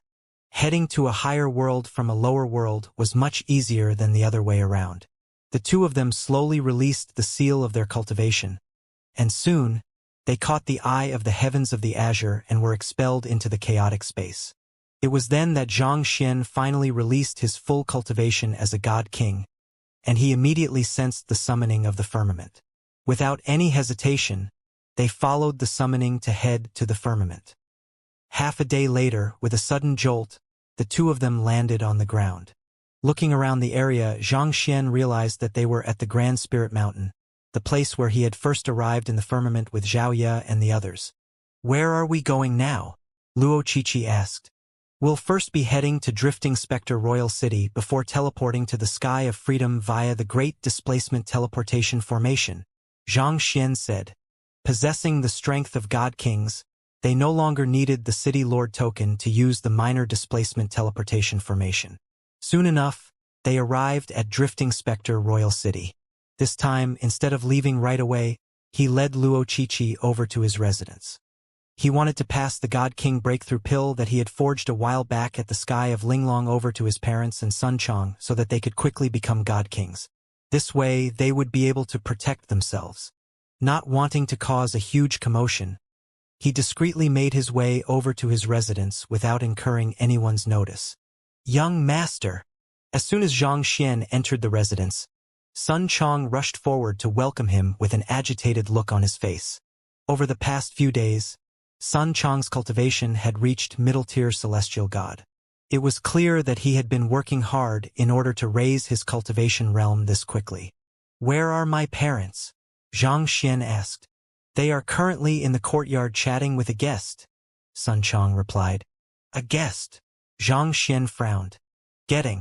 Feeling a bad premonition, he quickly rushed over to the courtyard, and there, he saw his parents sitting together with a guest sipping on fine tea.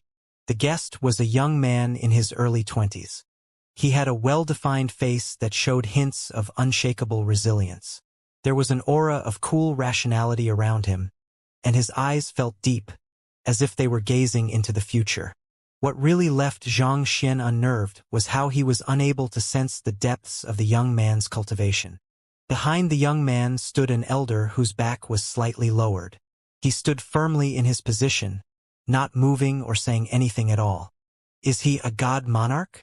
Xianxia's eyebrows shot up in horror. After hearing Sun Chang's words, he used the spiritual perception to scan the entire courtyard, but he could only sense his parents' presence. If not for the fact that he was seeing the young man with his own two eyes, he would not have known that the other party was sitting there. Based on this alone, it was clear that the young man's strength far exceeded his. He might just be a god king at the moment, but with the pathos of Heaven's cultivation technique and sword art, he would be able to put up a fight against conferred god kings. If he had to face Bei Qinghong once more, he would be able to crush her easily without relying on the golden page. Yet, despite his strength, he did not think that he would be a match for the young man sitting before him. To make matters worse, his parents were actually sitting at the same table as him. How could he not be horrified? Upon seeing him, Sword Saint Meng immediately said with a smile, "This is my son, Xianxia." It appeared that she was oblivious to how powerful the young man seated before her was. With a nod, the young man shot a glance over. It was just a look, but Xianxia felt as if there was a sword severing through space to crush his soul. In fact, even the Library of Heaven's Path was trembling non-stop, as if it was fearful of the existence before it. "Are you the god monarch of the Sword Hut?" Xianxia asked. Based on what he had heard so far, there were two elusive individuals among the 9 god monarchs. One of them was God Monarch Lingxi of the Sky of Freedom, and the other was the God Monarch of the Sky of Heavenly Sword. Even if the Sword Hut did not seek talented geniuses and confer new god kings, there was still no god monarch who would dare wreak havoc in the Sky of Heavenly Sword. Clearly, the god monarch of the Sword Hut possessed strength that struck fear in the hearts of the other god monarchs. "Take a seat," the young man said. Xianxia knew that he would not be able to stop the young man if the latter really made a move against him. Thus, he quietly walked over and took a seat. The elder behind him gracefully took a step forward and served him a cup of tea. Xianxia accepted the cup of tea while feeling a little jittery inside. "If it's not too rude, may I know the reason behind the god monarch's visit?" If a god monarch wanted to meet him, he could have just sent a conferred god king over to invite him to his palace. Yet, this god monarch had gone all the way over to his residence, and from the current looks of it, it felt like not even the Chenkuan demon monarch of the Sky of Drifting Spectre had noticed his presence. This was really a little worrying. The young man did not respond to Xianxia's question. Instead, he began to assess Xianxia as if he was trying to evaluate the worth of a treasure. And soon, a conflicted look surfaced on his face. A moment later, he put down his teacup and asked, "Can you demonstrate the sword art that you've just comprehended for me?" "Sword art?" Xianxia frowned. Was the god monarch of the Sword Hut there just to watch his sword art? Well, that might just be the case. Due to the limitations of his strength, the sword art he had comprehended was probably still nothing much to the god monarchs. However, there was no denying the fact that it was a battle technique that had surpassed the heavens, making it one of the finest sword arts in the firmament. As a renowned sword practitioner of the firmament, it was not too surprising for the god monarch to want to see and analyze it. With that thought in mind, Xianxia finally heaved a sigh of relief. Since the god monarch of the Sword Hut was there to watch his sword art, it should be safe to assume that he did not bear any malicious intentions toward them. Those who were obsessed with martial arts tended to have a pure and straightforward personality.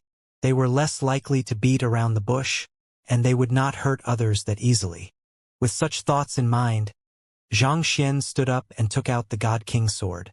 The elder standing behind the young man raised his hand, and the courtyard was immediately surrounded by an isolation barrier, preventing others from seeing what was happening within. Seeing this sight, Xianxia's eyebrows twitched a little.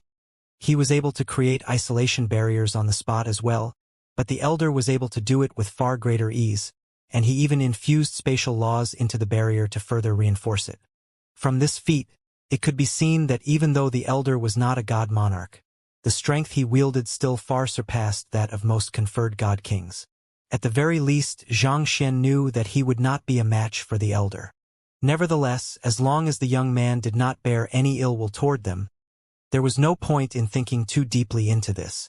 Holding his God King's sword tightly, he allowed his consciousness to become one with the sword. Hula! The sword moved. A slight wind blew, and water ripples emerged on the surface of the nearby pond. With movements as smooth as flowing water, Xianxia executed the 4 sword arts of the pathos of heaven one after another. His movements carried strong sentiments, bringing the onlookers into the conceptualization he had in his mind. The young man looked at the execution of the sword arts silently, seemingly enjoying the performance. Finally, Xianxia retracted his blade, and the sword chi that he had released swiftly surged back into his sword. He clasped his fist and said, "It would be a delight if you could offer some pointers on my swordsmanship." The young man before him was known as the strongest sword practitioner in the firmament. Even a word of advice from the other party would surely benefit him greatly. "The sword art you have comprehended is truly extraordinary." A smile finally appeared on the cold face of the young man as he spoke. "I don't think that there are any pointers I can offer you. You are paving your own way forward. So there's very little that I can help you with. I did notice something, however. Your sword carries a lot of yearning, and in return, it lacks resilience and protection." "Resilience and protection?" Xianxia asked. Thinking about it, most of what the sentiments he had comprehended so far were indeed related to the idea of yearning. However, the sword art of the pathos of heaven was based upon the sentiments he carried toward those around him, so it was bound to carry some hints of yearning. "Let me put it another way. If your loved ones are caught in a disaster and are in a life-threatening situation, what would you do?" the young man asked. Slightly perplexed by the abrupt question, Xianxia hesitated for a moment before replying, "Well, I would do my best to protect them from danger. And that's what I mean by protection. It's the act of shielding a person of danger regardless of the cost. However, I don't sense such sentiments within your sword art," the young man replied. Xianxia fell into deep thought.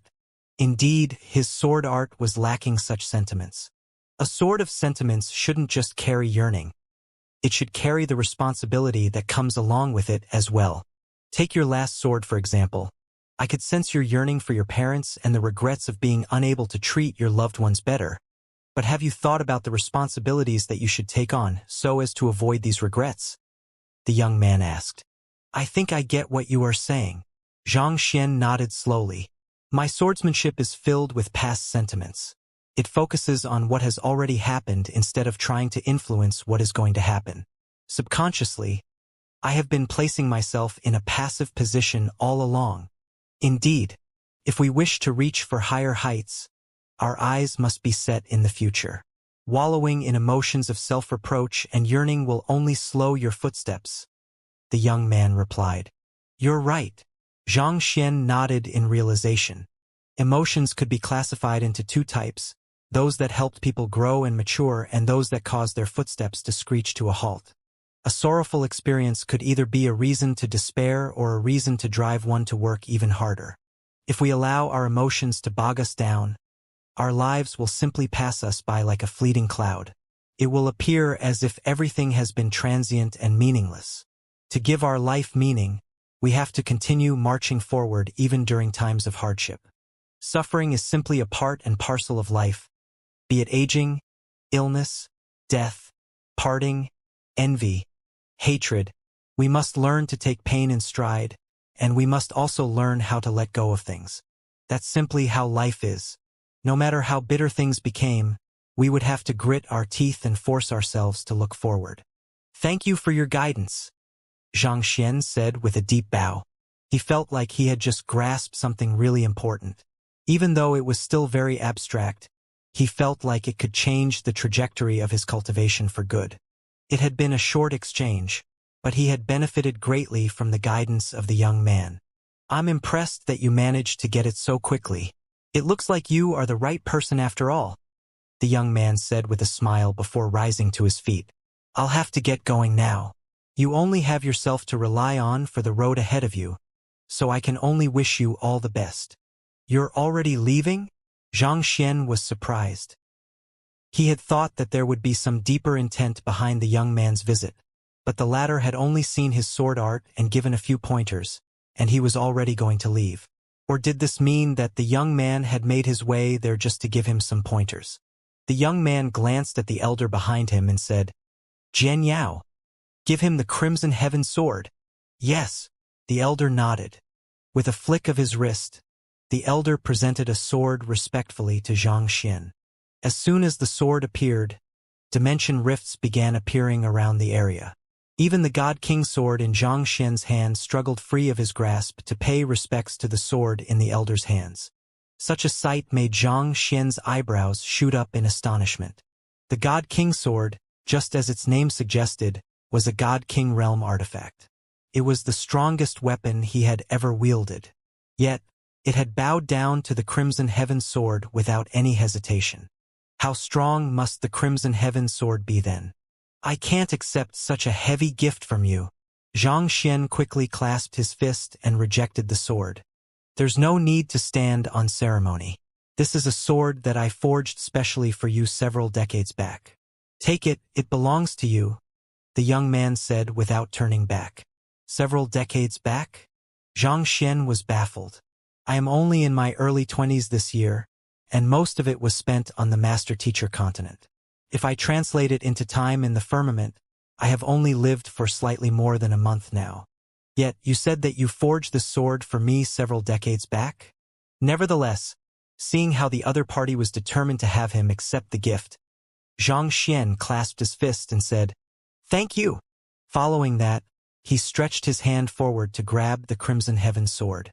As soon as he closed his hands on it, he could sense that it had already become his. The frightening pressure that it had emanated a moment ago vanished altogether, causing it to appear no different from an ordinary sword. The first thing Xianxia noticed about the Crimson Heaven sword was that it had no weight or sword spirit at all.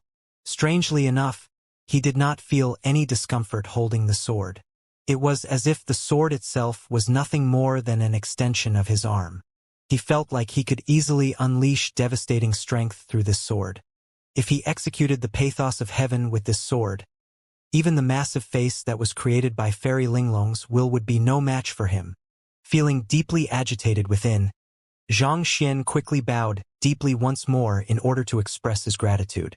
It was then that he suddenly thought of something, and he said with anticipation gleaming in his eyes, "Pardon me for my insolence, but I am very interested in sword arts. If it isn't too much to ask, it would be an honor to see your sword art." He felt like he could deepen his understanding of sword arts by looking at the other party's techniques. Instead of replying, the young man turned around and beckoned with his finger lightly. Voila! The tea inside the teacups on the stone table gathered in the air to form a sword. "Use your sword art to attack me." "All right." Sla. With a flick of Xianxia's wrist, the Crimson Heaven sword tore through the air and filled the surroundings with surges of sword chi. A heart of intertwined threads. The young man took a step forward, and without any excessive actions, he raised the liquid sword in his hand and pierced forth. For an instant, Xianxia thought that he had been locked down by a beast, rendering him unable to move. He felt like if he made an excessive movement, he would surely be struck down by the other party. Despite the simplicity of the young man's swordsmanship, Xianxia could feel an air of valiance from his movements. It was the determination to tear down everything that stood ahead of him, as if he could not back down because his kin and family members were right behind him. Xianxia knew that he would surely be cornered if he did not change his move, so he maneuvered his sword to execute his fourth sword art instead. It was the move carrying the conceptualization of indignation and yearning. However, the young man did not back down because of it. He continued to push his attack forward with indomitable momentum, like a sharp sword that would cut down anything in its path. Pong! The sword chi that had gathered was sliced in two, and Xianxia himself was slammed into the pillar behind. Hula! The sword made of tea fell back to the ground as droplets. "I lowered my cultivation to the same level as yours, God King Realm primary stage," the young man remarked. "Yes, I noticed." Xianxia nodded as he struggled to his feet. The god monarch of the Sword Hut did not use his superior cultivation to suppress Xianxia. He had lowered his cultivation to God King Realm primary stage, and with his own skill, he had subdued Xianxia while he was wielding the Crimson Heaven Sword and using the pathos of Heaven Sword art. In the same cultivation realm, even when he was equipped with a powerful weapon, Xianxia was still unable to defeat the other party. Ever since he started cultivating, he had only lost to his clone when they were in the same cultivation realm. This was the first time he had encountered such a powerful opponent. I hope that you are able to grasp the differences between the two concepts. How you interpret it and adapt your sword art is up to you, the young man said before turning around to leave. Please wait a moment, Xianxia called out. The young man halted his footsteps. Elder, if I'm not mistaken, given your strength, you should be able to match the Heaven Subjugation Monarch and God Monarch Lingxi easily. Is it possible for you to stop the duel between the two of them? Xianxia asked. He had no idea how powerful the other God Monarchs were, but without a doubt, the young man before him was an extremely formidable expert. He could not imagine the young man being anywhere weaker than Kong Shi and Luo Ruoxin. If he could somehow convince the young man to interfere in the duel and stop the two of them, everything might work out fine. As slim as the chances were, he had to give it a try.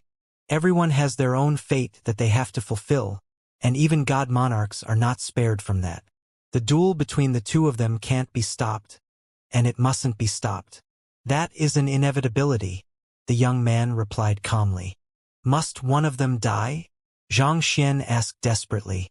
Is it not enough to just determine a victor between the two of them? There's no way around it, the young man replied with a grim voice. Then, he turned around and said, Your parents have a decent comprehension of swordsmanship. Send them over to the Sword Hut after they reach the God King realm. I'll guarantee their safety if anything happens. After saying those words, the young man and the elder's silhouettes began to fade before vanishing. Elder, elder, Xianxia called out, but there was no response. Knowing that the young man had really left, he could not help but sigh deeply. The words that the young man had said before he parted really left him with a horrible premonition. The other party mentioned that in the duel between Luo Ruoxin and Kong Shi, one of them had to die. If even someone as powerful as the young man was unable to stop them, what could he possibly do to change the situation? Just what kind of fate was there between the two of them? Why did things have to come to this point? Luo Ruoxin was his girlfriend, and he had come all the way from the Master Teacher continent to the firmament in order to find her. Kong Shi was a person whom he had looked up to ever since his time on the Master Teacher continent, and it would be no exaggeration to say that the other party was the one who had guided him thus far. Those two people were extremely important to him, and he could not stand the thought of seeing something happen to them. Everyone has their own fate to fulfill. What is fate then? Xianxia muttered with an anxious expression on his face. Xianer. Just as Xianxia was feeling flustered inside, he suddenly heard his mother's worried voice. He quickly snapped out of his state, raised his head, and smiled. I'm fine, right? How's your cultivation going? With the cultivation technique and the pills you have provided us, your father and I have managed to reach high-tier celestial god realm pinnacle. Sword Saint Meng said with a smile as she revealed her strength. So fast. Xianxia blinked in surprise. He could understand the two of them raising their Jinshi cultivation quickly, but it should have been much harder for them to raise their soul cultivation.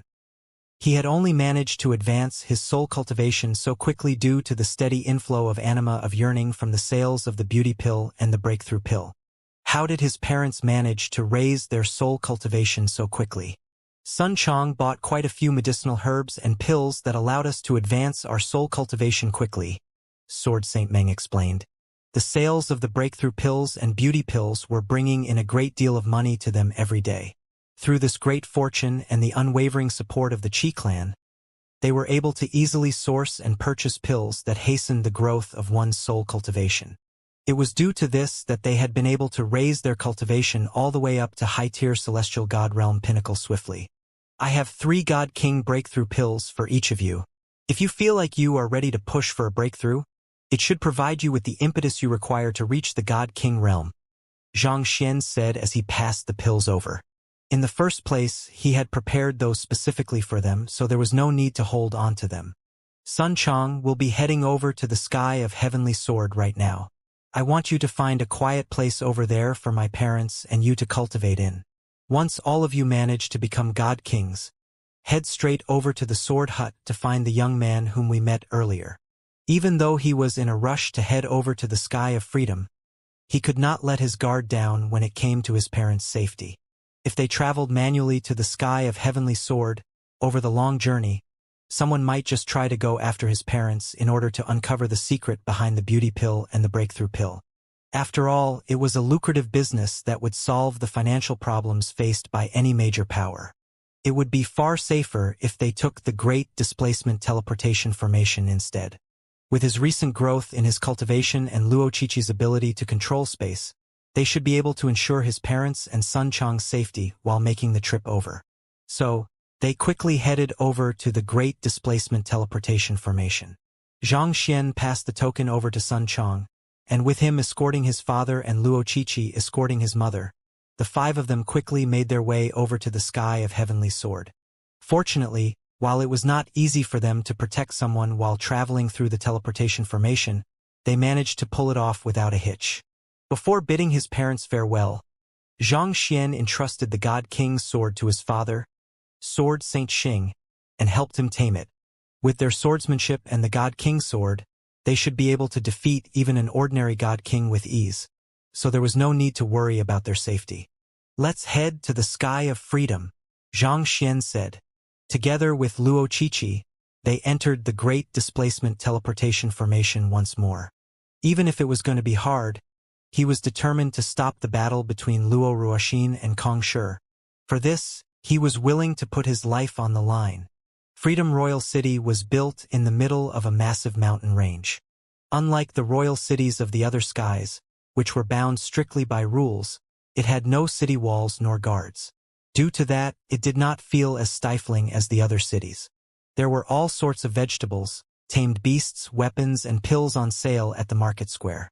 There were pots filled with salted meat and pickled vegetable. If Xianxia had to use one word to describe the city, it would be that it was chaotic. In the sky of freedom, everyone is free to do whatever they wish.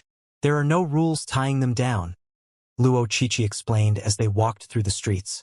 Unlike the rest of the 9 skies, there were no rules, no guards, and no armies in the sky of freedom. And yet, none of the other skies dared to provoke it in any way. From one perspective, it could be considered a paradise. Chaotic as it might be, there was still some sort of indescribable and invisible order in place. Xianxia nodded. The sky of freedom was very different from any place he had ever seen. The cultivators lived much more comfortable lives than those from the other skies, and they were determined to protect their way of life. Anyone who tried to destroy their haven would have to face their wrath. Just like that, in its own unique way, the sky of freedom towered over the rest of the 9 skies. Xianxia entered one of the larger markets, stopped a high-tier celestial god, and asked, "Pardon me, but do you know where God Monarch Lingxi resides?" Sensing the powerful auras that Xianxia and Luo Qiqi were emanating, the high-tier celestial god replied without any hesitation. "Based on what I know, her sovereignty usually spends her time cultivating on Lingxi Mountain over there. However, it might not be that easy to get there." "Thank you." Looking at the direction the high-tier celestial god had pointed out, Xianxia saw a mountain peak shrouded in a layer of fog in the distance. So, the two of them quickly made their way over. At first, the mountain appeared to be relatively close, but no matter how the two of them tried to fly toward it, they were not able to get close to it at all. Despite having flown for an hour now, it did not seem like they had gotten any closer to the mountain at all. It felt like they would never reach it at this rate. In a sense, it felt similar to how no matter how hard one tried to head toward the sun, it would simply look as large and brilliant as it always did. Even if a person walked for their entire life, they would never be able to reach it. Knowing that it was futile, Xianxia raised his head and shouted, "Luo Ruoxin, I know that you knew that I would come. I want to meet you." Without a doubt, the other party must have done something to prevent him from ever reaching the mountain. Since that was the case, he might as well get straight to the point. Pooh! As expected, right after he said those words, a series of spatial ripples appeared before him, and a woman appeared from them. She appeared to be around 17 or 18, and she was dressed in green. "Young Master Xianxia, please return." The green-robed lady bowed deeply as she spoke.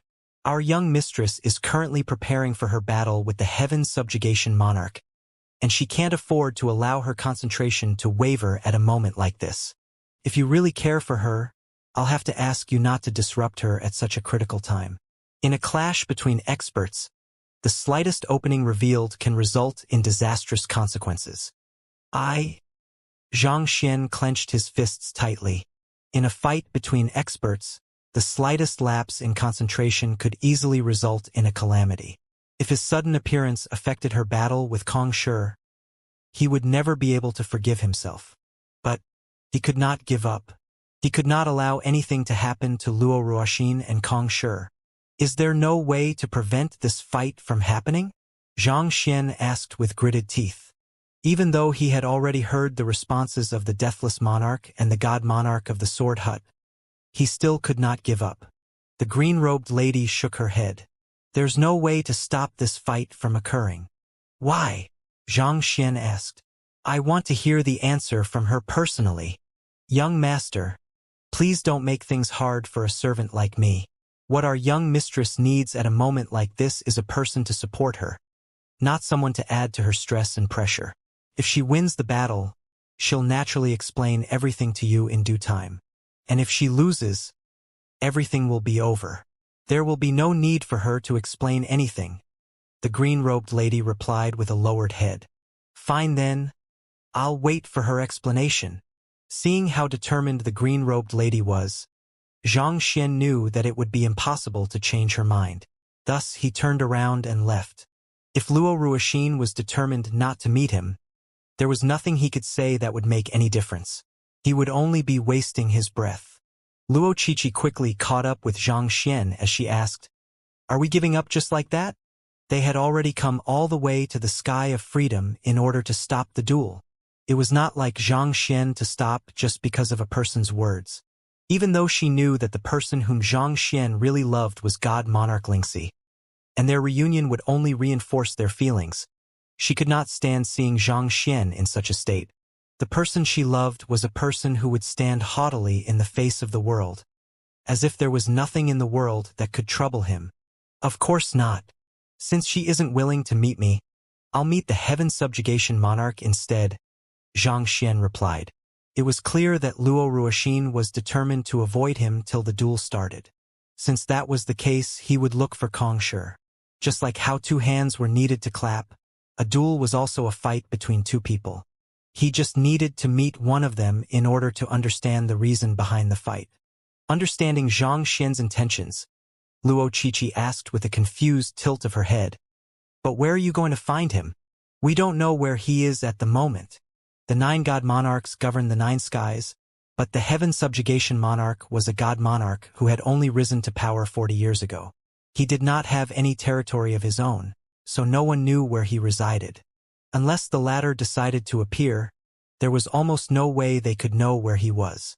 Given that the duel is just around the corner, there's a good chance that he's already in Freedom Royal City at the moment," Zhang Xian said.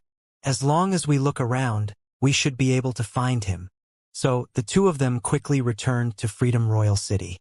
However, looking at the massive expanse of buildings all around her, Luo Qiqi exclaimed, "How can we find him among so many people within Freedom Royal City? In the first place, there was probably no one who would be so foolish as to reveal the whereabouts of a god monarch of their own accord. If they looked around the city by themselves, how long would it take for them to look through the hundreds of millions of people within the city? Well, we can try Freedom Royal City's Master Teacher Pavilion first," Zhang Xian said. Luo Qiqi was stunned for a moment before nodding in realization. Indeed, since the Master Teacher Pavilion was a power under Kong Shi, it should have a way to get in contact with him. So, as long as they headed to the Master Teacher Pavilion, they should be able to figure something out from there. The Master Teacher Pavilion was a power that had risen to prominence over the past few decades, so it was not too difficult to figure out where they were located. It did not take long before the two of them arrived at their destination.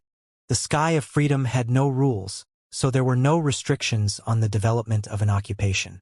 As such, many guilds had chosen to base their headquarters in Freedom Royal City. Compared to the Master Teacher Pavilions the other skies, Freedom Royal City's Master Teacher Pavilion was bustling with huge crowds. There were many cultivators who were visiting the Master Teacher Pavilion in order to find a teacher to study under. Entering the building together with the crowd, Xianxia saw quite a few master teachers lecturing within. It was starting to take the shape of what he had seen many times back on the Master Teacher continent. Looking at the crowds that were continuously passing them, Luo Qiqi turned to Xianxia and asked, "Are we looking for their pavilion master?" If they wanted to get in contact with the Heaven Subjugation Monarch, they had to at least get in contact with the pavilion master. "That would be too much trouble," Xianxia replied. He took a deep breath before bellowing with a deafening voice. "Xianxia has come to challenge the head of the Master Teacher Pavilion. I ask you to come out and meet me." "A person has come to challenge the pavilion master? Ha! Is he here to crash the pavilion? He must be courting death to dare crash our Master Teacher Pavilion. Hold on a moment. Did you hear his name? He called himself Xianxia, right? Is he the apothecary behind the beauty pill and breakthrough pill? That's the only Xianxia in the firmament that I know of. I heard that he killed conferred God King Bei Qinghong of the sky of Linglong just a few days ago." A commotion broke out in the surroundings. The master teachers who had charged out in hordes to protect the reputation of their Master Teacher Pavilion, upon hearing that even conferred God King Bei Qinghong had not been a match for the young man, faltered a little. They quietly inched back as they waited for someone with greater authority to deal with the situation. A person who could kill even a conferred God King was definitely beyond their ability to deal with. "I am the head of the Freedom Royal City Master Teacher Pavilion. Apothecary Zhang. This way, please." A gray-bearded old man walked out from the corridors and ushered Xianxia in. His cultivation felt condensed and powerful. Just like Xianxia, he was a god king. Nodding, Xianxia followed him into the inner halls of the Master Teacher Pavilion. After walking a distance, the old man took a glance behind him, and after ensuring that there was no one around, he halted his footsteps and turned to face Xianxia. "Apothecary Zhang, I was anticipating your visit. I'll lead you over to where his sovereignty is right away. You're aware that I'm here to meet the Heaven Subjugation Monarch?" Xianxia was surprised. He had thought that he would have to fight a battle before forcing the other party to bring him to the Heaven Subjugation Monarch. But who could have known that he would hear such words from the other party? "His sovereignty instructed me to take you to him directly if you came here," the old man replied with a smile. With a wave of his hand, a teleportation formation appeared before the two of them. "Let's go." After saying those words, the old man stepped into the teleportation formation, and Xianxia and Luo Qiqi quickly followed him. "Wang." With a burst of light, the two of them were brought to an ordinary-looking room. Sitting on a chair right in front of him was an elder with an amicable look on his face. It was none other than Kong Shi. There were a group of god kings and conferred god kings standing in rows by the two sides of the room. Taking a glance around, Xianxia's eyebrows shot up. There were actually quite a few whom he recognized. Ancient Sage Zi Yuan, Ancient Sage Ran Qiu, Ancient Sage Bo Shang, Ancient Sage Zi Gong. The 10 apostles and 72 sages were actually among them. Even the weakest of them was a high-tier celestial god. There were more than 10 of them above the God King realm, meaning that Kong Shi's influence was nowhere weaker than any of the 9 skies. Just that, had he not seen the corpses of Ancient Sage Zi Yuan and a few others prior to entering the Azure? Why were they completely unharmed? While Xianxia was perplexed, he knew that this was not the time to be asking questions. So, he walked to the center of the room, bowed deeply and said, "Junior Xianxia pays respects to Kong Shi." With just a look, he could tell that the other party was indeed the revered world's teacher. There was no way to fake it this time. "You are finally here," Kong Shi said with a faint smile. He glanced at his disciples around the room and said, "The rest of you should take your leave." "Yes, teacher." Ancient sage Zi Yuan nodded before ushering the others out. Chi-Chi, you should wait outside for me, too, Xianxia said. All right. If there's anything you need me for, call for me right away. Luo Chi-Chi replied with a nod. Soon, only Zhang Xian and Kong Shi were left in the room. Take a seat. With a wave of Kong Shi's hand, a chair flew over and landed right behind Zhang Xian. However, the latter did not settle down on the chair right away. Instead, he lowered his head apologetically and said, Kong Shi, I am indebted to you for guiding me while I was still on the master-teacher continent, but due to several circumstances, I ended up capturing your clone. With a flick of his wrist, Zhang Xian released Kong Shi's clone, which he had captured back in the azure. He is something that I have severed from my will, an existence that was born from me. I thought that I had him suppressed in the azure, but I didn't think that he would be able to overcome the seal with time, Kong Shi replied. He seemed to be aware of the happenings in the azure, and he was not displeased with Zhang Xian's actions at all. With a flick of his finger, his clone was reduced to a wisp of green smoke before vanishing altogether. After that was done, Kong Shi smiled quietly before remarking, I was intending to send a sliver of my will down to the azure to suppress him, but I dropped that thought after I saw you entering the azure. Your deeds there really didn't disappoint me. You are aware of my actions in the azure? Zhang Xian was surprised. The azure and the firmament were severed by the dimension barrier, making it nigh impossible to travel or communicate between the two worlds. Yet Kong Shi knew of what had happened in the azure. In response to his question, Kong Shi replied, Just like you, I came here from the master-teacher continent and the azure. I left my will and a few hands in those two worlds in case of emergencies. While it's indeed highly difficult for me to descend to the lower worlds from here, I'm still able to keep track of what's happening in those two worlds to some extent. With his current cultivation realm, not even God Monarch Lingxi would dare claim that she was stronger than him. Naturally, he also possessed means that matched his strength. That makes sense. Zhang Xian nodded. Even though Deathless Monarch came nowhere close to matching God Monarch Lingxi and Kong Shi, he was still able to send messages down to Du Qingyuan through the seal of Supreme Monarch. Kong Shi was known for his exceptional proficiency in a multitude of occupations, and his students were all overflowing with talent. Given so, it should not be too hard for him to achieve that. Within such a short period of time, you have risen to prominence across numerous worlds, shining even brighter than me, Kong Shi said as he stroked his beard with a heartening smile. All this time, he had been observing Zhang Xian's actions. Initially, he had thought that the young man was like a fleeting shooting star that only shone splendidly for an instant, but he continued to accomplish feat after feat that amazed those around him. In just 2 short years, he had ascended from the master-teacher continent to the firmament, and now the young man was standing before him as a god-king. He never would have thought that it was possible for someone to grow so quickly. You are gracious with your compliments, Zhang Xian replied with a hint of redness on his face. He felt like the reason he could grow this quickly was due to a predecessor standing in front of him, showing him the way.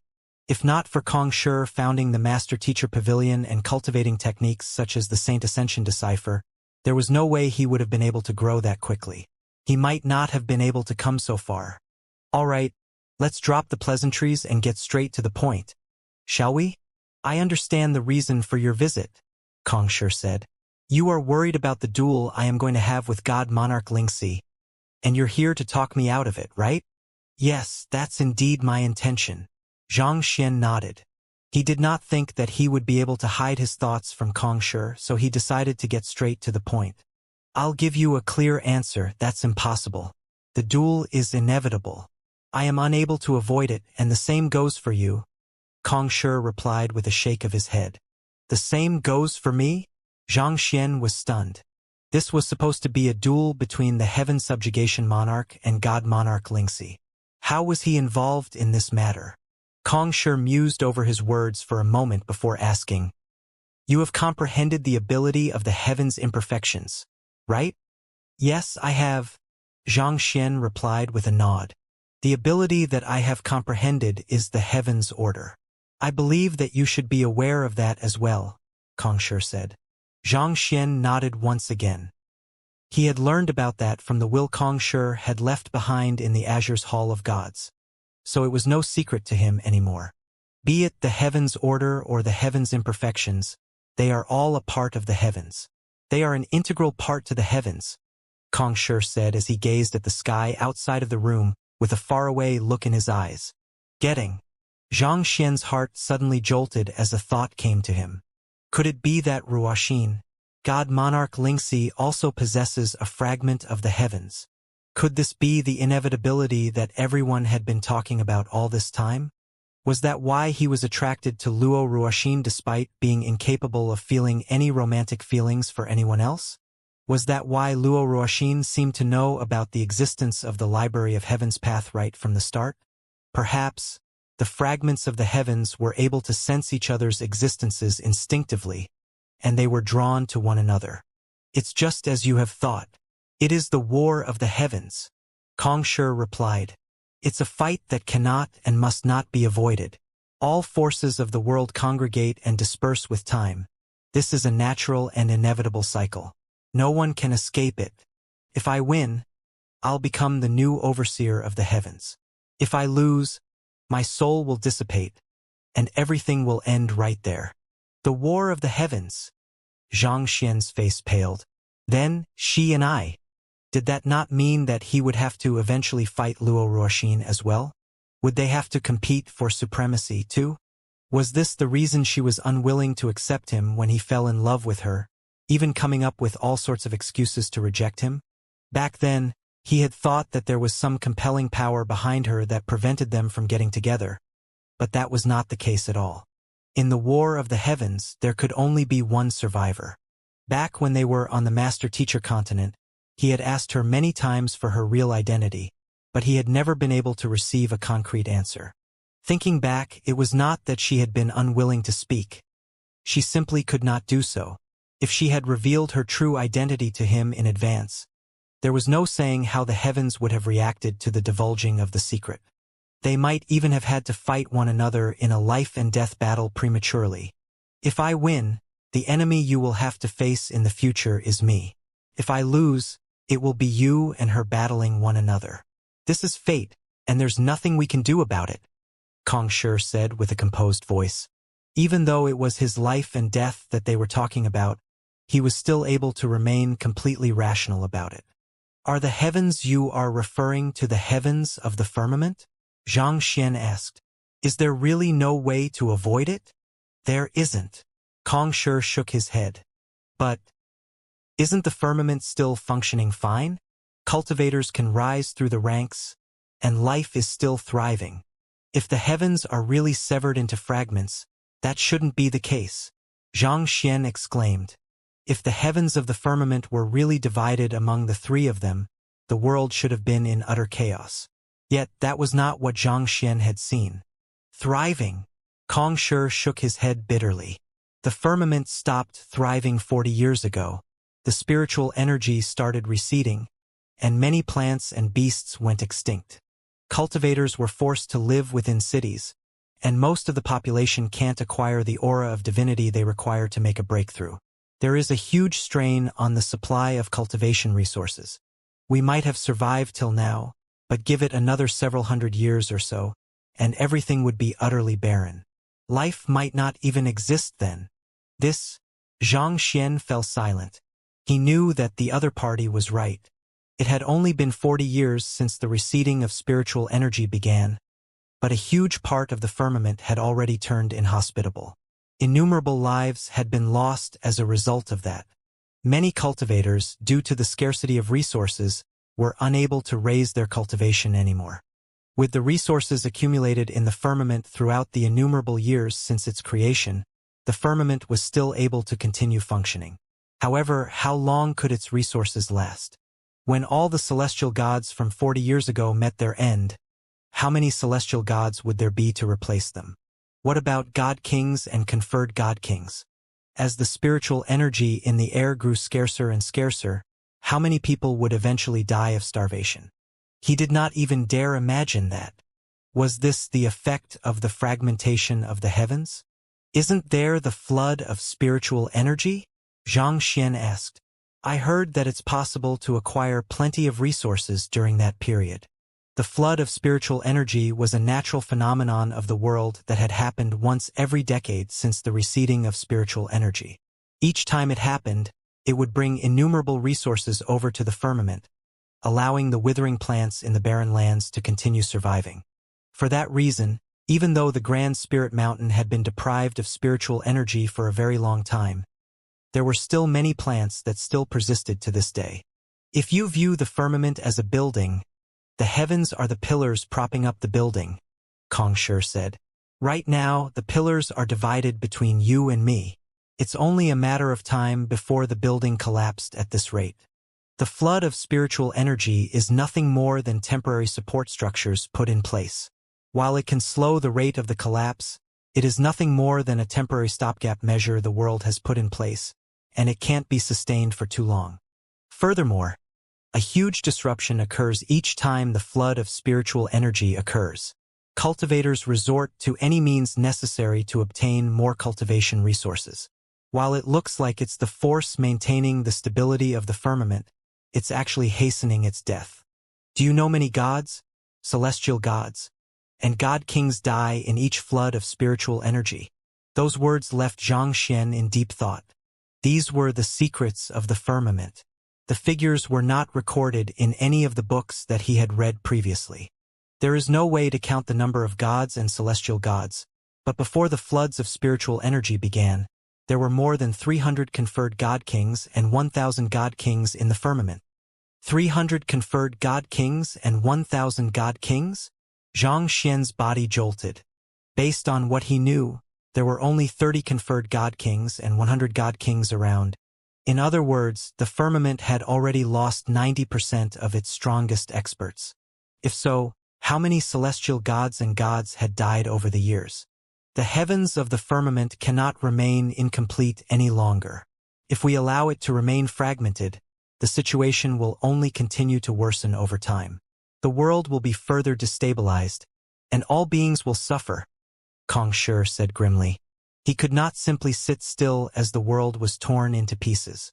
Is there no choice but to sacrifice one of us in order to save the rest of the world? Is it not possible to sustain the heavens together? Xianxia asked. If the heavens could be divided, was there a chance that they could govern each jurisdiction of heavens separately and ensure that everything continued running as normal? Of course not. The heavens are an integrated existence, and it is sustained by a delicate harmony. The only way to stabilize it is to merge it back together as one. It's impossible to control the heavens separately through the fragments, Xianxia replied. It's similar to a series of cogs within a system. They are useless if we tear them apart and use them separately. Hearing those words, Xianxia suddenly thought of something and asked, if that's the case, Ruoxin already knew that I controlled a fragment of the heavens during our time back on the Master-Teacher continent. So why didn't she kill me? And it's the same for you, Xianxia. If you wanted to, you could kill me right away and grab my fragment of the heavens. Wouldn't it be in your interest to do so? Xianxia was not so arrogant as to think that he would be more important than the entire firmament combined. If killing him could save the entire firmament, it was hard to understand why Xianxia and Luo Ruoxin had not made a move yet. After all, when he first met Luo Ruoxin at the Master-Teacher continent, he was no more than an ordinary mortal from a lower world. There were no feelings between them. There should have been no reason for Luo Ruoxin not to make a move. For Xianxia, if he could obtain the Library of Heaven's Path, he could become even stronger, thus increasing his chances of surpassing Luo Ruoxin and defeating her in the upcoming battle. Why was he not doing so? Putting aside everything about saving the firmament, being able to control the heavens meant gaining supreme dominance over the world. This was a great temptation that hardly anyone could resist. Kill you? Xianxia looked at Xianxia with a glint in his eyes before sighing deeply. If I could save the rest of the firmament by killing you, I would bear the sin for doing so. However, that wouldn't work. At the very least, it isn't time yet. Why? Xianxia asked in confusion. He did not understand what the difference between him and Luo Ruoxin was. The two of them possessed the fragments of the heavens, so why could his fragment of the heavens not be snatched? Was it because he was too weak? You haven't become a god monarch on par with us yet, Kong Shi replied. Only upon reaching this level can the fragment of heavens inside you be said to have fully matured. Otherwise, the imbalance in power would make it impossible to fuse the two fragments together, possibly causing a collapse in harmony instead. Xianxia nodded in realization. If one viewed the different fragments of the heavens as separate powers, it would be of paramount importance to ensure that those powers were on par with one another before fusing them together. Otherwise, it would just lead to one power suppressing the other, resulting in internal disharmony within the body. If so, instead of saving the world, he could very well be harming everyone instead. The firmament and the heavens, huh? Xianxia muttered with a bitter look on his face. It was no wonder everyone said that it was impossible to avoid this life and death duel. He could see what was going on now. This was the fate that was destined for the three of them. If they attempted to defy this fate, it would only spell the end of the world. Is there really no other way? Xianxia asked silently. All along, he had been grateful that he had the Library of Heaven's path with him. However, rather than a blessing, it turned out to be an obligation instead.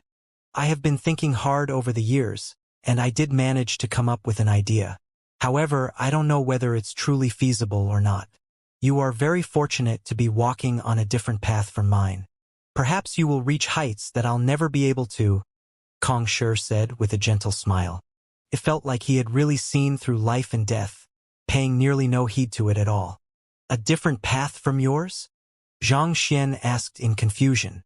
Well, the secrets of the heavens mustn't be divulged, or else it could lead to unintended consequences. It's all up to you. In any case, God Monarch Xianxia and I have already done everything that we need to. As for how far you can go, that's up to you, Kong Shi said. Seeing how the other party was unwilling to talk about this matter, Xianxia knew that it was pointless for him to continue probing. So he asked about another matter instead.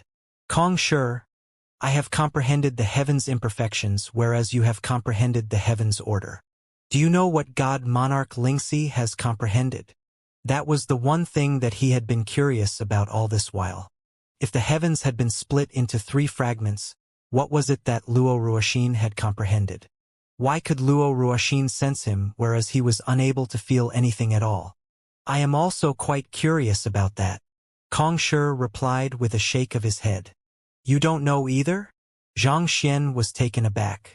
In order to investigate Kong Shi, Luo Ruoxin went all the way down to the master-teacher continent in order to uncover his abilities. And yet, Kong Shi did not even know what kind of abilities Luo Ruoxin possessed. How was he intending to win the duel like that?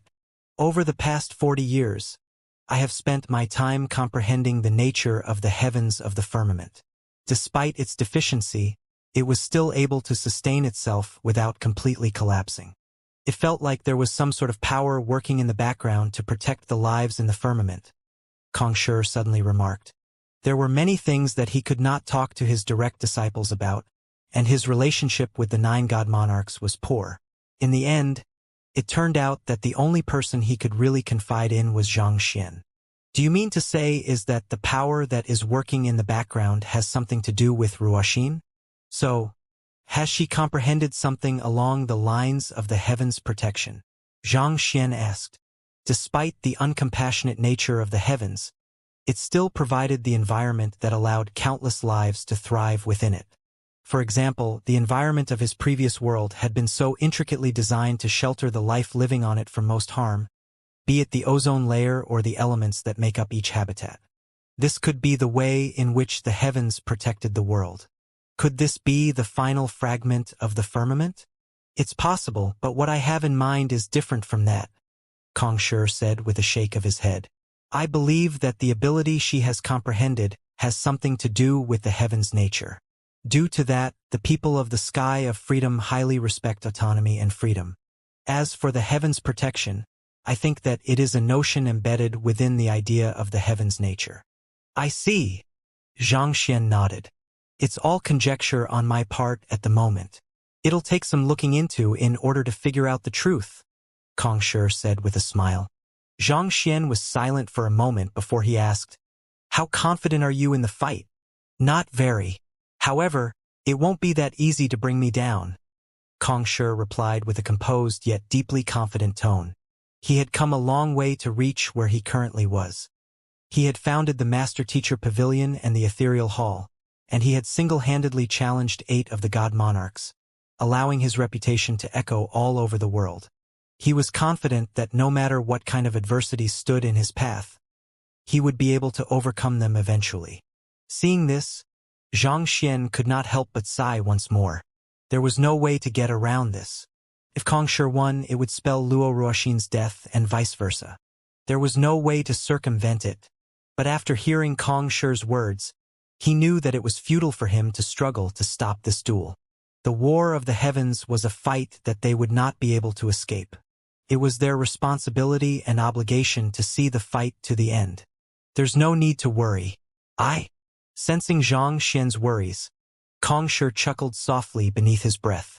But just as he was about to say something, the spiritual energy in the air suddenly began trembling, swiftly becoming frighteningly violent. At the same time, the earth also began to tremor. Both Zhang Xian and Kong Shi quickly walked out of the room, and looking at the dark sky, they saw a full moon. Its brilliant silver light shone coldly upon the lands. Teacher! The disciples whom Kong Shi had gestured to leave earlier had gathered once more, and they looked at their teacher with eyes reddened in agitation. The night of the full moon had come, and the battle was about to begin. We have walked a long journey together, and you know my temperament. Life and death are part and parcel of life. Once autumn sinks in, unfortunate as it may be, leaves will be shed, and flowers will wither. However, that is all in preparation for a new spring, Kong Shi said. If I fail to return from the duel, you are to serve Zhang Xian as your new leader. With him around, you'll be safe from danger. I understand, Kong Shi's direct disciples replied. Me? Everyone here is my senior, so how can I take on this responsibility? Zhang Xian was taken aback. Be it ancient sage Ran Qiu, ancient sage Zi Yuan, ancient sage Bo Shang, or ancient sage Qiu Wu, they were all his seniors, and he had benefited greatly from their guidance in the past. It did not seem appropriate for him to become their leader. As someone who has a fragment of the heavens, you should be more confident in yourself, Kong Shi said with a wave of his hand. But my strength is still lacking. His cultivation was only at God King Realm primary stage, and it would likely take him a long time before he could reach the pinnacle stage, let alone conferred God King. Given that ancient sage Zi Yuan and the others were all stronger than him, he could not help but feel deeply pressured becoming their leader. Your strength is only temporary. You have comprehended a cultivation technique that surpasses the heavens, so it's only a matter of time before you become a transcendental existence, Kong Shi said with a smile. You don't need to worry too much about it. I am only saying this if the worst-case scenario comes to be. If I come back alive, the final duel will eventually be between you and me. Zhang Xian was speechless for a moment before nodding in resignation. All right, I'll take good care of the Master-Teacher Pavilion. It would be unbecoming of him to turn down the request of someone who could very well lose his life in the duel. Nodding with a satisfied smile, Kong Shi said, The duel is about to begin. I'll be heading off now. Farewell. Who? Right after saying those words, Kong Shi leaped into the air and swiftly flitted toward the full moon. Kong Shi, take me there as well, Zhang Xian quickly shouted. This was a duel that involved Kong Shi and Luo Ruoxin. Even if he could not stop it, he wanted to witness it with his own eyes. However, Kong Shi had already completely vanished from sight, seemingly having missed his words. Zhang Shi, watching the fight between two god monarchs is very dangerous. The shockwaves of their clashes could easily claim your life. You might be harmed if you head over recklessly, ancient sage Zi Yuan said. But toward those words, Zhang Xian simply shook his head. How could he possibly not know that? But this was a fight involving those two. He could not simply sit there doing nothing at all. He dashed into the air as well with his flight ability as a god king, but he realized that his movement speed was simply too slow. By the time he reached the battlefield, it would have ended. Young master, am I late? Just as Zhang Xian was panicking, a voice suddenly echoed behind him. Turning around, he saw a young man looking at him with a smile. Xianxia's eyes lit up upon seeing the young man, and he exclaimed anxiously, "You came at the perfect time.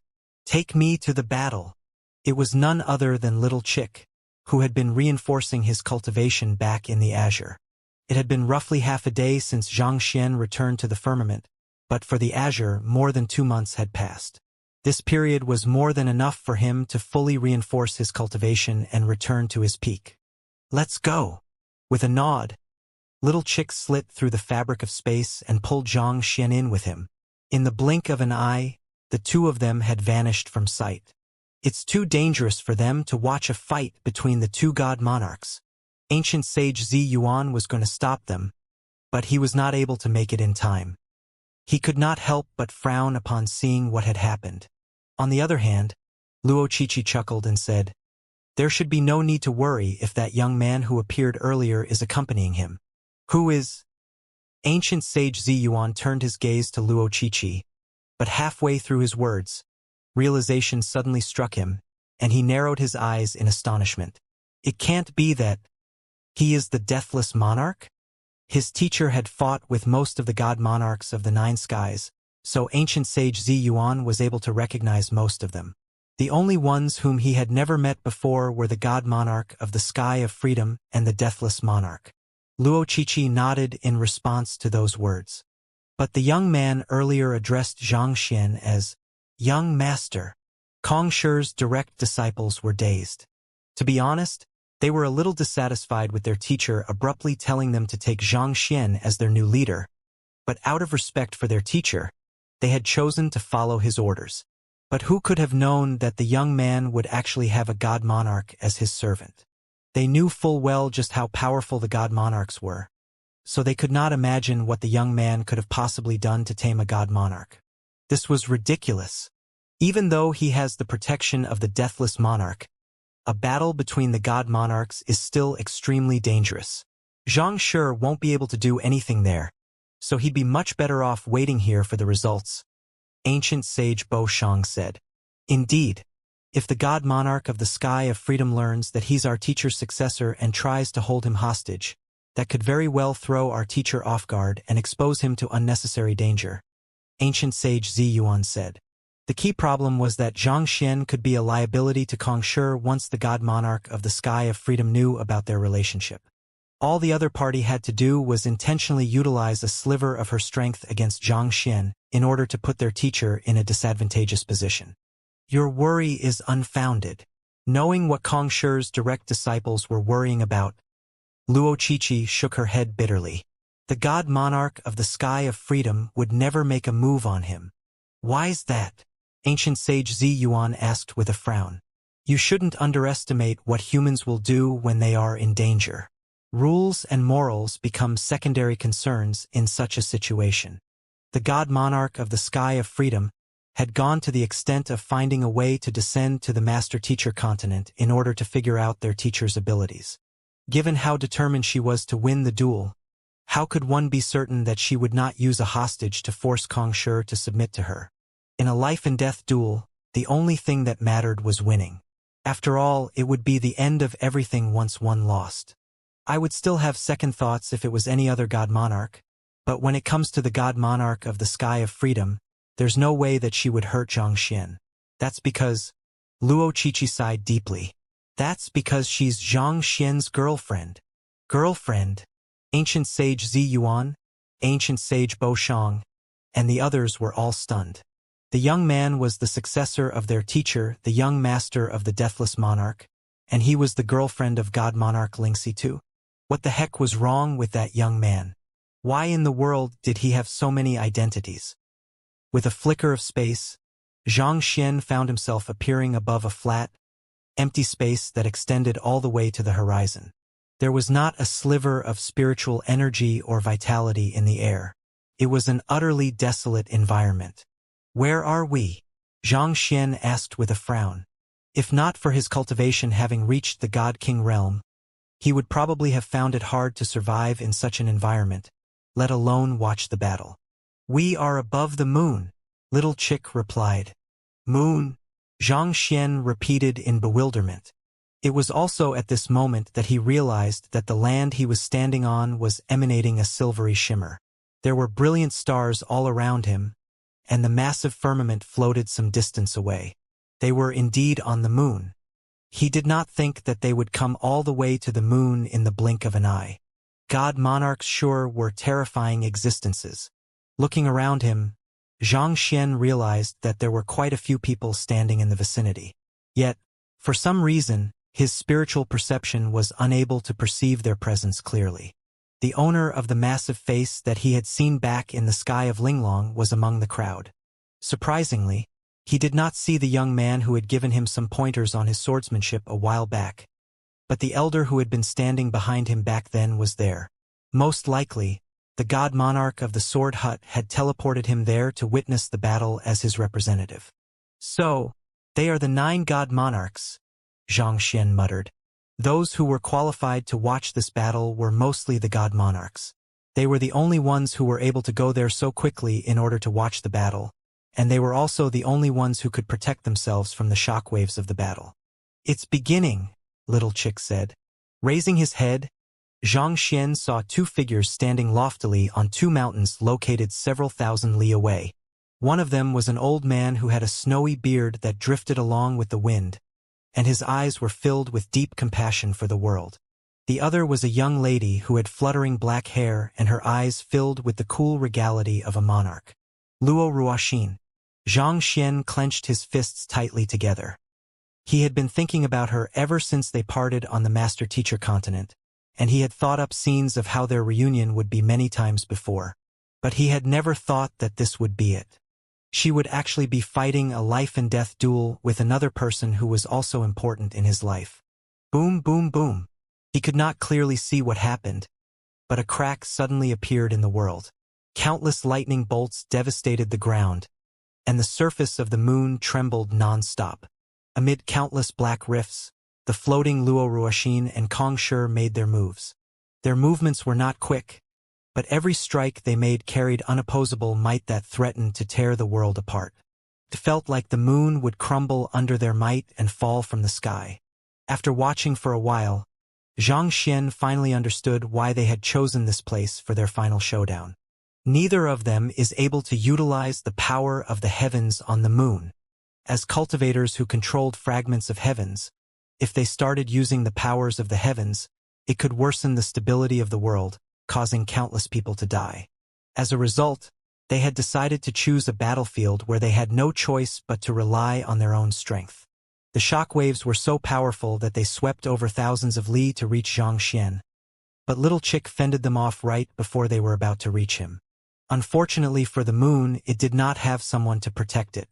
Cracks appeared one after another on its surface, and it swiftly became tattered under the clashes of the 2 formidable powers.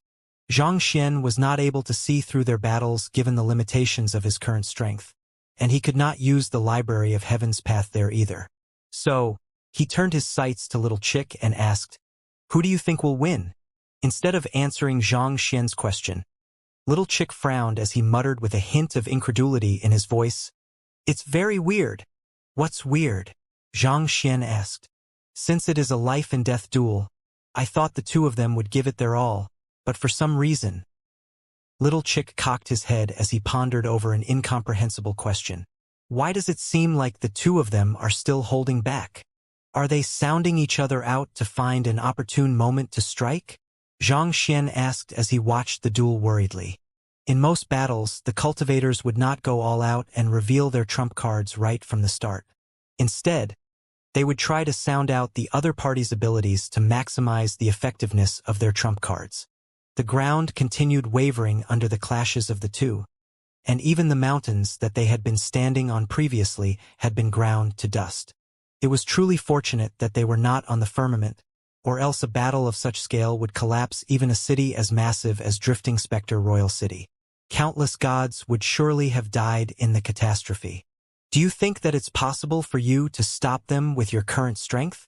Xianxia asked. "That's impossible," Little Chick replied with a shake of his head. "My cultivation has grown a fair bit after my resurrection, but I'm still nowhere close to matching those 2. Be it God Monarch Lingxi or the Heaven Subjugation Monarch, they are beings who have reached the zenith of the firmament. There is no God Monarch who could compete with them. Hearing those words, Xianxia sighed deeply. He had anticipated such an answer, but still, he could not help but feel deeply disappointed after hearing Little Chick's words. It seemed like there was really nothing he could do. Besides, even if Little Chick was able to stop the battle, it might just spell a great calamity in the near future. It would just be delaying the inevitable for a while longer. Hoo-hoo-hoo. A series of crescent arc surges of sword chi suddenly filled the surroundings. Luo Ruoxin had finally drawn her weapon. Her swordsmanship was extremely elegant and beautiful. It felt surprisingly familiar, though, such that Zhang Xian could not help but frown after seeing it. It actually bore some resemblance to the swordsmanship that he had seen from the God Monarch of the Sword Hut. However, the conceptualization was a little different. Luo Ruoxin's swordsmanship felt free and spirited, reminiscent of a person who was unbound by anything in the world.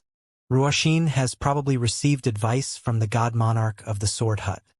He could not gauge just how powerful the God Monarch of the Sword Hut was, but he had a feeling that the latter was someone who was comparable to Luo Ruoxin and Kong Shi, especially since the latter was able to match him in a clash of equal power levels.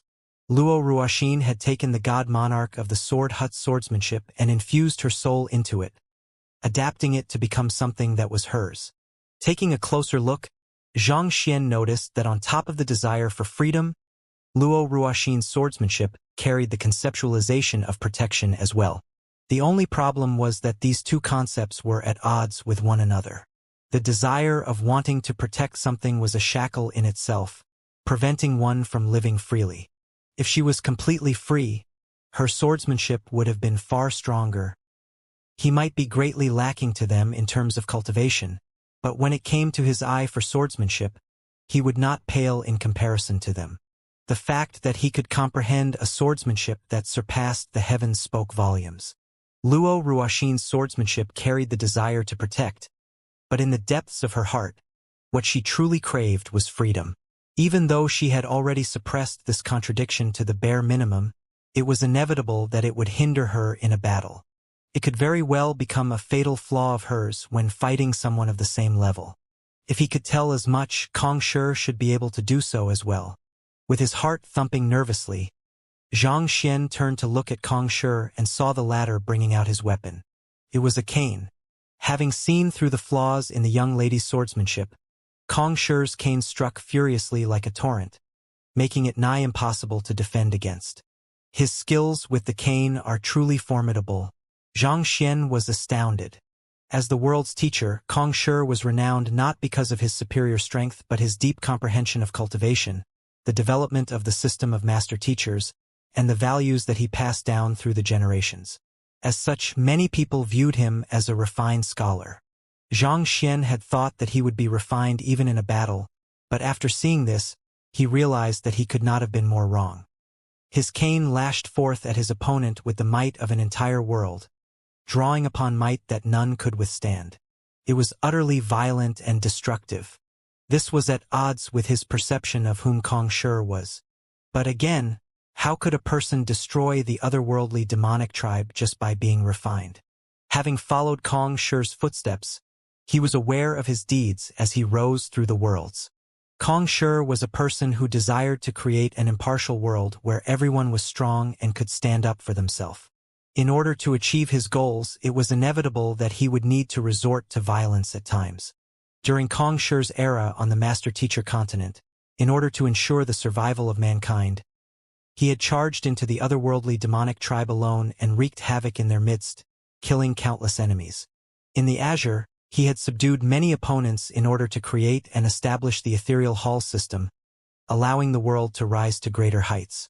There was no doubt that Kong Shi was truly a terrifying individual, but his selflessness allowed him to earn the respect and not the fear of others.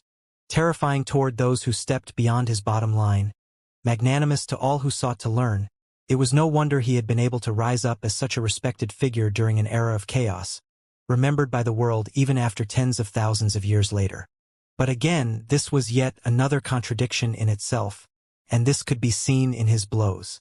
Despite the violence of his cane, one could still feel his gentleness and merciful intent.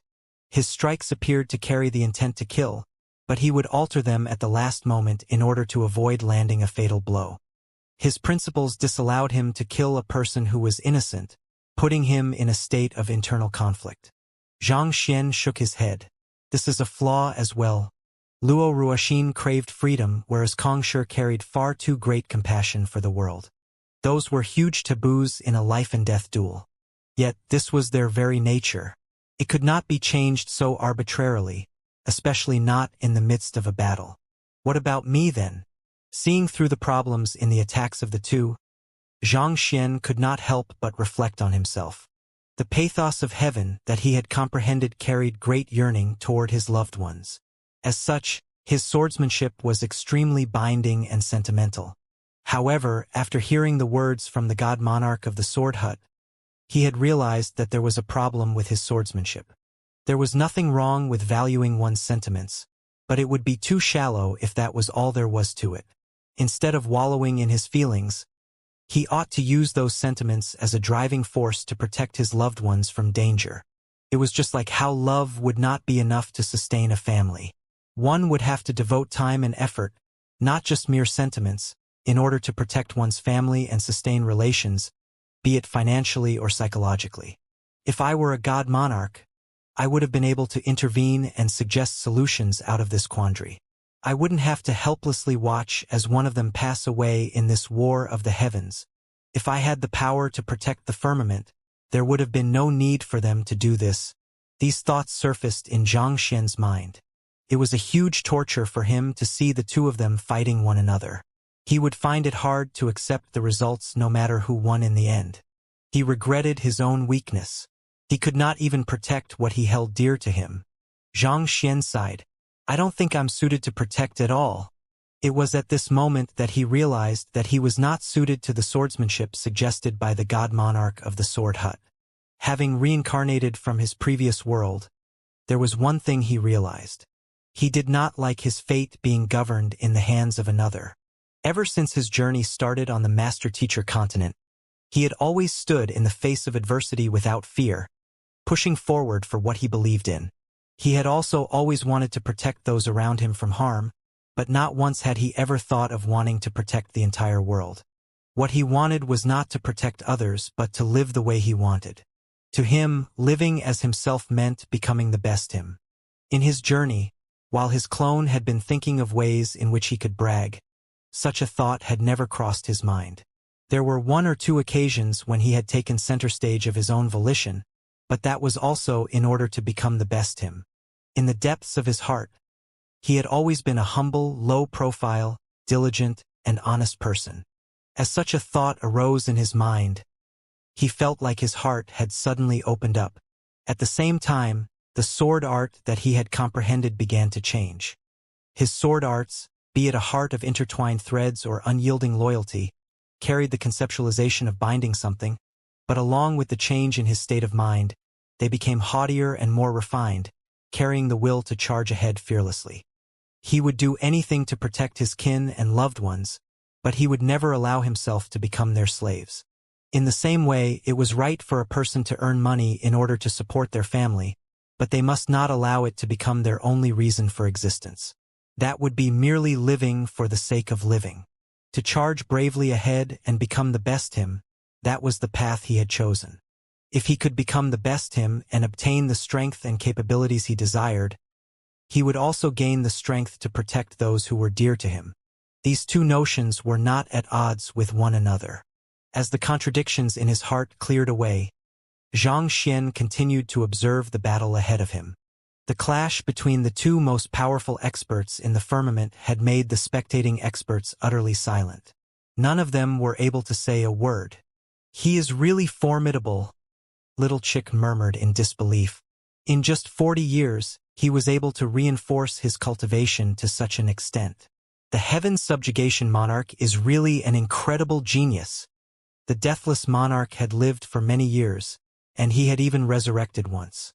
Yet, he came nowhere close in comparison to the prowess of the heaven subjugation monarch.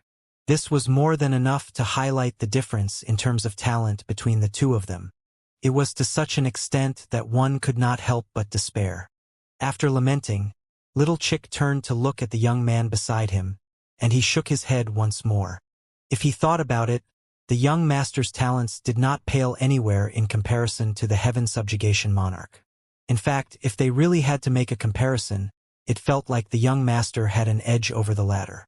The young master might just reach the same level as those two within the next decade or so. Luo Ruoxin retracted her sword and took a few steps back before speaking with a cold voice. Impressive. You were able to become this powerful within a short 40 years. However, I still have one last move. If you are able to overcome it, it'll be my loss. I also have one last move prepared, Kong Shi replied with his usual composure. If I lose, I hope that you can respect our previous agreement. I'm not a person who would go against my words, Luo Ruoxin replied. I also hope that you can keep to our agreement if I lose my life. Of course, Kong Shi nodded. Let's not waste any time then. Having come to a decision, the two of them made their moves simultaneously. An incomparably powerful sword intent burst into the air while a cane smashed downward with unfathomable might. The clash between the two created such blinding radiance that it outshone the glow of the moon. For a moment, the entire firmament was blinded by the light in the clash. What's that? I have no idea. Is it the fight between the god monarch of the sky of freedom and the heaven subjugation monarch? They are fighting on the moon? It must be. Who else could create such a huge commotion?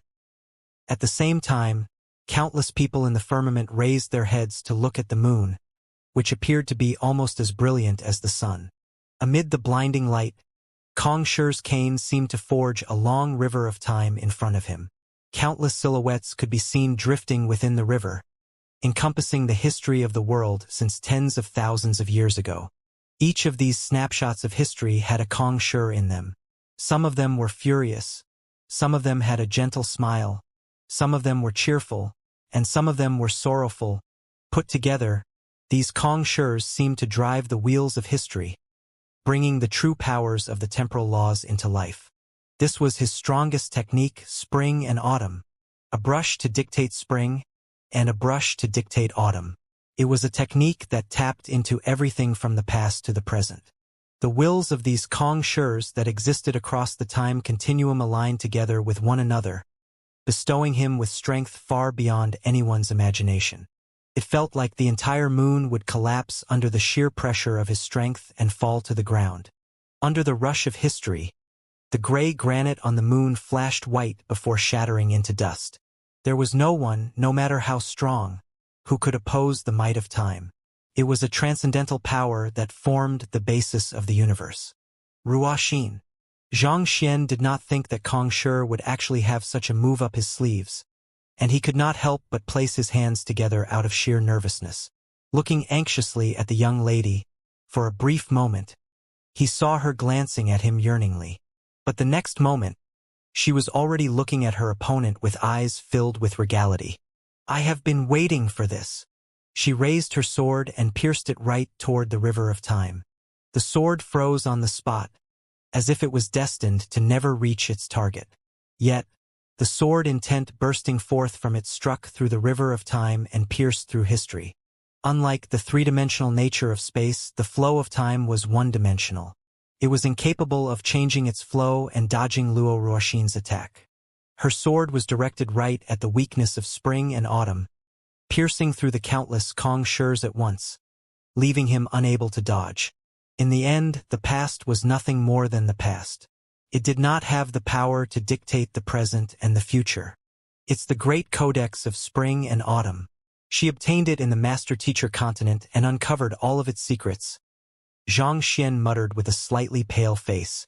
It was apparent that the sword art was created with the sole purpose of dealing with Kong Shi.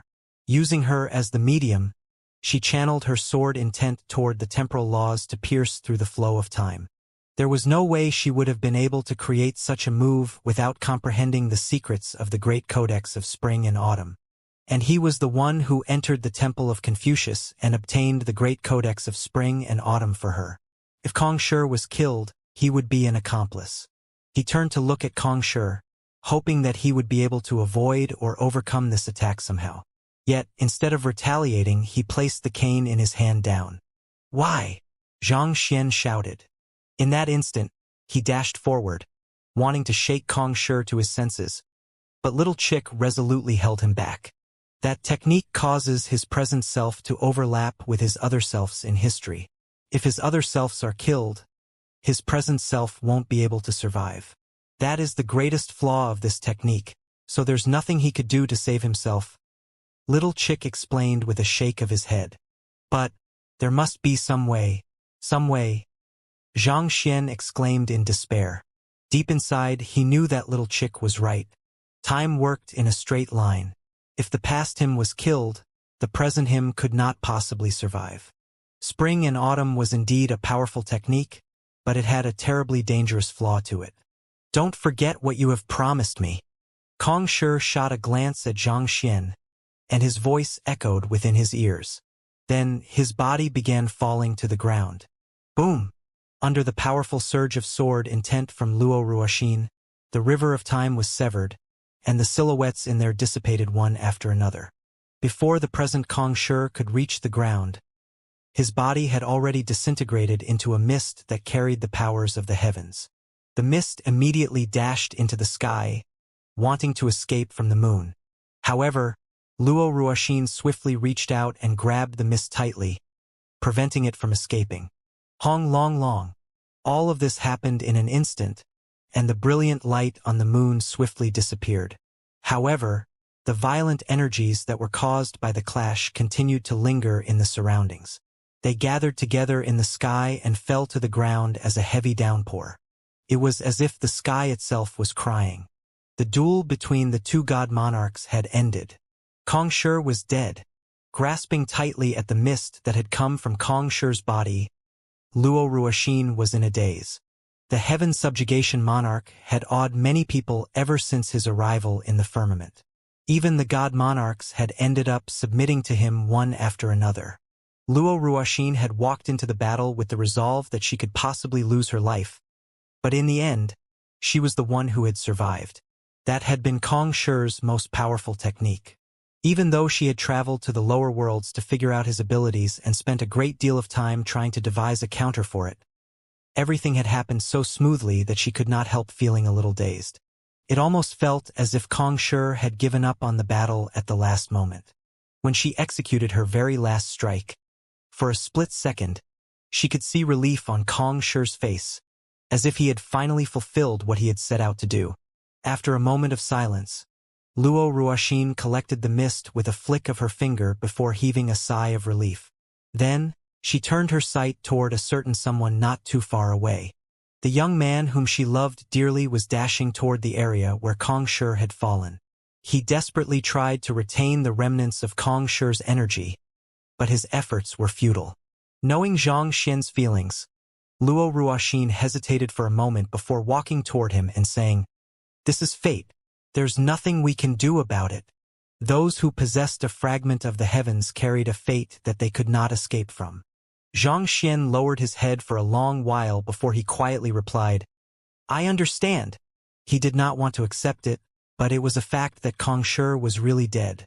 Ever since his time on the Master-Teacher continent, Kong Shi had served as a guide to him, shining light on the path that he should take. While he had never formally acknowledged the other party as his teacher, he viewed the other party as his mentor and respected him deeply. He did not think that the other party would vanish from the face of the world shortly after their first meeting. He could clearly remember his interactions with the old man, as if the latter was still with him. It felt unreal that he had passed away just like that. Is this the path that we have to take as well? Will we have to fight it out to vie for the heavens too? Xianxia looked at Luo Ruoxin with a sorrowful look on his face. "I don't know." Luo Ruoxin lowered her face, as if trying to escape Xianxia's eyes. "You already have an answer deep inside your heart. You are just unwilling to say it out loud. Did you avoid me all this time to avoid getting entangled with me? Are you afraid that you won't be able to make a move on me at the very end?" Xianxia asked. Luo Ruoxin could not answer his question. Seeing this, Xianxia felt as if his heart had shattered apart. He suddenly felt like he had to get out of here. He turned around and walked away. Little chick, let's go. If it was fate that one of them had to die at the hands of the other, he would have preferred this ill-fated romance between them to have never begun in the first place. Xianxia, watching his departing back, Luo Ruoxin closed her eyes, and when she finally opened them once more, her vision was already blurry. With a quivering voice, she said, "I'm sorry. You don't need to apologize to me.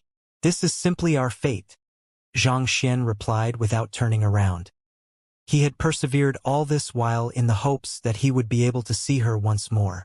But when he finally met her once more and understood the truth behind everything, perhaps it would have been better if he had let her go right from the start.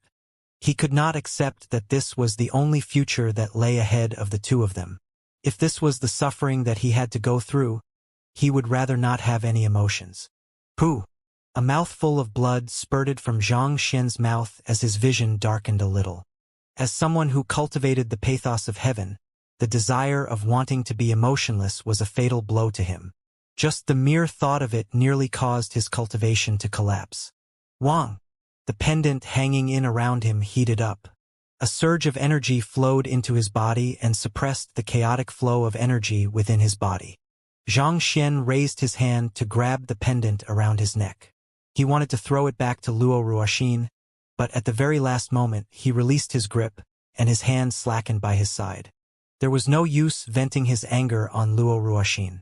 It was not her fault that everything had turned out like that. If she had died in the duel, he would have surely reacted many times worse than he currently was. From the very start, only one person was going to walk out of the duel alive. It was just that he simply refused to acknowledge this reality. He slowly turned around to face Luo Ruoxin, only to see that her eyes had reddened completely. In that moment, Xianxia suddenly felt deeply apologetic. All this while, she had been forced to live with the knowledge that such a future lay ahead of them. He could not begin to imagine just how much pressure she must have been under. The pain that she felt was definitely no less than his. So he walked over and embraced her tightly. With a determined voice, he said, "I don't believe that there's no way around the war of the heavens. I'll definitely find a way for the both of us to survive this. So wait for me." All of a sudden, he recalled the words that Kongshi had said. The latter had mentioned that he had been thinking about this matter all these years, and he had an idea in mind. It was just that he was not certain whether he would succeed.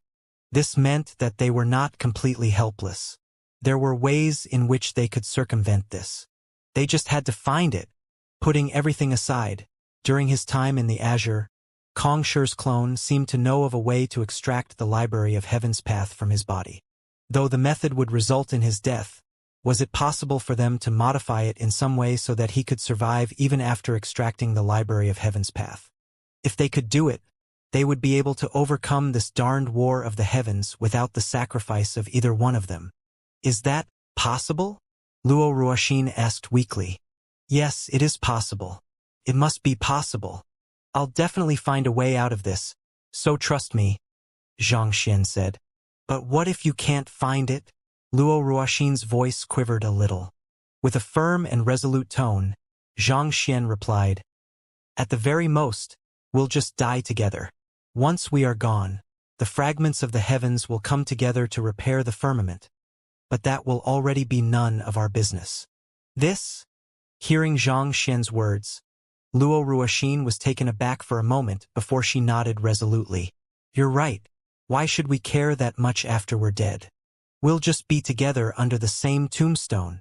Indeed, what's the worst that could happen? Be it the heavens or fate, nothing will tear us apart anymore. Nothing will tear us apart anymore. With reddened eyes, Luo Ruoxin also embraced the young man tightly. She had been hesitating and worrying all this time. She knew that it was an impossible love, but she simply could not harden her will to forsake it. But the young man voiced her deepest wishes. As long as they were together, death was nothing to fear.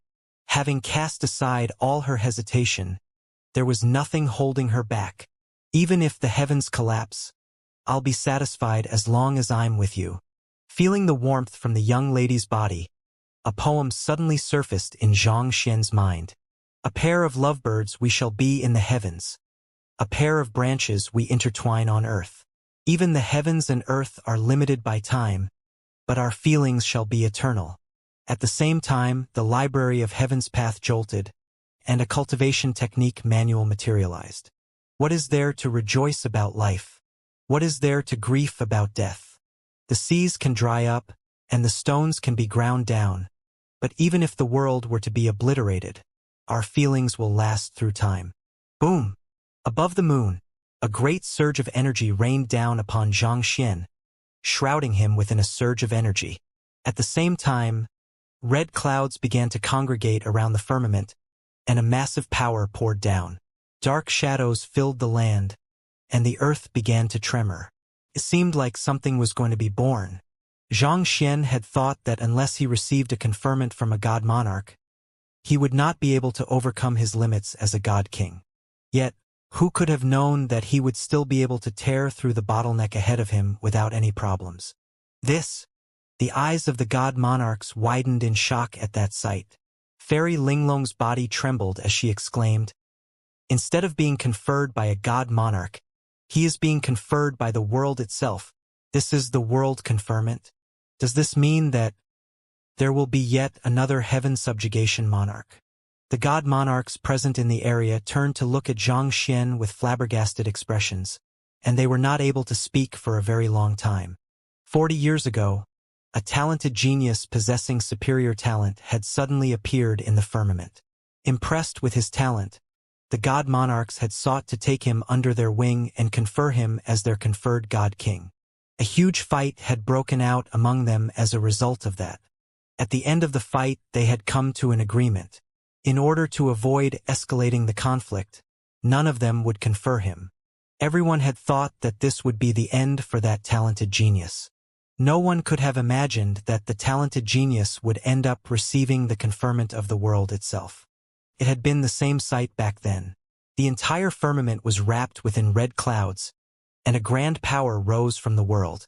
The god monarchs had all been taken aback by the phenomenon the first time they witnessed it, as they realized that something greater than them was occurring. And just as they thought, the talented genius had eventually grown to become the heaven subjugation monarch, wielding the powers to challenge even the great god monarch Xianxia. 40 years later, the heaven subjugation monarch fell in a grand showdown with the god monarch Xianxia. But moments later, yet another person conferred by the world appeared. Not even the 9 god monarchs had enjoyed such an honor during their ascension. The world conferment was a natural force of the world that was beyond the control of the god monarchs, and one who had been bestowed with such power would be truly invincible beneath the god monarchs. "Is this fate too?" Little Chick murmured. He had thought that the young master would require several years of accumulation to reach such a level, but he had managed to pull it off in the blink of an eye. It was insane. While muttering to himself in shock, Little Chick nearly lost control of his powers and reverted to a little chick. The Cloud Dragon Monarch also had his eyes widened into large bells, and it looked as if he was on the verge of reverting to his dragon form.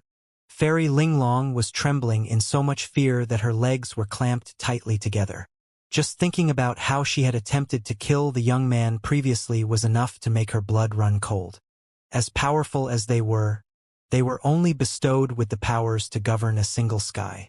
However, the young man before them had been recognized by all of the 9 skies. In other words, he was the conferred king of the 9 skies. This marked the start of yet another legend. Gia.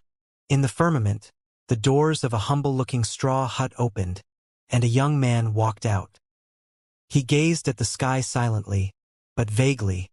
One could see the corners of his lips edging up to form a slight smile. "He has comprehended it far faster than I thought. Perhaps you were right all along. I'll be waiting for him to create a miracle."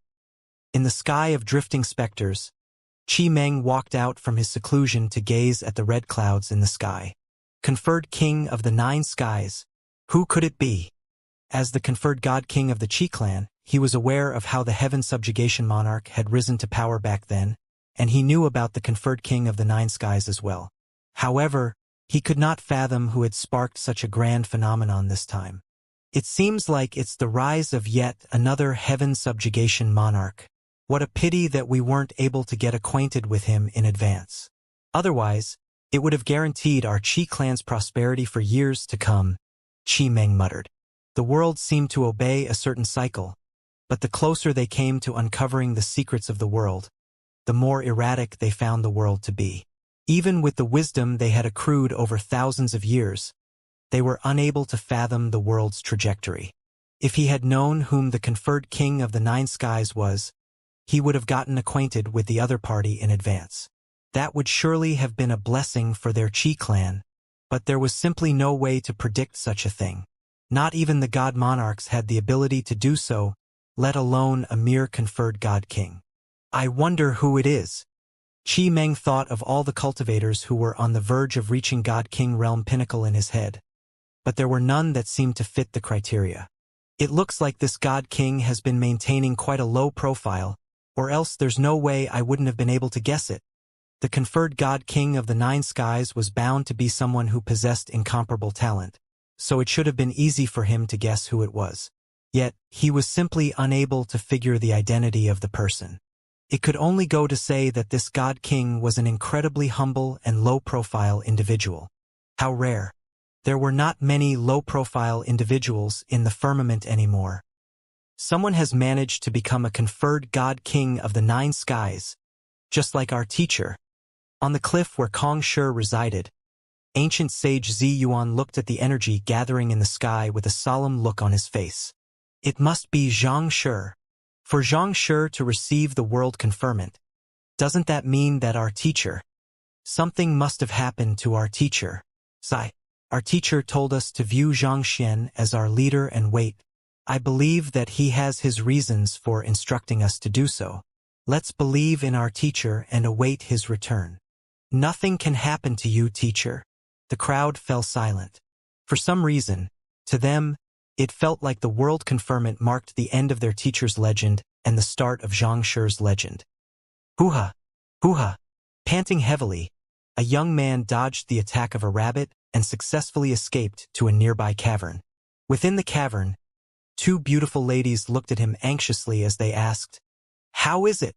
If Zhang Xian was there, he would have recognized these two ladies as Yu Feier and Hu Yaoyao, whom he had met in the azure not too long ago. And the young man, naturally, was Luo Qiqi's elder brother, Luo Shenqing. Having entered the firmament through the Hall of Gods, they found themselves on the Grand Spirit Mountain, similar to Zhang Xian and his direct disciples. Due to having swallowed Zhang Xian's blood, they had overcome the spatial turbulence without sustaining too many injuries, and they had been able to quickly recover from their injuries too. Nevertheless, with their God Realm primary stage cultivation, they were not able to easily deal with the threats lurking all around the firmament. I couldn't beat the rabbit and I nearly got killed by it. It's lucky that I ran away fast enough. However, it seems like we'll have to starve for tonight as well. Luo Shenqing shook his head bitterly. They had thought that the firmament would be filled with spiritual energy and all sorts of treasures, but never in their wildest dreams would they have imagined that it was actually this barren. Despite being the strongest experts in the azure, they did not even have the strength to deal with a mere rabbit. Just the thought of it left them feeling deeply stifled. The flow of time in the firmament is so slow, and the spatial pressure is far too great. Without adapting to such an environment, it would be hard for one to even walk around. Hu Yaoyao could not help but ask, "Say, how do you think Zhang Xian managed to break the dimension barrier to return to the azure? How strong must he be in order to do that?" The remaining two people fell silent. They had expected the firmament to be just a little more formidable than the azure, but the gap between the two worlds was truly enormous. With the sheer resilience of the spatial laws there, they could not imagine how Zhang Xian could have torn open the dimension barrier to deliver the god blood to them. Just how powerful was he? When I headed out earlier, I encountered a few students who are out for an expedition, Luo Shenqing said. According to what I heard, it seems like the cultivation realms in the firmament are divided into God, Celestial God, God King, Conferred God King, and God Monarch. It has only been a month since he arrived at the firmament, and taking into account his talent and speed of cultivation, I reckon that he should be a middle-tier god at the moment. As for returning to the Azure, I seriously doubt that. After all, he didn't appear before us at all. My guess is that he might have sent the god blood down through some sort of ritual. It shouldn't be too difficult to do so with the powers of Starchaser Palace's altar.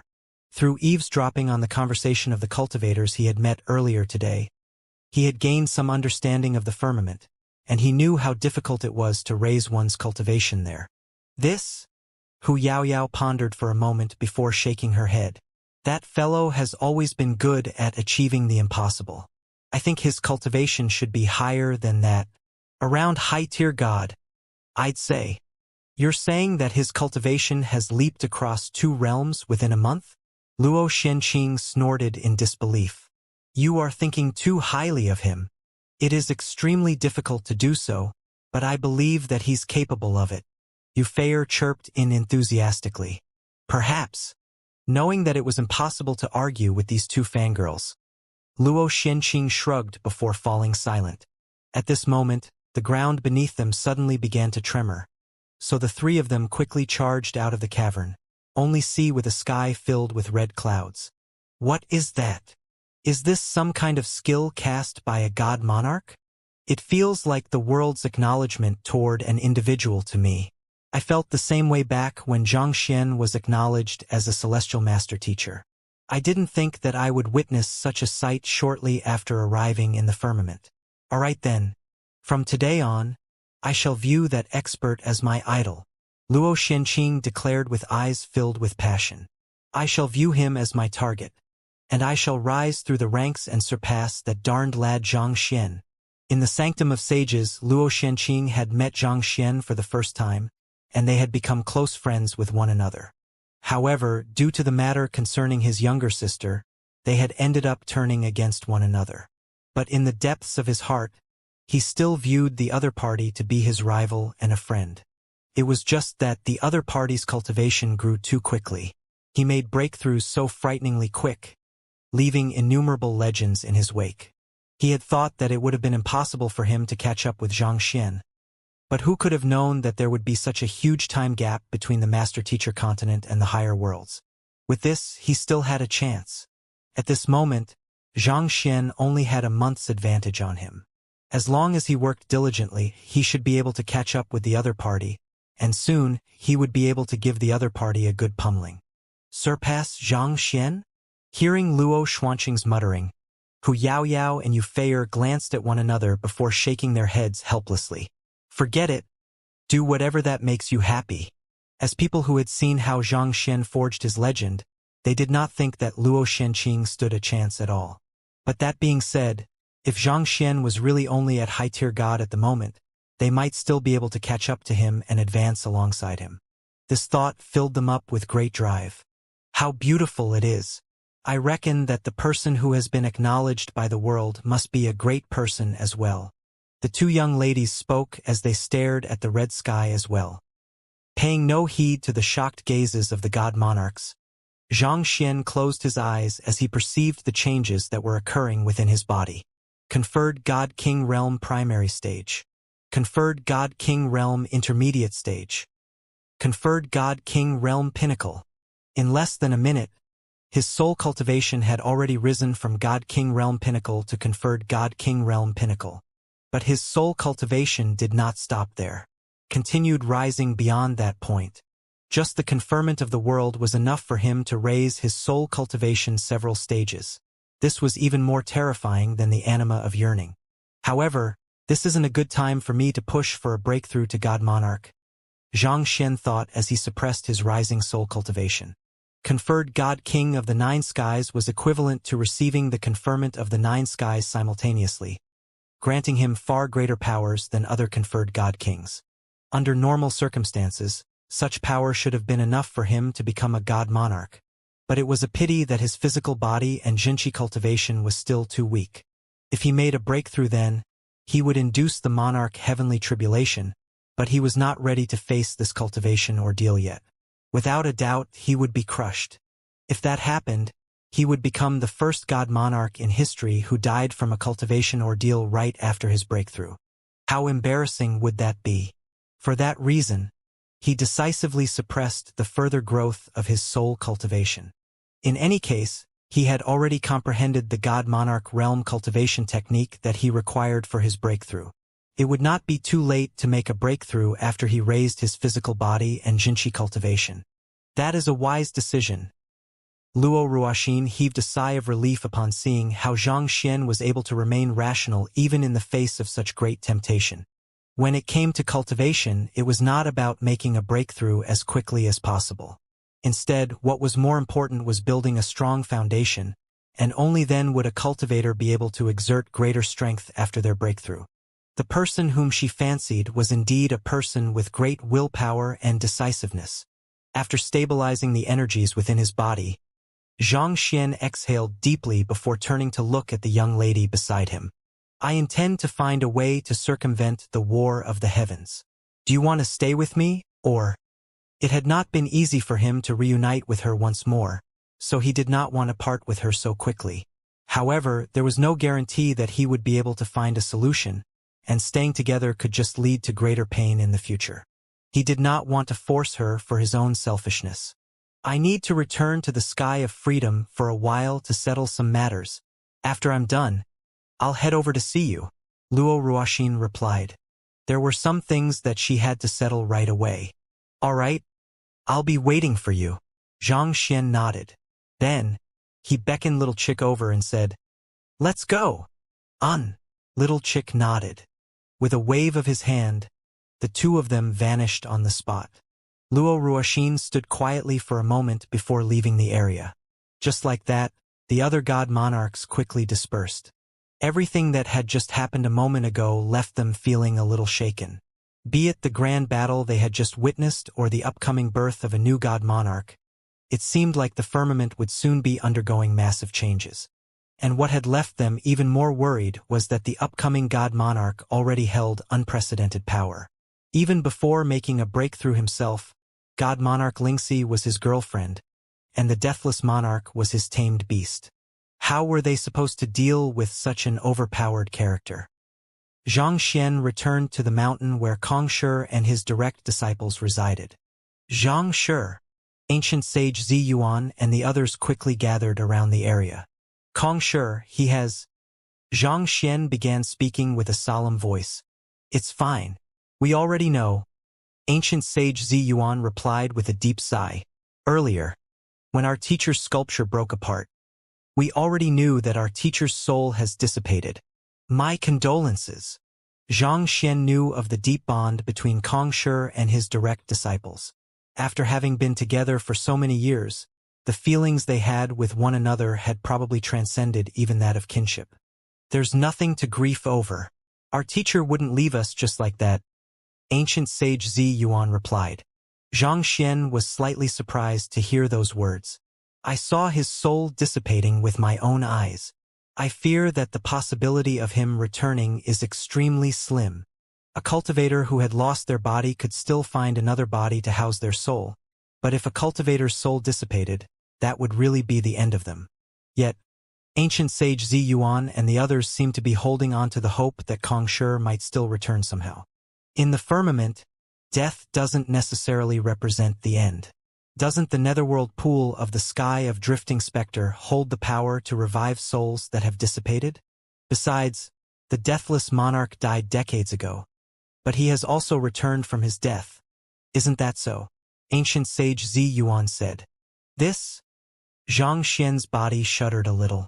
Indeed, the netherworld pool had the ability to restore a dissipated soul through the anima of yearning, and the deathless monarch had the ability to resurrect from death.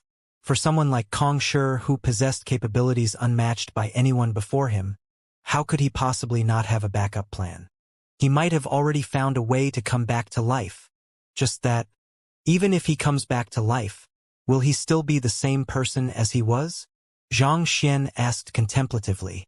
The deathless monarch might have resurrected from death, but he had ended up becoming Little Chick. Even though they shared the same memories, they were no longer the same person. The same went for the netherworld pool. There was no guarantee that the restored soul would possess the same consciousness as before. He will be... Ancient sage Zi Yuan replied affirmatively. How can you be so certain about it? Xianxia asked with a frown. It was clear that ancient sage Zi Yuan knew something about this, or else he would not have reacted in such a manner. God Monarch, can you cast an isolation barrier over this house, so as to prevent the will of the heavens from peering in? Ancient sage Zi Yuan asked. Very well. Little Chick nodded. He waved his hand and shrouded the house with his powers, isolating it from the rest of the world. After that, ancient sage Zi Yuan turned to look at Xianxia. Understanding ancient sage Zi Yuan's intention, Xianxia said with a nod, I'll give it a try.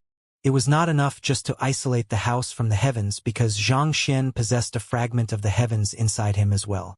Where the library of heaven's path was, the heavens would be able to reach. This was shown by how the heavens had wrecked the Seer Guild back then despite the measures they had put in place. Xianxia channeled his soul energy and wrapped it around his library of heaven's path, sealing it off. Such a thing would have been impossible in the past, but now that he had comprehended a God Monarch realm cultivation technique, it was well within his means to do so. All right, it's done, Xianxia said. Seeing that everything was in place, ancient sage Zi Yuan looked at Xianxia intently before asking, Xianxia, have you ever heard about our teacher cultivating a technique known as severing the three necrophorus? Xianxia shook his head and replied, I've never heard of it before. You've never heard of it before?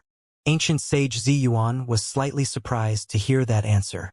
With a slight frown, he asked, Xianxia, you met our teacher's clone in the Azure, right? Do you notice any difference between our teacher and his clone? Difference? Xianxia pondered for a moment before replying. To be honest, at the very start, I was unable to discern any difference at all, be it in terms of his body or soul. I would say that the greatest difference between the two of them is their personality.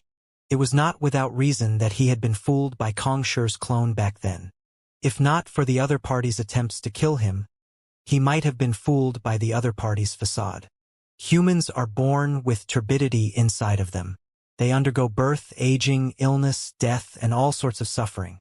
This leads to desire, envy, lust, greed, and all sorts of emotions consuming their mind, leading them to be fixated with inconsequential things. Ancient sage Zi Yuan explained. Xianxia nodded in agreement. There was no human who was devoid of desire. Even the most selfless of saints would find it hard to transcend their desires. Xianxia was filled with many desires as well. He desired to love and to be loved. He desired to be understood. He desired to eat delicious food. He desired to be strong. These were powerful desires that drove him. Severing the three necrophorus is a technique that severs one's unnecessary fixations and malevolent intent, thus returning purity to one's mind and body. Ancient sage Zi Yuan replied. Hearing those words, Xianxia's body stiffened up a little. Was that for real? If this was true, the technique would really be frighteningly formidable. We have practiced the technique as well. Back when we were on the Master-Teacher continent, we severed our three necrophorus and used them to seal off the passageway between the Azure and the Master-Teacher continent. Ancient sage Zi Yuan replied. I see. So those were your necrophorus. Xianxia nodded in realization. He had wondered how they were all still around despite having seen their corpses back on the Master-Teacher continent. It turned out to be a side effect of a technique that they had been practicing. The necrophorus that was severed from one's body would appear to be no different from one's real body, such that it was nigh impossible to tell the difference. The similarity was so great that it could fool even the heavens. Indeed, back while he was on the Master-Teacher continent, our teacher severed his benevolent necrophorus and forged it into the great codex of spring and autumn. In the Azure, he severed his malevolent necrophorus and sealed it in the ethereal hall, which turned into the clone that you met. If I'm not mistaken, he used the hands of God Monarch Lingxi to sever his ego necrophorus. Ancient sage Zi Yuan explained. Benevolent necrophorus, malevolent necrophorus, and ego necrophorus? Only through severing persisting thoughts of good and evil and overcoming one's sense of self will one be able to transcend one's fixations. Ancient sage Zi Yuan explained. Our teacher was born with a fragment of the heavens within him, and every time he used it, a sliver of gray energy would be left within his body. This gray energy was fused together with his body and his soul, making it impossible to remove it. So, he devised the technique, severing the three necrophorus, in order to free himself of the gray energy in order to achieve true liberation. I see. Xianxia nodded in realization. That would explain why Kong Shi had been able to remain composed right from the start. It seemed like everything, from the start of the battle to his resignation in the end, had gone according to his plan. Through using Luo Ruoxin's strength to sever his ego necrophorus, he would be giving up on everything that he had been persistently holding onto thus far. As a result, he would be freed from the mark that the heavens had left on him, allowing him to achieve true transcendence. As expected of the world's teacher, he was decisive in his actions, and he had everything in his grasp. Xianxia looked at his own body and saw that the gray energy within his body had grown quite a bit. It was lodged deep within his body and soul, making it impossible to remove it. Even with his pathos of heaven, he was unable to do anything about the gray energy within him. In order to successfully sever the three necrophorus, one has to fool the heavens first. As such, other than our teachers and a few of us, there is practically no one who knows of this technique. Our teacher has also never imparted it to anyone else. Furthermore, once this technique has been used, the heavens will automatically repair the flaws accordingly, making it impossible to use it a second time. It's probably for this reason that our teacher didn't impart it to you, ancient sage Zi Yuan explained. Xianxia nodded in response. As someone who possessed a fragment of the heavens as well, he could understand that much. In order to be freed from the shackles of the heavens, one would have to first learn how to fool the heavens. Xianxia would eventually have to find a way to free himself from the shackles of the heavens as well, but Kong Shi's method would not work for him. After all, after the precedence from Kong Shi, the heavens would surely be guarded against it a second time. If he dared attempt it, he might just end up being obliterated by the heavens in the process of doing so. Xianxia, our teacher has discussed your matters with us before. He says that just like him, you have to find a way to transcend the heavens. Even though it is a different route from what he took, it seems like both he and God Monarch Lingxi have already prepared a way out for you, ancient sage Zi Yuan said. Prepared a way out for me? Xianxia was astonished. This was the first he had heard about this. Our teacher didn't tell us what God Monarch Lingxi's plan is, but I do know about what our teacher has left for you. For one, the Deathless Monarch is something our teacher prepared specifically for you, ancient sage Zi Yuan said. This? Xianxia was stunned. He had thought about this before. If Little Chick had descended to the Master-Teacher continent together with the otherworldly demons after his demise, he would have been in the otherworldly battlefield instead of being on a mountain range on the Master-Teacher continent. And it seemed like he was right after all. It was an intentional move on Kong Shi's part, but he did not realize that the latter had prepared it for him. Thinking deeper into the matter, a unique trait of Little Chick was his ability to resurrect from death. After absorbing his blood at the Lucid Lunar Lake, he had gained a portion of his resurrection ability as well. If he lost his life somehow, there was a chance that he might be able to come back to life after the passing of innumerable years. Just that. So what if he came back to life? There was a good chance that another consciousness would arise out of him, and he would become another person altogether. Putting everything aside, even though his clone originated from the same soul as him, his clone was a compulsive braggart, very different from the humble and low-profile person he was. In other words, just because two beings originated from the same soul did not mean that they were identical existences. Their consciousness could vastly differ from one another, making them distinct individuals. The hand that Kong Shi had left behind only guaranteed his return to life, but it was not enough to preserve his consciousness. If that was the case, what was the hand that Luo Ruoxin had prepared for him? Xianxia could not help but fall into deep thought. Two objects surfaced in his mind. First, the disguise amulet that allowed him to alter even his bloodline. It was an artifact that was more formidable than he had initially thought. It could actually fool even conferred god kings. However, it did not seem to have anything that had to do with the heavens. Is it the crimson pendant, then? There was a droplet of blood within the pendant that carried powers that he could not comprehend. This pendant had proven to have the ability to restore composure into his consciousness whenever his mind fell into disarray. The first time it happened was when he suddenly realized that the Heaven's Path divine art was not as perfect as he thought after entering the Azure. That had nearly caused his cultivation to go berserk, but the pendant had managed to calm down the chaos within him. The second time was when he doubted the existence of the pathos of heaven a moment ago. Both times, it had shaken his consciousness awake during a critical moment. Given so, was it possible that it had the ability to retain his consciousness even after he resurrected from death? But that did not make sense either. Luo Ruoxin was the one who had given him this pendant, so if she already knew this much, what was she still worried about? If they could both survive the war of the heavens through such a method, everything was good, was it not? I guess I can only ask her directly. Xianxia shook his head. On the surface, the strongest expert in the firmament appeared to be none other than Luo Ruoxin. Yet, for some reason, he felt like they were being pushed forward by a pair of invisible hands, shoving them inside a vortex of turmoil. Is it possible for you to impart the severing of 3 necrophorus to me? Xianxia asked. Regardless of whether he could free himself from the restraints of the heavens, this technique would still grant him 3 additional lives, thus providing him with far greater means to protect himself. Furthermore, he could also sever his benevolent necrophorus, malevolent necrophorus, and ego necrophorus. That would make it easier for him to cultivate in the future. In order to deceive the heavens, it was important that we did not retain memories of it in our head. Otherwise, the heavens would still be able to peer through it.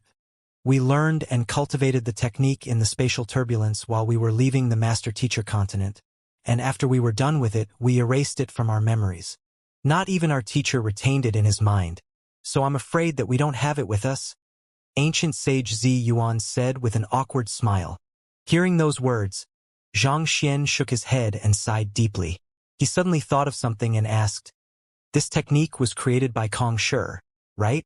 But doesn't that mean that he knew that there would be others who would compete with him over the fragments of the heavens?" This was something that really intrigued him. Even as he left the master-teacher continent, he had still known almost nothing about the fragments of the heavens and the war of the heavens. He had still been very reliant on the library of Heaven's Path. Everything should only come together after they reached the firmament, where the war of the heavens was truly held. So, was it not extremely bizarre that Kong Shi had already started preparing for it while he was still on the master-teacher continent? Or could this mean that the heavens order granted him the power to foresee the future? As wise and talented as our teacher is, he isn't omniscient. He only came to know all of this because of someone else's guidance. Ancient sage Zi Yuan said. Xianxia nodded silently. Kong Shi's accomplishments on the master-teacher continent were simply too spectacular, such that it was hard to believe that someone could actually achieve so much on his own. It was indeed too good to be true. All humans would have to acquire their knowledge from something or someone. Even someone as talented as Kong Shi required someone else's guidance for his cultivation. It was just like how, despite having the library of Heaven's Path, he still needed Kong Shi's guidance from time to point the way for him. That technique was imparted to us by our grand teacher. Ancient sage Zi Yuan added. Grand teacher. Xianxia was perplexed. He had not heard of Kong Shi having a teacher before. A long time ago on the master-teacher continent, we respectfully addressed those who imparted knowledge to another as Shi, ancient sage Zi Yuan said. It was only after the appearance of our grand teacher that we began to address teachers as Lao Shi. Xianxia was utterly confused. Why was he unable to understand what ancient sage Zi Yuan was saying? It's similar to how people address you as Zhang Shi, how you address our teacher as Kong Shi, and how others address me as Yan Shi. We usually use one surname with the character Shi in order to respectfully address a teacher. The term Lao Shi is how our teacher initially addressed his teacher, and the rest of us eventually came to use the term as well. The term eventually came to be what it is now. Ancient sage Zi Yuan explained. Xianxia was stunned for a long while before it suddenly struck him. With a doubtful look on his face, he asked, "Do you mean to say that your grandteacher's surname is Lao?" It's for that reason that Kong Shi addressed him as Lao Shi, and it eventually came to be the Lao Shi that we know. Indeed, ancient sage Zi Yuan nodded.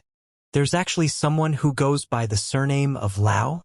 Xianxia was speechless for a while. Then, with an intrigued look on his face, he asked, "If your grandteacher was able to impart such a formidable technique to Kong Shi, he should be quite a formidable individual, right? But why have I never heard of him before?" He was well versed in the history of the master-teacher continent, and he even had Vicious, a relic of the ancient era, with him. Yet, they had never heard of this formidable expert who went by the surname of Lao. According to what our teacher said, our grandteacher was only on the master-teacher continent for a very short period of time before leaving on a green ox. Our teacher doesn't know where he went after that, and neither do we. I see. It seemed like he could only ask Kong Shi about it after he came back to life. Sighing deeply, Xianxia looked at the crowd in front of him and asked, "By the way, do you happen to have any pinnacle god essence pills or other medicinal herbs that I can use to raise my cultivation?" His soul cultivation had already reached conferred God King realm pinnacle, and his physical body and Jinchi cultivation were lagging behind. He had already figured out a plan for his physical body. With the revival of the Deathless Monarch, he would be able to use the Deathless Lava Reservoir in order to temper his physical body. As for his Jinchi cultivation, he had already comprehended a God Monarch realm cultivation technique. The only things he was lacking were pills and medicinal herbs to refine his Jinchi. As long as he had sufficient spiritual energy, he would be able to raise his Jinchi cultivation to God King realm pinnacle or even push for a breakthrough to God Monarch. However, the problem was that pinnacle God essence pills were incredibly rare.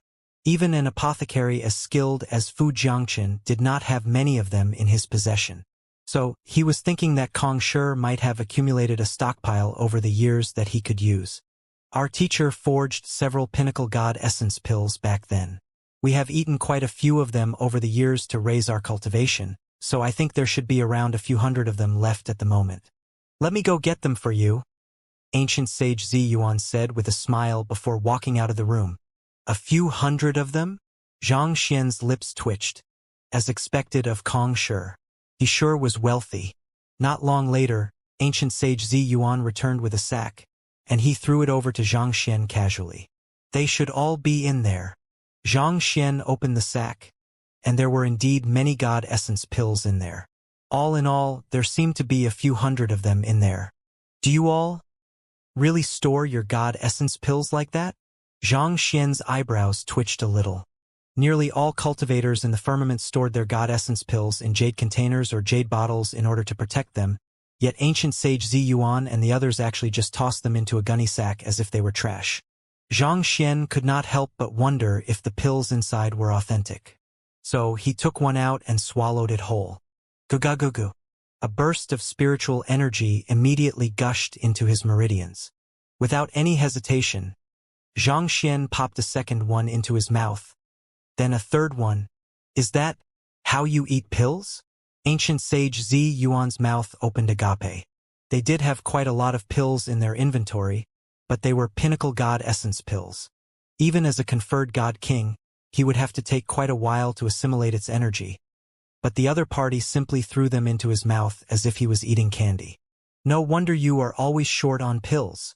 As he watched the young man, speechless, the latter's cultivation began to rise swiftly. God King Realm Intermediate Stage. God King Realm Advanced Stage. In a few moments, his cultivation reached God King Realm Pinnacle before slowly coming to a halt. "What a pity. Pinnacle God Essence pills aren't useful for me anymore," Xianxia remarked lamentably. Pinnacle God Essence pills were usually effective even for most conferred God Kings, but due to the unique nature of the pathos of heaven, the requirement on the purity of spiritual energy that he absorbed was extremely high. The purity of the Pinnacle God Essence pills only sufficed for him to reach God King Realm Pinnacle. Beyond this point, no matter how many of them he ate, he would not be able to push his cultivation any higher. "It's fortunate that they are no longer effective for you, or else you might really have depleted our entire inventory," ancient sage Zi Yuan remarked helplessly.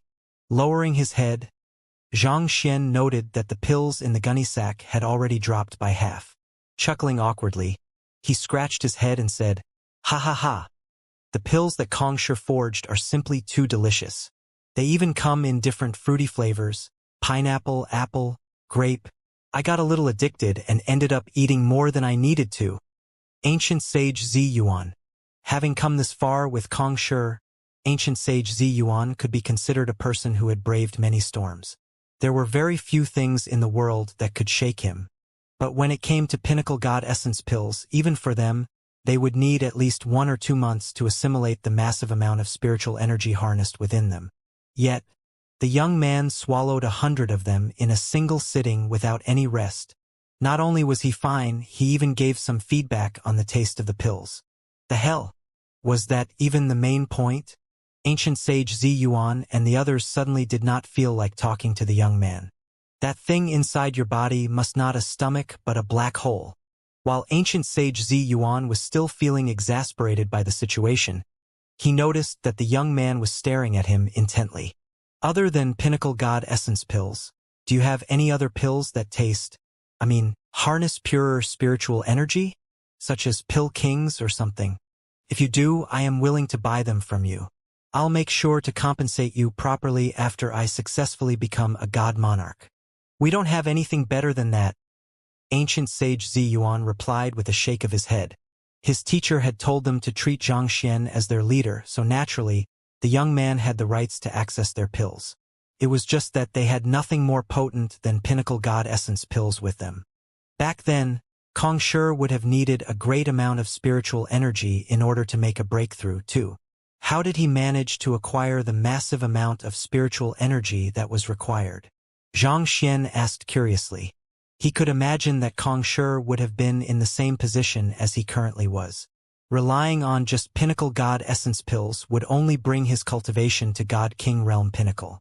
If so, what did Shi make use of in order to become a god monarch? He managed to become a god monarch through the flood of spiritual energy. Ancient sage Zi Yuan replied. It's a phenomenon that occurs once every decade, and each time, it brings all sorts of treasures into the world along with it. It was in the flood of spiritual energy 40 years ago that we and our teacher grew swiftly to our current levels. Xianxia widened his eyes in realization. He had long heard of the flood of spiritual energy, but he was unsure about the details surrounding it. But just by looking at the sheer number of conferred god kings and god kings that had died in the previous floods of spiritual energy, it was not too difficult to deduce that there were amazing treasures that one could procure from it. In fact, some of the things were at the level where even god monarchs would lose their rationality over them. Otherwise, they would not have gone to the extent of taking away his direct disciples. That only showed how highly they valued the flood of spiritual energy. How long is there before the next flood of spiritual energy? The phenomenon happens once every decade, but it's impossible to estimate the exact date. Sometimes it comes a bit late. Sometimes it comes a little early. Going by past estimates, there should be still another half a year before the flood of spiritual energy arrived. However, the earlier world conferment has shaken things up quite a bit, so I would say that there's a good chance that the 5th flood of spiritual energy will be happening very soon, ancient sage Zi Yuan said as he gazed into the sky. The earlier world conferment had caused the spiritual energy all over the firmament to congregate together and linger in the air. Such conditions could easily induce an earlier arrival of the flood of spiritual energy. Xianxia heaved a sigh of relief upon hearing those words. Since the pinnacle god essence pills were useless to him, it seemed like he would have to wait for the next flood of spiritual energy to try to obtain even more potent medicinal herbs in order to make a breakthrough. For the next 2 days, Xianxia remained on the mountain, devoting most of his time to looking through Shi's book collection. After that, he bade farewell and took his leave. What was lagging behind was his physical body cultivation. Little Chick had told him that he could repair the deathless lava reservoir swiftly once they returned to the sky of spirit origin. So Xianxia felt that it would be best to get it over and done with. With Little Chick around, there was no need for him to use the great displacement teleportation formation. They could just rip through space to go wherever they wanted. A few breaths later, he, Luochichi, and Little Chick arrived back in the sky of spirit origin. Your sovereignty. Congratulations on your return. Standing right in front of Spirit God Palace were Firefeather conferred God King and the others. They seemed to have already heard of the news, so they had chosen to stand there and wait for Little Chick's return. Prepare some pills that are rich in spiritual energy for me. I need as many of them as possible, Little Chick said with a wave of his hand. Yes. The Firefeather conferred God King and the others quickly got to action. 2 hours later, they returned with many invaluable medicinal herbs in hand. There was no way they would dare hold back when they had received a direct order from their god monarch. So, they practically brought every precious medicinal herb that was in their vault over to present to Little Chick. Looking at the incredible array of medicinal herbs before him, Xianxia was stupefied. He was utterly flabbergasted by just how rich these conferred god-king clans were. Even though there were no notable medicinal herbs that could help him advance his cultivation, what they had was more than enough to forge several hundred pinnacle god essence pills. Gathering all the medicinal herbs together, Little Chick led Xianxia into Spirit God Palace, and soon, they arrived before a pool of lava. As the lava rumbled, an intense heat wave would burst forth. With a wave of Little Chick's hand, the medicinal herbs scattered in the air above the lava pool. They swiftly burst into spiritual energy before surging right into the lava pool. Cho! With the massive influx of spiritual energy, the searing lava swiftly morphed into a magnificent phoenix of massive proportions, towering over the entire pool. Little Chick slit his finger and dripped a few droplets of his blood essence into the lava pool. Xiong! The phoenix grew even larger as a result of the infusion of the blood essence. Not only so, it began to emanate the unique aura of a god monarch, creating great pressure on those that stood in the vicinity. Young master, I have finished preparing the deathless lava reservoir. You can enter now, Little Chick said with a smile. Without any hesitation, Xianxia quickly walked into the lava pool. Tzzzzzz. As soon as he entered the lava pool, he could sense concentrated energy streaming into his body through his acupoints, flowing through his meridians and revitalizing his body. Xianxia quickly sat down in the middle of the pool and focused his attention on absorbing the energy. Just like that, his physical body grew at a rapid pace. God King Realm Primary Stage. God King Realm Intermediate Stage. God King Realm Advanced Stage. Conferred God King Realm Pinnacle. For hours later, the energy within the lava pool finally receded. At the same time, Xianxia also concluded his cultivation. In terms of the sheer strength of my physical body, I am already comparable to a conferred God King Realm Pinnacle cultivator, Xianxia muttered with gleaming eyes. His physical body had made great advancements within the past 4 hours, advancing all the way from God King Realm Primary Stage to conferred God King Realm Pinnacle. Using just his physical body, he was already able to put up a fight against conferred God King Realm Pinnacle cultivators and easily triumph over them. And his strongest trump card at the moment was still not his physical body but his soul cultivation. As a conferred king of the 9 skies, looking at it just in terms of soul cultivation, even 9 conferred god kings of the same tier would not be able to withstand his might. After he was done cultivating, he released his clone to allow him to cultivate as well. Soon enough, the latter's cultivation reached conferred God King Realm Pinnacle, too. As for Vicious, due to his slow rate of cultivation, it was unlikely that he would be able to grow too quickly. So, Xianxia kept him sealed within the Book of Heaven's path. With this, his cultivation had finally reached its bottleneck. Until the flood of spiritual energy arrived, it was unlikely that he would be able to raise his Jinchi cultivation any further. So, he decided to focus his attention on creating his sword art. But the next moment, Little Chick suddenly appeared before him and said, Young master, the Cloud Dragon Monarch has invited the other 8 god monarchs to head to the Flooding Sea. Flooding Sea. Yes, it's the area where the flood of spiritual energy originates. Even though the phenomenon will swiftly encompass the entire firmament, the most valuable of items will only be found within the Flooding Sea, Little Chick said. Is the flood of spiritual energy going to happen soon? Xianxia asked. Based on the new estimates, It will likely occur within the next 2 days. Little Chick nodded. That's why the Cloud Dragon Monarch invited the other god monarchs over, in order to make preparations for it. Let's go then, Xianxia said as he rose to his feet. The flood of spiritual energy was finally happening. Perhaps he could make use of this opportunity to raise his cultivation to conferred God King or even God Monarch. The flooding sea is a region where only those whose cultivation is beneath God Monarch can enter. For that reason, we usually observe from the outside. Once the area opens, the 9 skies will dispatch the conferred God Kings and God Kings under their command to head in and gather treasures. Under such circumstances, killing and plundering from one another is inevitable, so there are many casualties every single time. As for how many treasures each sky manages to collect, unless the God Monarch announces the result, no one will know. After recovering his strength, it did not take long for Little Chick to learn all about the flood of spiritual energy from the reports of his subordinates. Young master, I hope that you can enter as a God King of our sky of spirit origin and protect my juniors from harm. Of course, if it's not convenient for you, you don't need to bother about it. I'll try my best to protect them if I see any of them coming to harm, Xianxia replied with a nod. Since the Fire Feather conferred God King and the others were juniors of Little Chick, they could also be considered his juniors. If they faced any danger in the flooding sea, it was only right for him as a senior to help them out. This is an insignia representing our sky of spirit origin.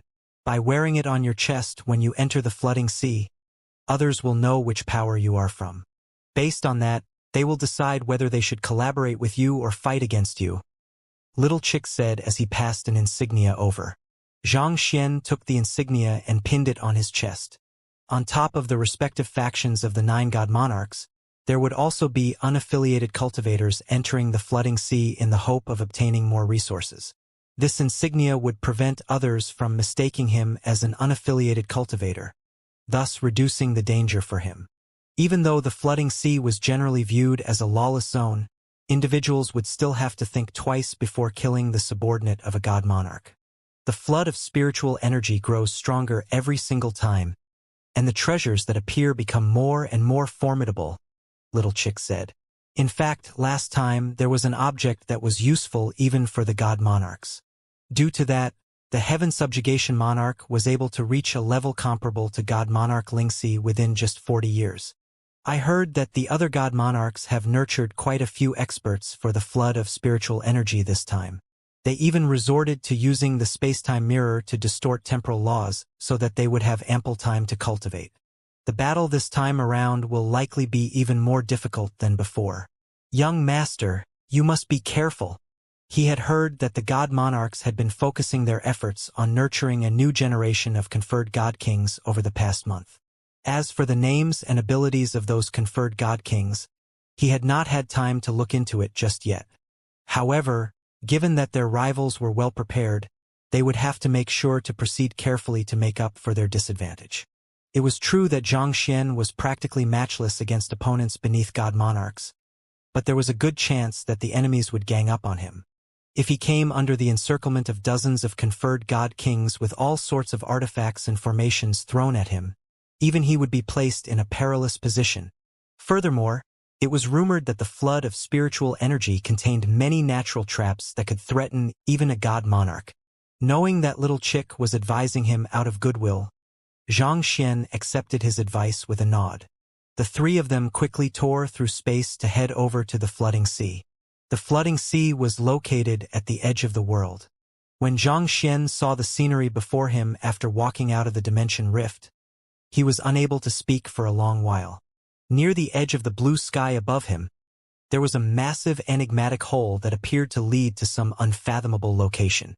The violent energies within the fissure had been sealed by a light barrier. However, the light barrier was extremely thin. It looked as if it would collapse at any moment now. Little Chick looked at the pitch-black fissure in the sky with a fearful look on his face as he explained, 40 years ago, that black fissure suddenly appeared in the midst of the sky, and like a deflated balloon, the spiritual energy within the firmament began to gush outward. This resulted in what we've come to know as the receding of spiritual energy. Why would the fisher suddenly appear? And who was the one who killed you back then? Xianxia asked. He had been puzzled by this question for a long while. Just who in the world had the ability to kill the deathless monarch? Except for other god monarchs, there should have been no one who had the ability to kill the deathless monarch. What in the world happened 40 years ago that led to his demise? Could it have something to do with this fisher that had appeared out of nowhere? Thinking about it, Xianxia had also appeared in the world roughly 40,000 years ago on the Master-Teacher continent, which equated to around 40 years ago in the firmament. The fisher in the firmament sky and Xianxia obtaining heaven's order. Could there be a link between the two? I seem to have lost all memories regarding my death. I have already regained my cultivation, but somehow, I simply can't recall that event. However, my intuition tells me that it has something to do with the fisher over there. Little Chick replied grimly. You have lost your memories? Xianxia was taken aback. In the entire firmament, other than Luo Ruoxin and Xianxia, there did not seem to be anyone who wielded the ability to erase a god monarch's memory. No, it's not god monarch Lingxi or Xianxia. Little Chick overthrew Xianxia's thoughts. When the fisher first appeared, Xianxia was still on the Master-Teacher continent, and he had just been born. On the other hand, god monarch Lingxi was busy trying to seal off the fisher to prevent spiritual energy from leaking. She had to inform the other skies and construct a grand formation to repair the damage. She wouldn't have had the time nor the energy to make a move on me. Seal off the fisher? Are you saying that the seal on the fisher was created by Ruoxin? Xianxia asked. Yes, that's right, Little Chick replied. As he had died shortly after the fisher appeared, he was unaware of many things that had happened over the past 40 years. However, he still had subordinates that would report to him about the aftermath of that incident. Xianxia frowned. It seemed like the situation was far direr than he had thought, which was also why Luo Ruoxin and Xianxia had to complete their battle then. This could be a side effect of the fragmentation of the heavens, which meant that his Library of Heaven's Path had something to do with this as well. While the two of them were talking with one another, the black fisher shook and became even more glaring. A powerful burst of spiritual energy tore through the seal and began sweeping outward like a tornado. The sky darkened under the outburst of spiritual energy, dimming even the sun's glow. It felt like the black tornado was swiftly sweeping across the entire firmament. Quick, enter. With a bellow, innumerable silhouettes in the area rushed into the tornado, vanishing from sight. Has the flood of spiritual energy begun? Xianxia asked with a grim expression. He had thought that he would still have to wait a while longer, but who could have known that everything would happen so quickly? It started. The rest of them have already entered, so young master, you should hurry, Little Chick replied. With a raise of his hand, he was just about to send Xianxia and Luo Qiqi in when, wait a moment, there's still one last thing that I want to ask about. Didn't you mention that the fisher has been absorbing the spiritual energy of the firmament? Why would it suddenly pour out spiritual energy during the flood of spiritual energy? Xianxia asked hurriedly. He could not help but feel that something was really amiss about this, and it made him feel a little unnerved. I don't know either. However, like the tides of a sea, the spiritual energy that comes out will surge back in after a period of time, and the amount of spiritual energy it releases isn't even 1/100th of what has been consumed thus far, Little Chick replied. The firmament had simply too many secrets, so even he, a god monarch, could not possibly know everything. Seeing that Little Chick did not have the answers he sought, Xianxia wrapped himself and Luo Qiqi within his soul energy before having Little Chick send them into the flooding sea. When he opened his eyes once more, he was already standing in the middle of a barren land.